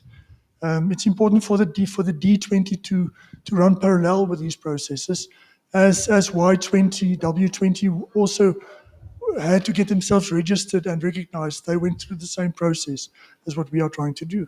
So that detail, the sooner we know that would really be helpful if it is available yet. Thank you so much for that question. I'm going to take one more. It looks like we covered. Okay, I'll hand over to the head of the Secretariat and the chairperson. Oh, there's a hand over there. Sorry, I was looking down, asking the name of Ntate Kopile. My name is Comrade Shepa, yes. I was asking your name. My name is Mrs. Moyo Beulah from Northwest. Just want to ask, here we are here, and some of us, it's our first time to engage with you. So sometimes you are going to have some thought and some mind, another open mind that come to you. Where can we submit our inputs so that we contribute to, as we are preparing for G20, as it coming? Also, I want to ask, where is the office? I saw in another paragraph said we have got in not on 9 province. Where are you in that down there at Northwest, that we can also engage and put in a group of women in business? How can we give our inputs so that we can also be the part of the trend, as we want something that is tangible, not only come and hear clips lining around there, and some not big nose and thick, but we need also to something that is touchable on the ground, because we are down there from the rural areas where the deep poverty is, and we are living with those people where we don't know what to assist. because you go forth and back, you just don't know how to be stabilized, like sustainability, as we were talking about it. So actually, I will be very happy to come out of this house so that how can you direct, post your questions and some contributions, Yeah, I think in short. Okay. Thank you. Thank you so much. Hand over to the header. Not working? Can we please get a mic in the front?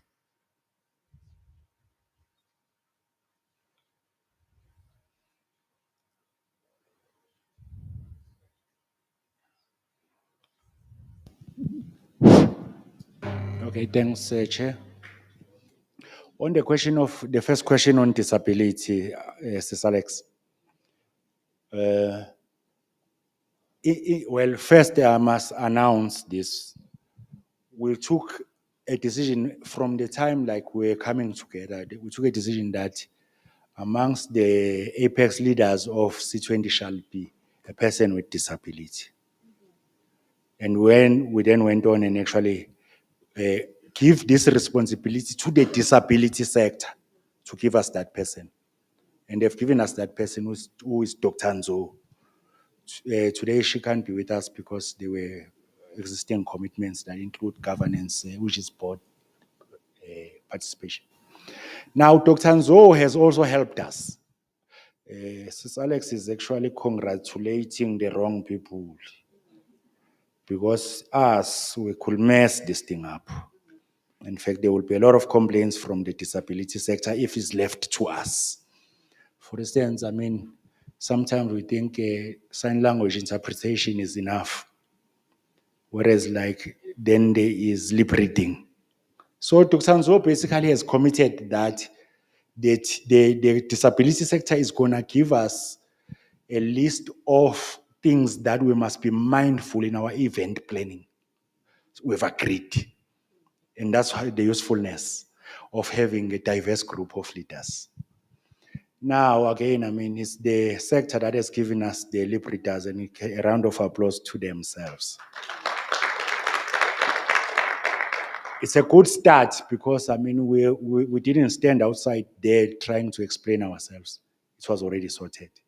But going forward, as we're having this like a standard procedure in event planning for ourselves, we shall never have problems. I can guarantee you that we shall never have problems, and we accept the goodness that the fact that we're starting like this, even under time pressures. It extends to you. So in a sense, we're going to improve on this. It's a good start. I mean, our flow is up here. And it means like our summit is in heaven. That's how good we're going to become with the help of the sector itself. So even the rooms, you see, there's only one room that is a wheelchair user-friendly. But already, because Dr. Nzo helped us, she was problematic in a sense, the way she was pestering us. But we were able to get another room where the venue wasn't prepared. It had to buy a chair, it had to open up the shower, break the shower, basically. But as of now, I'm confident that the two people in wheelchairs are sufficiently accommodated. And for that, we are grateful. On the question, Maps, you want to take the question about grassroots and, yeah, I think it's a governance matter more than my.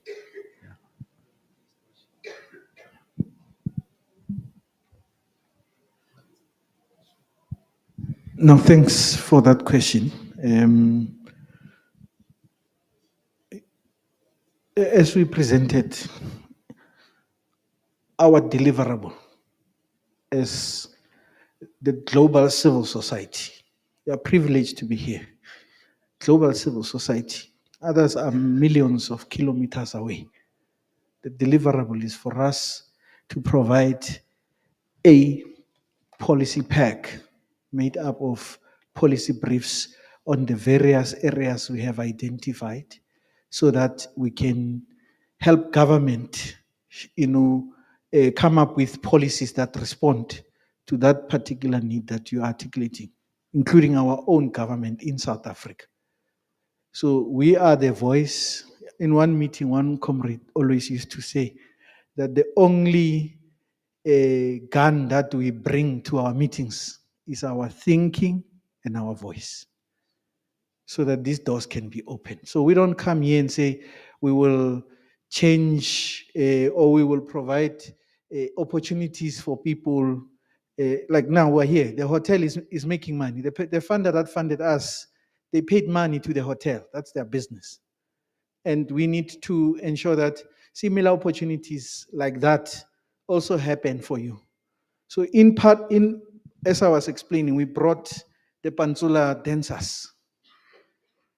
It's within our means we can do that, but we also have to engage with those that have the authority and the power from the private sector as well as from government to provide or to take services like the ones that you guys want to provide in order to generate income, job creations, and all other things. But it is through our voice, it is through the networks that will be there. That the Mumutsecha can open up some networks. But colleagues, we must not forget this. We are in a country that has over 50% of unemployed young people. 50% of young people are unemployed in this country. And the other day in Parliament, they were talking about whether you have to count people who have now decided not to look for work as per the statistics South Africa definition of expanded unemployment and all of that. So those issues we must not forget. We can't promise you heaven and earth. All we want is your voice through the inputs. So you were asking what platform is there? Everyone who's here must have registered on the database and indicate which working group you can most make meaningful impact through your voice.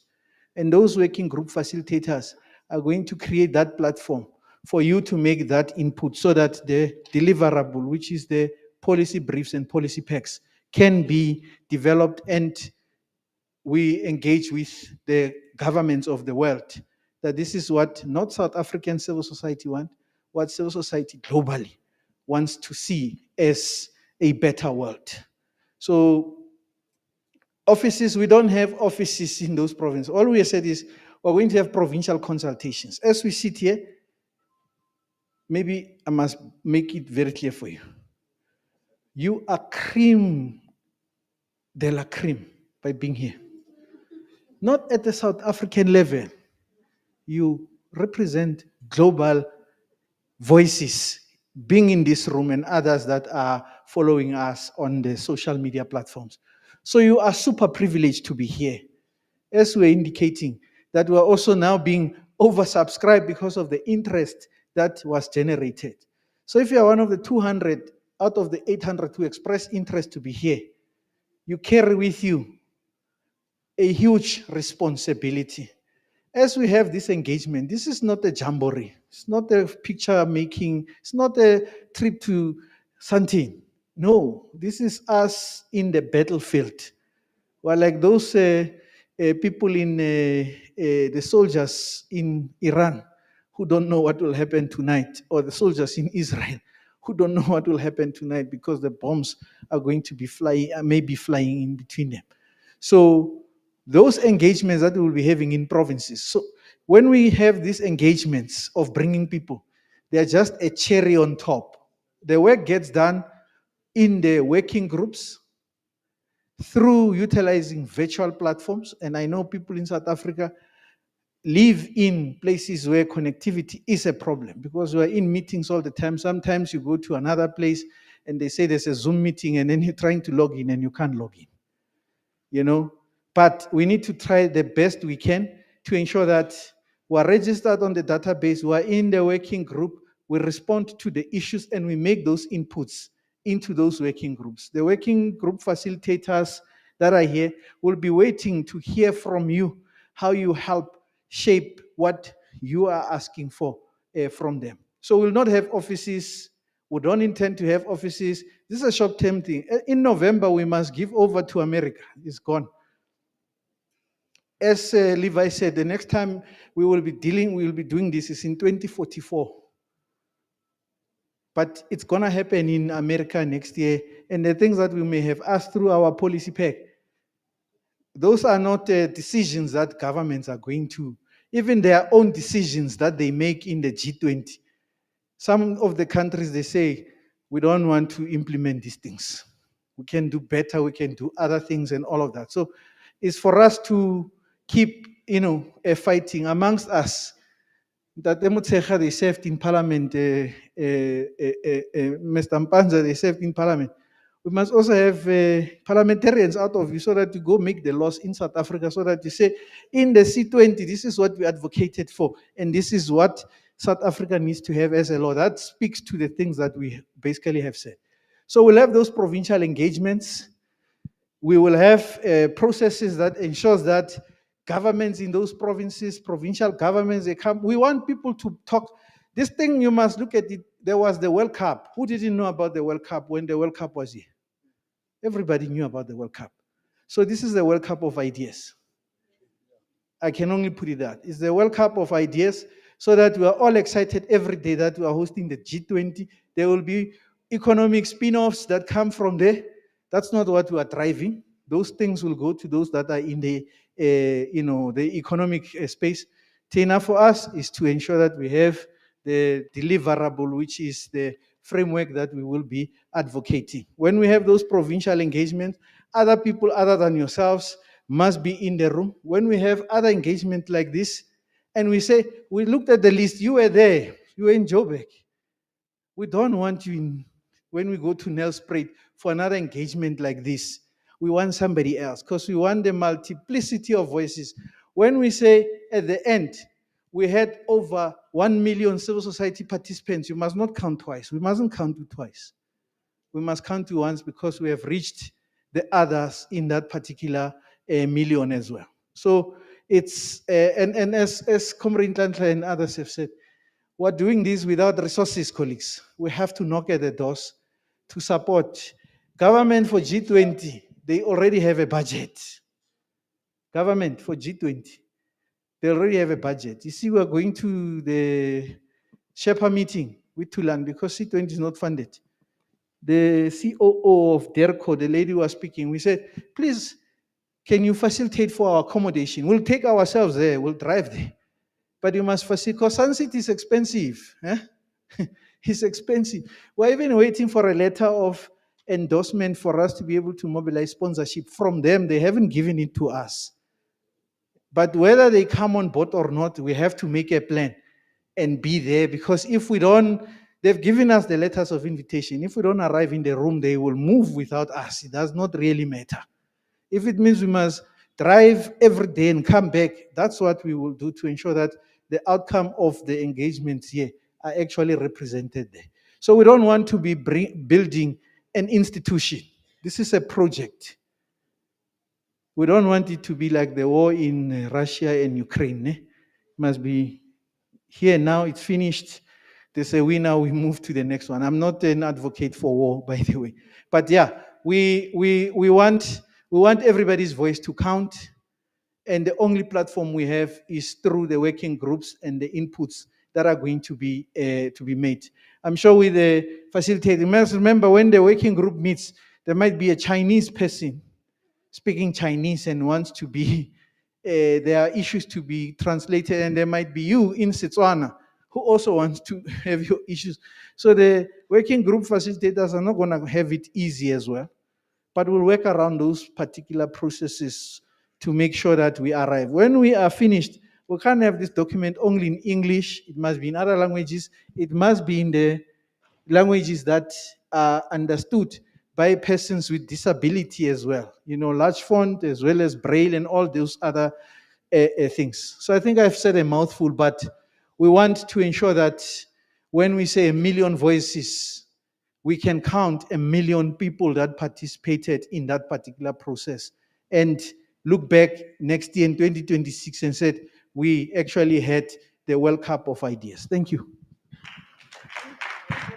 Hero the Secretariat. Okay, I'm not gonna be long because there was a question about dates. We've got a calendar. We shall share. We'll just share the calendar. I mean, we have got a date that takes us from today until our C20 summit.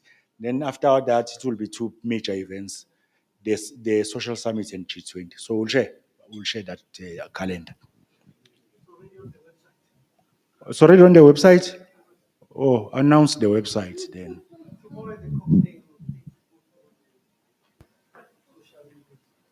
Okay, thank you everyone, and thank you also to the chair, the head of the Secretariat and the Sherpa. We're just gonna have a word from the hotel and then we'll close. You can come up, sir.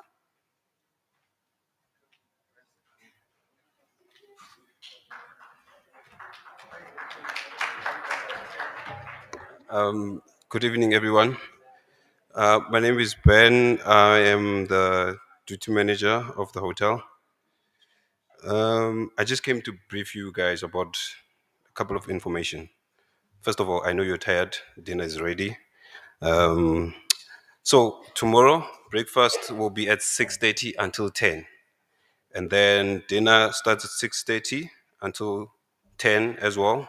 And we have room service, which is open 24 hours. And then if you want to reach reception, you dial 9. For room service, you dial 3. For those who have checked in, just at the back of your cards, we have our Wi-Fi network and the code. So the Wi-Fi network is the Capital Connect. The code, just where it says conference code, you enter connect me, you just enter it as one word. And I think I think that's all. If there's anything else, please come through to reception. Oh, by the way, to go to your rooms, inside the elevator, there is a black box.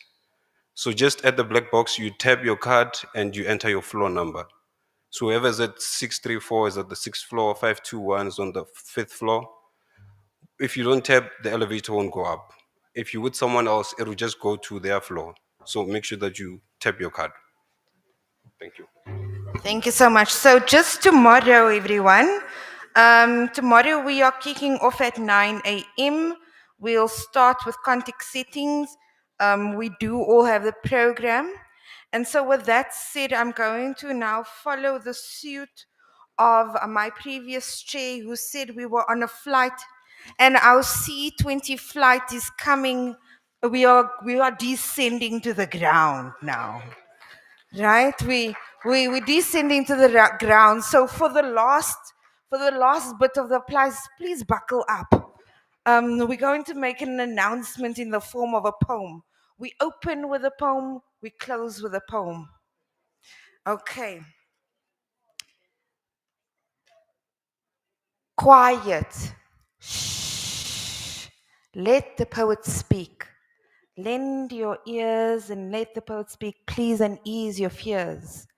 Let the poet speak and enlighten your mind. Let the poet speak and watch your soul rise effortlessly like it was always meant to do. Armed with nothing but words, the poet navigates this world with sound and rhythm, stomping metaphors and similes, unearthing sacred verse you never dreamed to exist. You resist if you match you there in that dark room. Your only wish is entertainment, but if you open yourself, you'll find an arrangement of things you already know.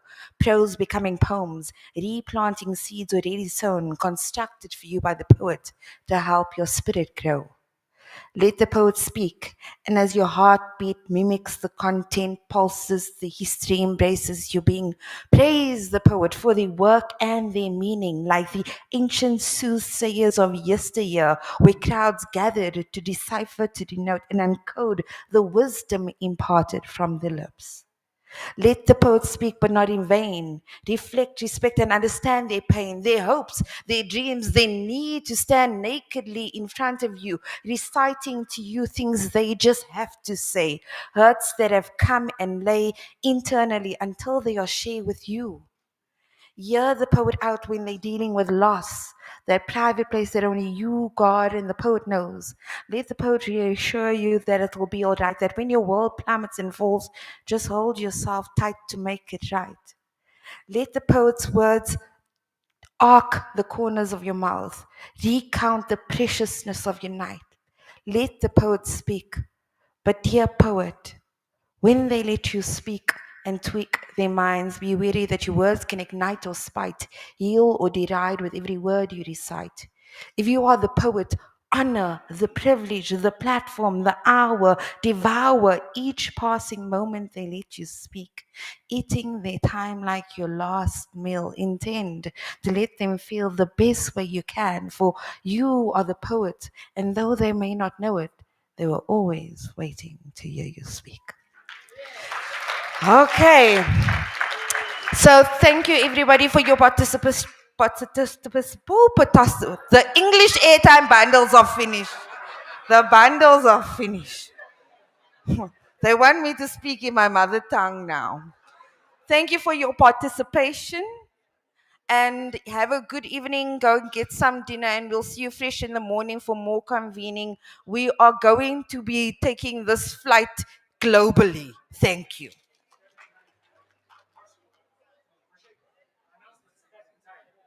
The starting time is 9 o'clock tomorrow.